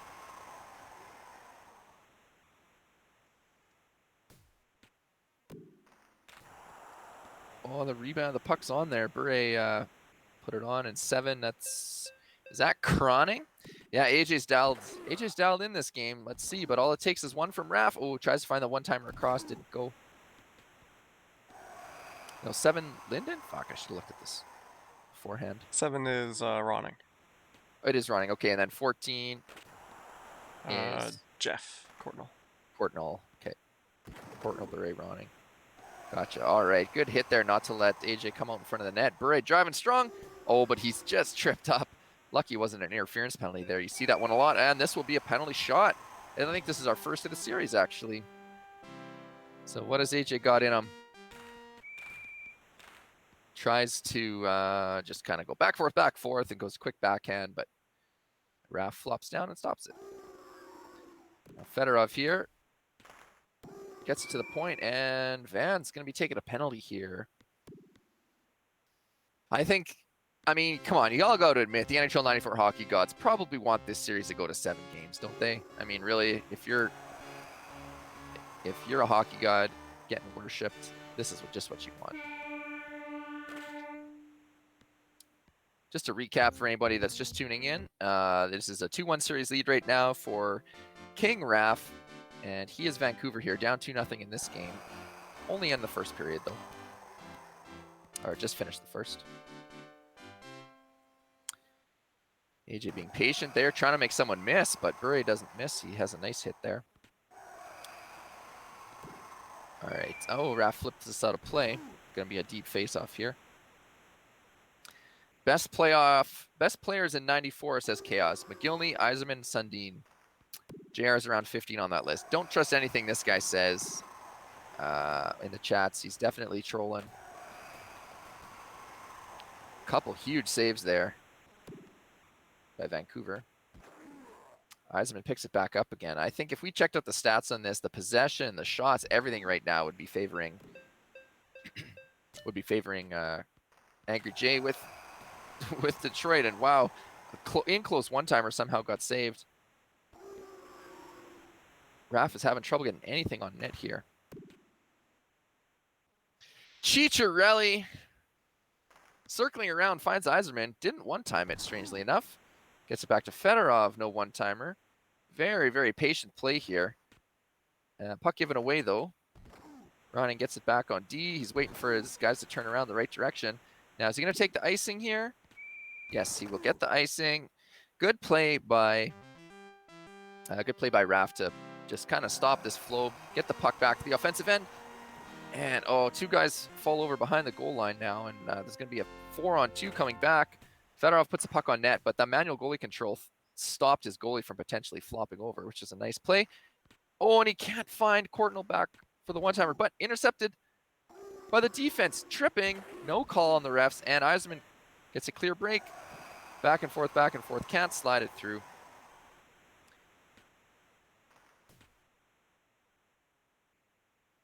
Trying to wait for things to set up here, but AJ's covering the slot very nicely. Gets the pass across, but Chevalier came across nicely. Now Bure, speedy, tries to drive it through and just force it in. But that's not going to go. And I mean, we go from a 10-5 game to whatever last game was, and now we got 2 goals in 2 periods in these guys. So very highly offensive, talented teams. Maybe they're just putting a little bit of extra effort into defense. Maybe they got some better goalies. Who knows what it is, but huge hit there by Raf in the corner. Drives out, easy floater handle, but the rebound, it's trickling, and it's almost put in by AJ. Thought he was going to eat it there and get a face-off, but no. Fedorov stops up. Pass kind of bouncing around in the slot here, and will we have a break? Bure gets it, drives, tries to spin around and go backhand, but hits the goalie first. Now Coffey circling around, gets it to Cicerelli. Yzerman seeing things develop. He had a lane there. Oh, nice feed along the boards. Using the boards to direct the passes. Holy smokes, nice puck movement there, but that one-timer for some reason didn't pick the corner. Instead, went right into the goalie's chest. Now Fedorov picks it back up for Detroit. Coming in, tries to get a shot on, but that hit a leg. Now Ronning picks it back up, driving wide. Trying to get things, 2 checks missed. The third does not. Coffee hits him, but Bray steals it. AJ quickly took the goalie. A lot of chaos there in front of the net. And I don't mean the guy in the chat. Oh, nice B check there to steal the puck away. Bray comes in, tries to go for the floater. His shot very hard. And here we go, 3-on-2. I think he was going for maybe just a pass shot, get something on net there. Big hit. Puck given back down. Bray's got it now. Driving, tries to go for the backhand, get the goalie to drop, but did not work. Oh, puck given away here. Is this his chance? Bray can't squeeze it in. Ronning can't squeeze it in. Gives the puck away in the slot, but just sitting there. Fedorov gets knocked over. And Bray, one more chance. The give and go doesn't connect. 20 seconds left. So this game is over. He can maybe get one. Ices the puck, and that'll do it. So this series is tied. Smoz, what do you got to say? So this is the reverse matchup of a little in their previous series, I think. Didn't they do these same 2 teams, but as the opposite guys? And in that game, it seemed like Detroit couldn't get anything going on Vancouver. I think AJ won both of those games. Yeah, what did he say last time? He said, giving AJ Detroit at home, bad idea, learn my lesson or something like that, right? Oh, I don't remember. He said something like that after he lost. Yeah, Truffle says, good game. Likes tough scoring games. Chaos said, nice shutout by Chevy. Yep, that was good. Yeah, so that was great passing by Detroit, for sure. So this series is now tied up at 2. Becomes a best of 3. We watched all of this for nothing.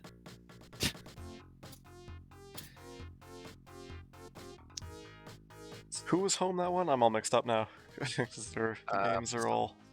So write it down this time. Detroit was AJ on the road. Detroit was AJ. He says, man, AJ had it locked down, but he did get some favorable bounces and shoveled off on D. Yep. And Mr. T says Detroit has a good boost on the road, but man, you really can't trust anything that guy says. Doesn't know what he's talking about. Treffo says, where's Scribe? We can finish our A-League tonight. Yeah, get some A-League matches in while you're here, while you're in the zone.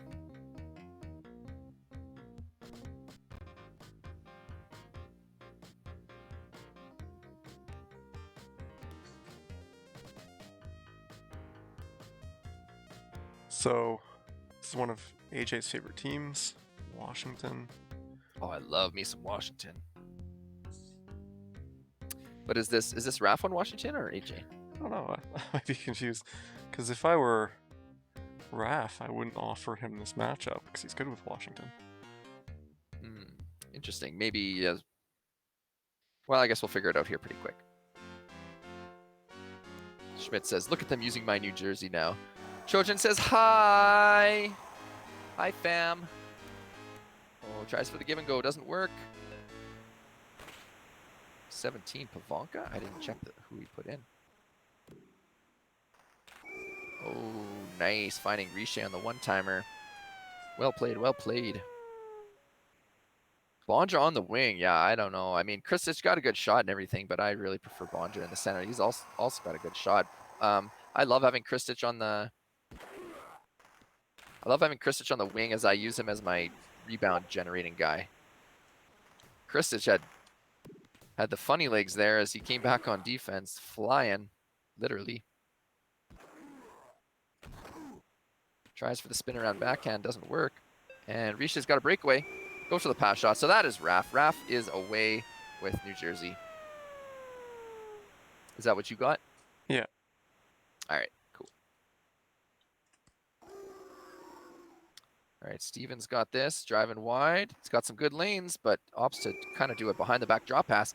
And just as AJ's going up on what you might call a breakaway, I afraid he takes a penalty behind the play.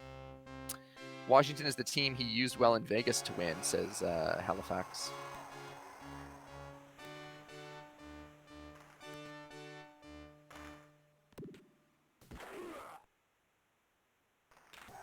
Oh, he set up Riche for the one-timer, nice, but that was handled by the auto goalie of Washington. Okay, Bonja driving wide, goes for the big slapper. He is crushed in the slot. Gets the puck back. New Jersey does. They're poke checking all at center. They're trying to get the puck, which they eventually do. Gets it to Riche. What's Spinorama? Goes for a pass shot. AJ covers that left side well. Oh no! Oh no! He tries for the pass, but his defense is too close, and it bounces right back behind him. That hurts. It hurts.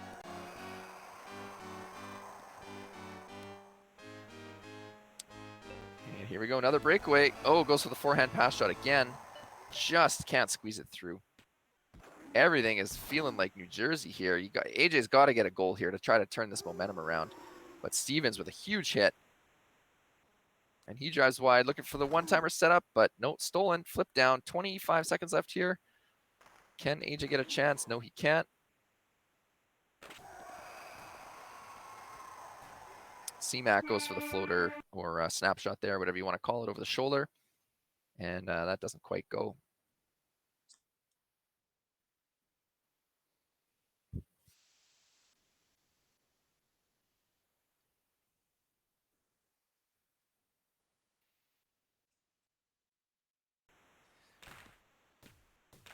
The 3-0, end of one.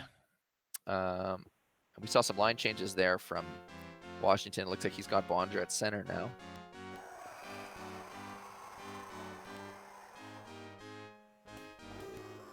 Big shot, can't get on. I mean, I want to check the game stats on this and see what's going on here, but it feels like, oh my gosh, whoa, little sick drop pass to Riche. He was firing on all cylinders tonight, plus the accuracy boost with the goalie out. There's not much you can do there. Very difficult to make that save. 4-0.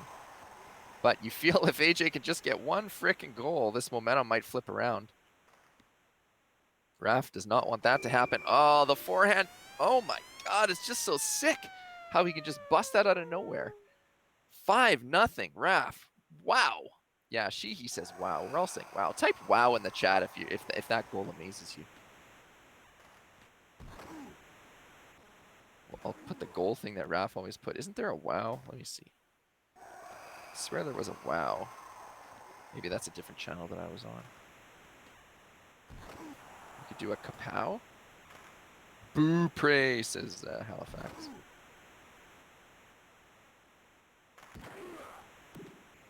$50 viewers now. Thanks everybody for tuning in. Really appreciate it. If we just need you to share this with 3 more people. We want to beat the total from the SNES. From the SNES tournament last weekend. So share this on your Facebook. Get your friends to tune in. 2-2 in the series. We just got a couple more games left and this thing will be all over.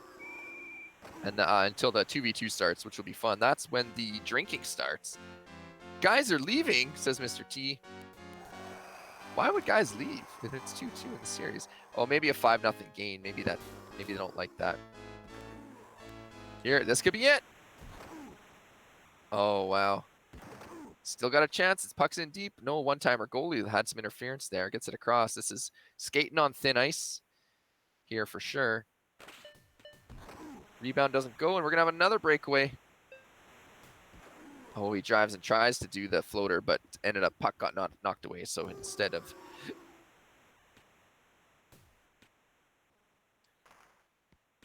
Don't mention SNES. If you mention SNES, everyone leaves. That's funny. Sorry, guys. Sorry, I shouldn't have mentioned SNES. Oh, and there it is. So AJ gets one. Now, late in the second. Does this momentum flip things around? Anatar says the momentum swings in this series have been crazy. I know we've had games with 15 goals and games with 3. So, oh, wow. He almost tried to put one in there and make it 5-2 at the end of 2. But Raf still got all the momentum in this game. I mean, to come up 4 goals on Raf, I mean, it's not like he's sitting there doing nothing when you try to score. He's driving it deep, put pucks on net himself. But Ridley breakaway, goes backhand, puts it in. Might be time for a timeout. Change something up here, King Raf. I mean, you want to try to stop this momentum in his tracks. Seems like his team is now responding to his controls a little bit better. Oh, wow, look at that. tight angle to flip that puck over the goalie. Make it back to a 4-goal lead. Kristich on the side here now. Iafrate to Bondra on the slot. Can't put it in. Riche gets it. Headmans to C-Mac. He's tripped. No call. Riche gets it on the off wing. Gets it up to Ridley. Ridley has the one-timer lane there, but maybe just waits a split second too long. And Zelpukin comes up. Drives. Oh, he gets the goalie to bite to the forehand. Flips it back for the one-timer, but C-Mac puts it over the net. What was the matchup last game? Oh, man, I can't even remember now. Corbett, it's been a... Or, sorry, Corbett. You're like a Corvette. I heard I'm supposed to call you Corbett. That's going to be difficult for me. You're asking too much of me, guys. By the way, Corbett, thank you for your vote in the best bud of NHL94 2020. I really appreciate it. That Smoz guy. Chaos. Pfft, what do they got on me? All right, puck sent back by Raph accidentally. But he'll take the delay. Oh, no, gives it. Oh, wow. He gave it away. It could have been 6-3, but he came up a little bit too far and got the whistle. So kind of lucky there. Iafrate gives it away to C-Mac. Drives in wide, trying to set up for a one-timer. He gets knocked over by Iafrate. Iafrate now to Kristich. Puts a puck on, and Bondra comes in and cleans that up. Scores 6-3. Goal every 30 seconds. That's all he needs, folks. If anyone can do it, AJ can. This is the pivotal Game 5, so whoever wins this will be one win away from the Sega Genesis King of 94 2020 COVID edition. Raph killing a little bit of time. Gives that puck away, gets it back. Now he's going to probably make some smart passes here. Tries to get it up to the headman, and the one-timer there to Riche. Money in the bank, 5th goal of the game. Riche puts the team on his shoulders. Single-handedly gets this one done. My phone's dying here, so I got to put it on charge. See if I can rig something up here so that I can still see what the hell's going on in the chatty chat. And there we go. All hail Queen Dan. Thank you, sir. I expect to get your vote too, since I'm always so nice to you. Oh, I was hoping AJ would just go for a pass shot there because it didn't really matter. You know what? I'm expecting to see some expansions. We haven't seen any expansions yet out of these guys, so I think they're going to go tier 6. They're going to run out of teams. Yeah, feels like it's 7 minutes, 14 teams out of, what do we got, 26 in this game? They'll use 12 teams. They go 7. Oh, okay, gotcha. Right, that's right. Only 6 games. So I'm just going to take a quick bathroom break. We'll be back in a minute to do Game 6.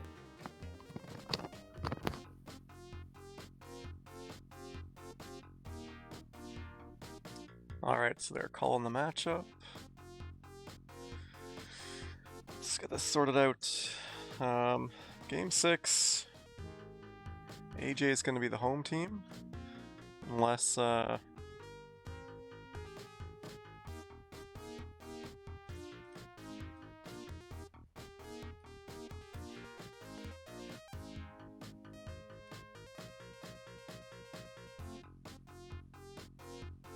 unless they tell me otherwise. I assume they're switching back and forth.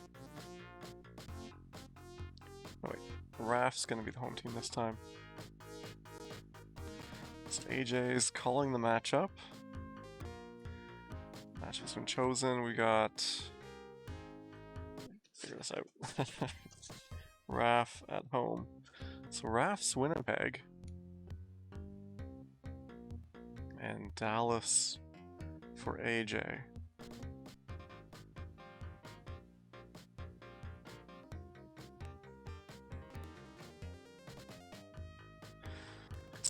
Coming out for Davidov. Shamnov replaced by Solani. Shamnov staying in on the wing.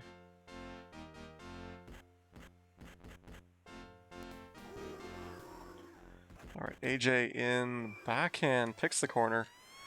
Quick goal for AJ.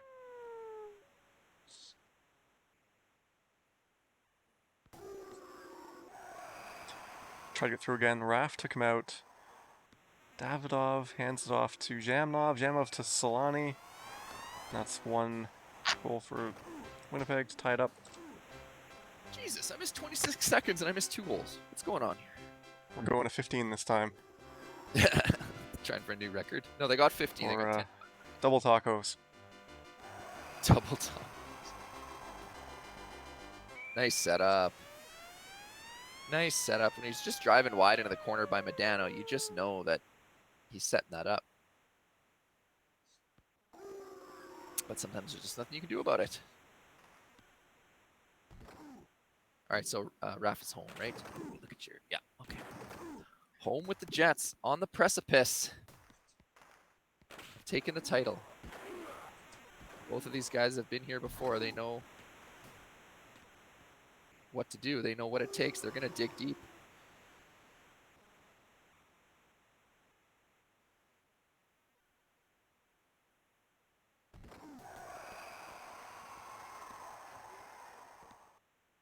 A little giveaway there.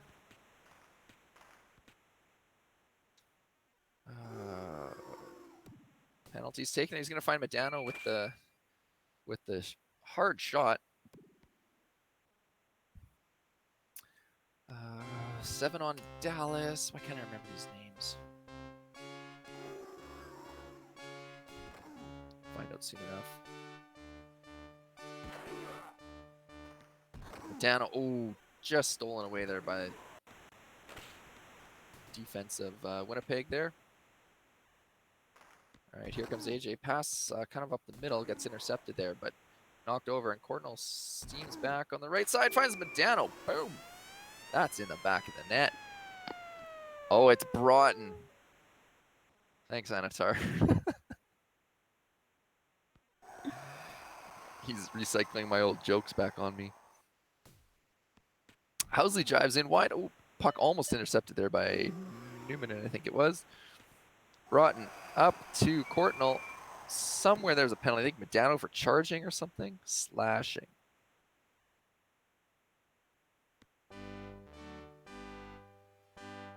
And Dallas going to be shorthanded here, so Raf's going to want to claw his way back into this one.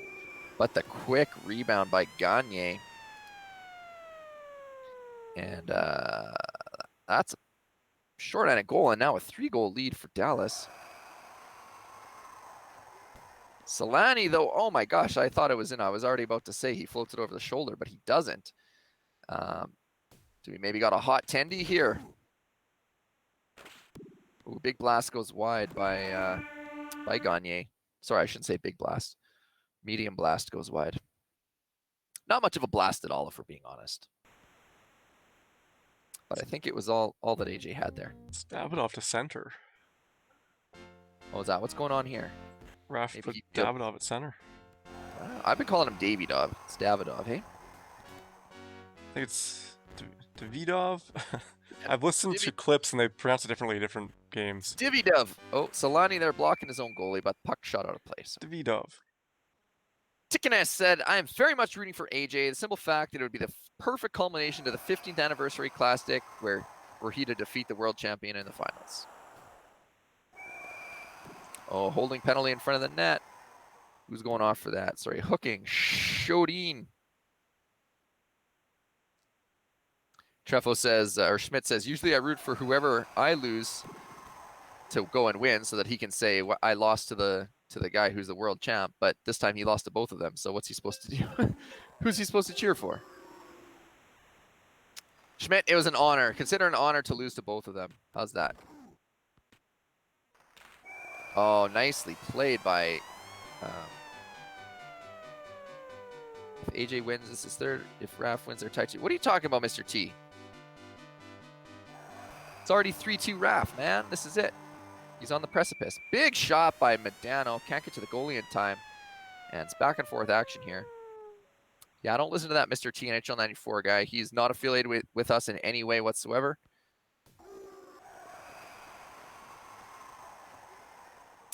Broughton skates up. Nice dodge there. Gets it to Courtnall, but can't get the goalie to dive down. Medano gets it back, trying to set up a shot. He gets hooked. And Dallas will be going to another power play.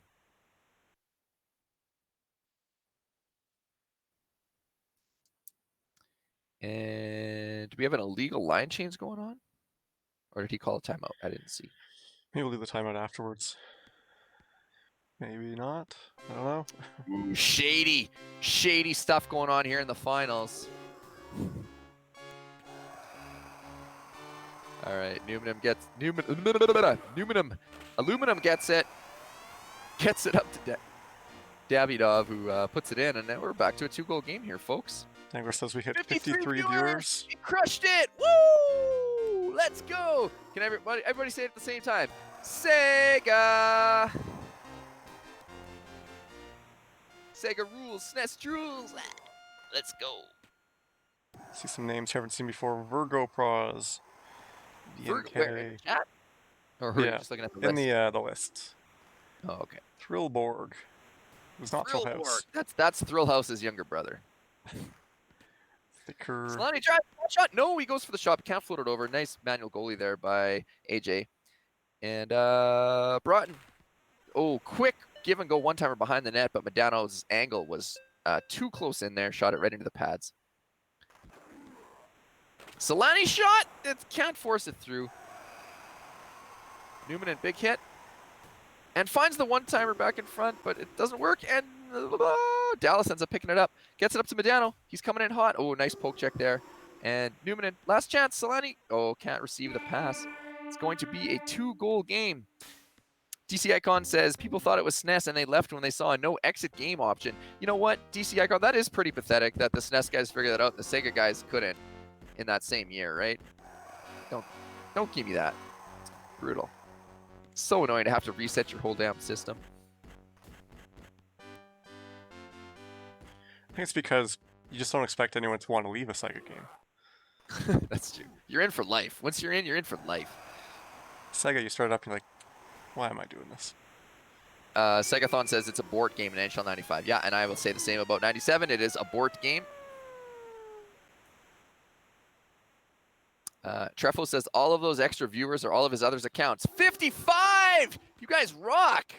I love it. Anytime the Sega community can beat SNES community, I'm happy. Even though I am technically the Duke of NHL 94 SNES. Favorite new name I see is Ice Wizards. It's the game I hate to love, or love to hate. I don't know. Tickiness says a board game is what you should be doing the second you realize you're playing NHL 95. I remember that time I had 20 viewers, and I'm like, let's give NHL 97 a try. And then all of a sudden I check back, like, 3 viewers? What's going on here? Simultaneously, it was when I ended another series, but it was still kind of ironic. Lego took the title. No, he did not. Sorry, those were not optimal conditions for the Duke. The Duke. I will. I'll set some optimal conditions sometime and put my title on the line if anyone wants to try. But also, I don't think that's how it works. I think it's mine until next year. Sorry. All right, Winnipeg looking to put one in here so they don't have to do 2 in the last minute. But Dallas is putting on the pressure. David, a big hit. Broughton drives ride, takes the goalie, and Medano setting up in the one-time. Oh, Solani, break! Goes for the pass shot, but goalie was covering the right side. Croning, there is no Duke SNES controversy. People think that if they just beat me, they get the title, and that's just not how it works. Oh, Hook. Hook's aplenty. No calls. And he's got to score here. It's game over. All right, it's game over. Wow. We are going to 7. Yeah, Trefo already took my... I mean, if we're being technical about people who think they can beat me and take my crown, Trefo took it first. So, Lego, you got to try to beat Trefo, I guess. All right. What are we cheering for? What matchup is left? Ottawa, Anaheim final? It's a good game 7. High energy. They're sorting through the teams right now. Who the hell didn't we... Ooh, Edmonton. We haven't played with them yet. Hartford. Did we see a Hartford?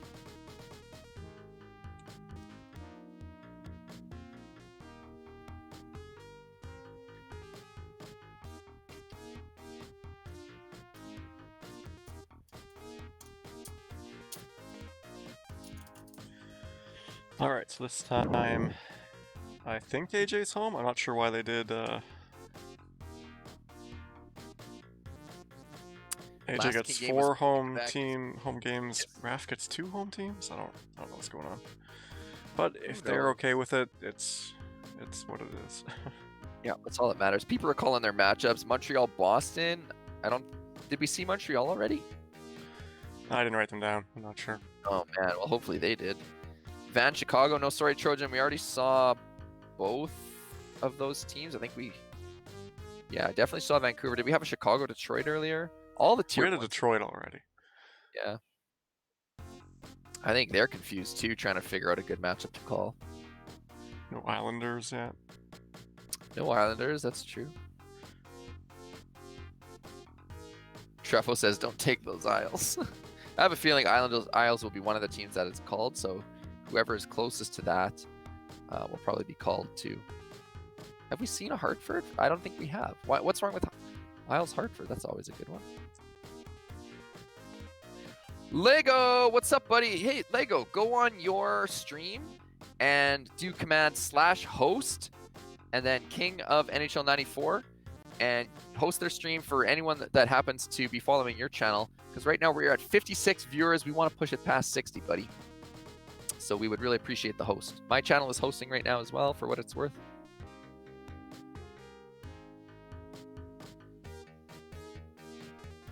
We've got movement. Pittsburgh. They're switching sides here.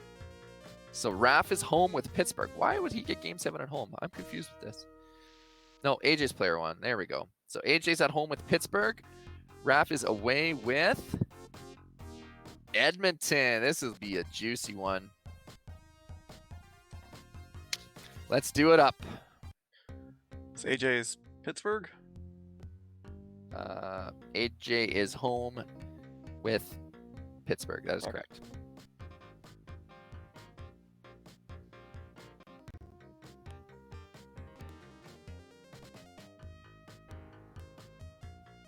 It's both those 2-star teams. Speed advantage to Klima, and skill advantage definitely to the Penguins. Goaltending pretty even. I think I would say Brantford's a bit better.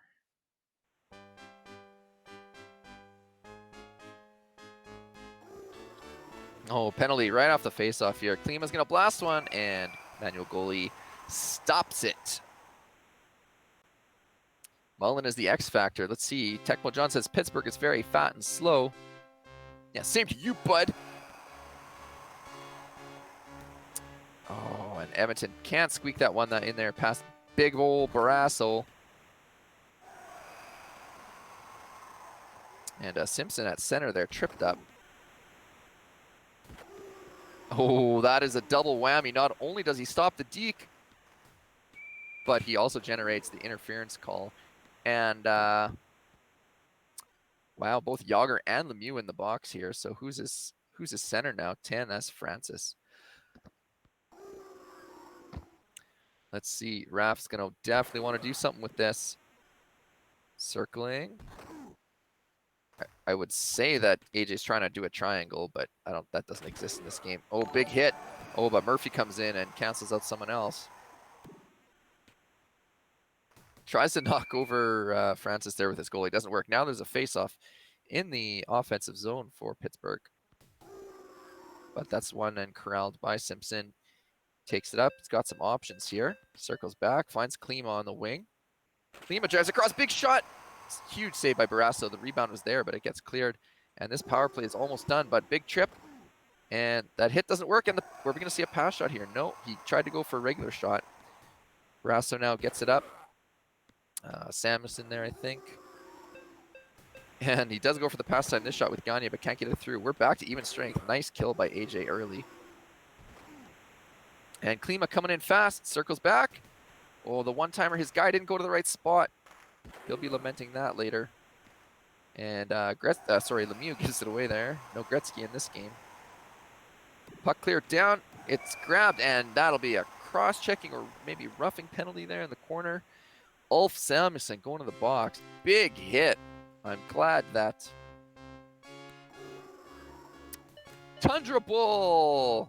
Thanks for showing up. This is game 7 in a best of 7. Oh, wow. Crazy delays and stop-ups and goalie control to get to that post. Nice work. Lemieux driving wide, generates that rebound, but it's held, and we got Klima breakaway. Backhand floater scores. AJ relinquishes goalie control there late, trying to do a little bit of trickery, but Raf puts it in. Gets that amazing first goal in this series. Klima got it again. Feeds it into Simpson. Simpson back to Todd, but puck shot down the ice, and that will end the first. Whew. Nervous, tentative first period. Excellent play by both guys. What do you think, Smaz? Reading chat. Been watching. 61 So viewers, let's go! Come on, everybody, go share this on your Facebook. Tell your sister to log in and join. Tell your mom to watch. This is the best hockey on TV right now, I tell you that. Oh, big one-timer off the face-off. Lemieux wins that back to Murphy at the point. Into Mullen, the X Factor, as they call him, and he ties it up early in the second.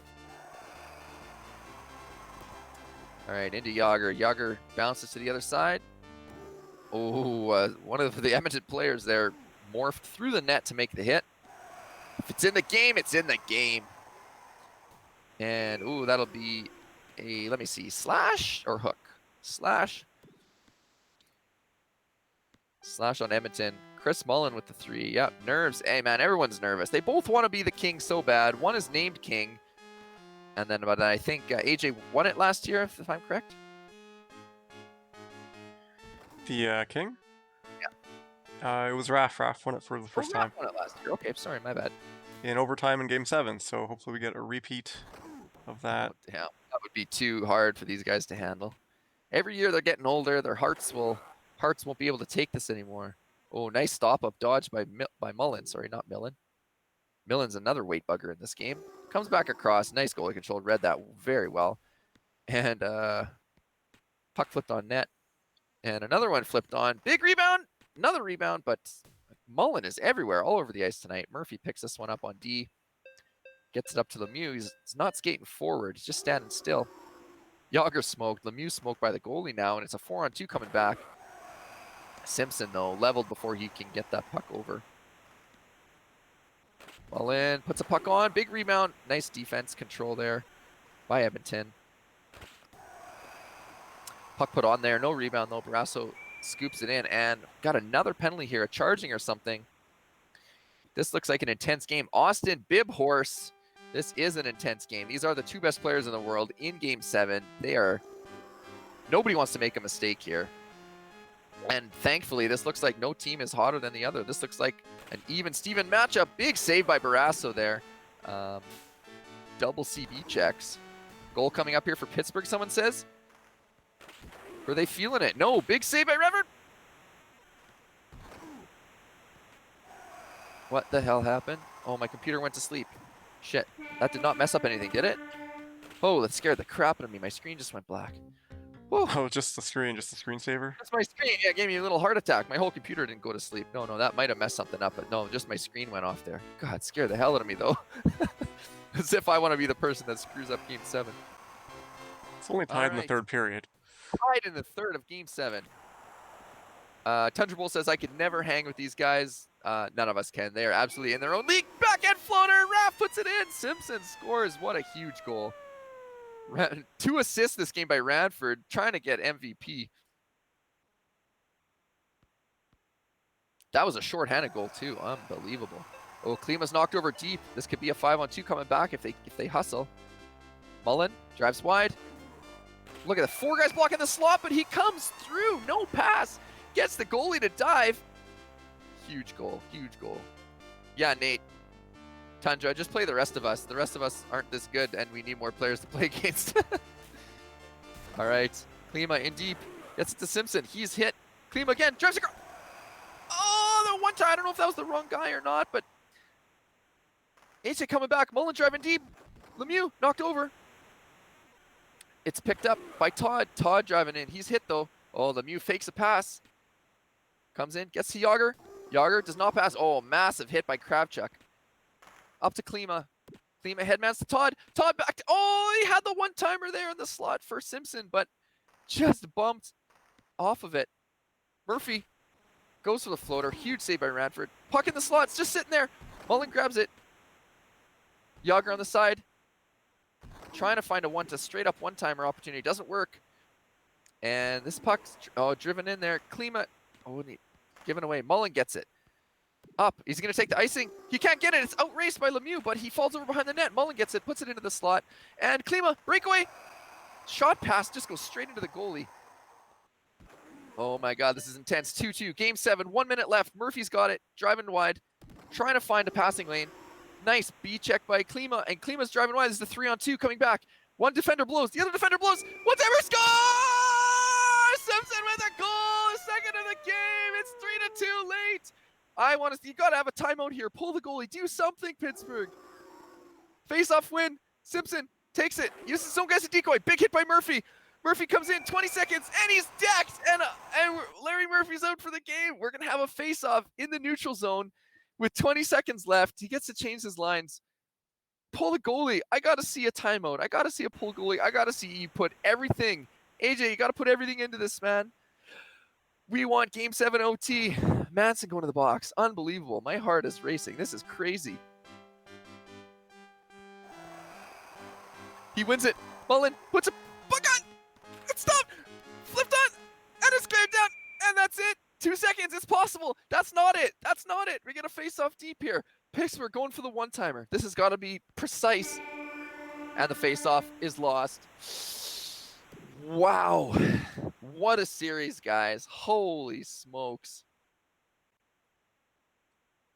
Look at all those chats. Everybody appreciates it. That was crazy to watch. 67 viewers. That is a peak. Congrats to the Oilers. Thank you, Smoz, for getting me on the stream. No, glad to have you. I'm losing my shit. Yeah, Smoz is just sitting there. 18 seconds left to score, to win. It was like a bit of a goalie control. I don't know if he just completely predicted what was going on wrong. Because he had the goalie, but didn't cover that side until it was too late. Not sure. No, it wasn't 18 seconds. 18 seconds was the injury. Oh, that's right. Yeah, the goal was, he had a 30, 40 seconds, I think. Something like that. But yeah, Smoz just sitting there all chill, and I'm fucking freaking out here. Simpson on the big one-timer snuck it in on the side. Wow. Now the other playoffs here, we got a goal by Sumac. Whew. So yeah, they've tied it up now at 2 King 94s apiece. Raf with 2 in a row now. AJ took the what was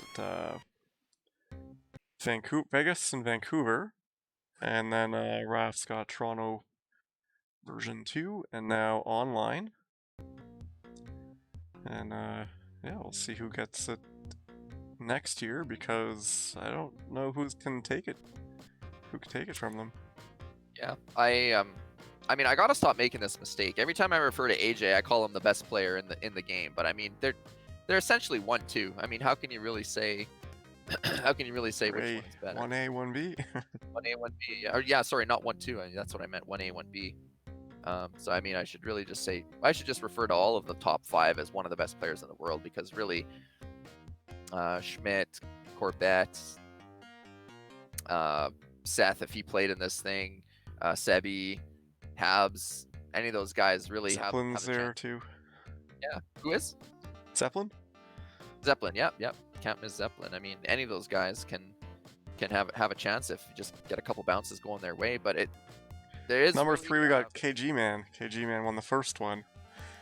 KG Man is undefeated at King 94, so he's attended. Oh, well, that's pretty good too. Just got to attend some more so we can. So hopefully we can get him back next year. Last year he was traveling, so he couldn't make it. All right, do you want to check out the 2v2 bracket and see what we got to expect coming up there? Yeah, let's check that out. Can we check the game stats of this one? We got game stats. So that one extra shot by Edmonton. Both with quite a bit of power play time. Edmonton's 1 power play goal.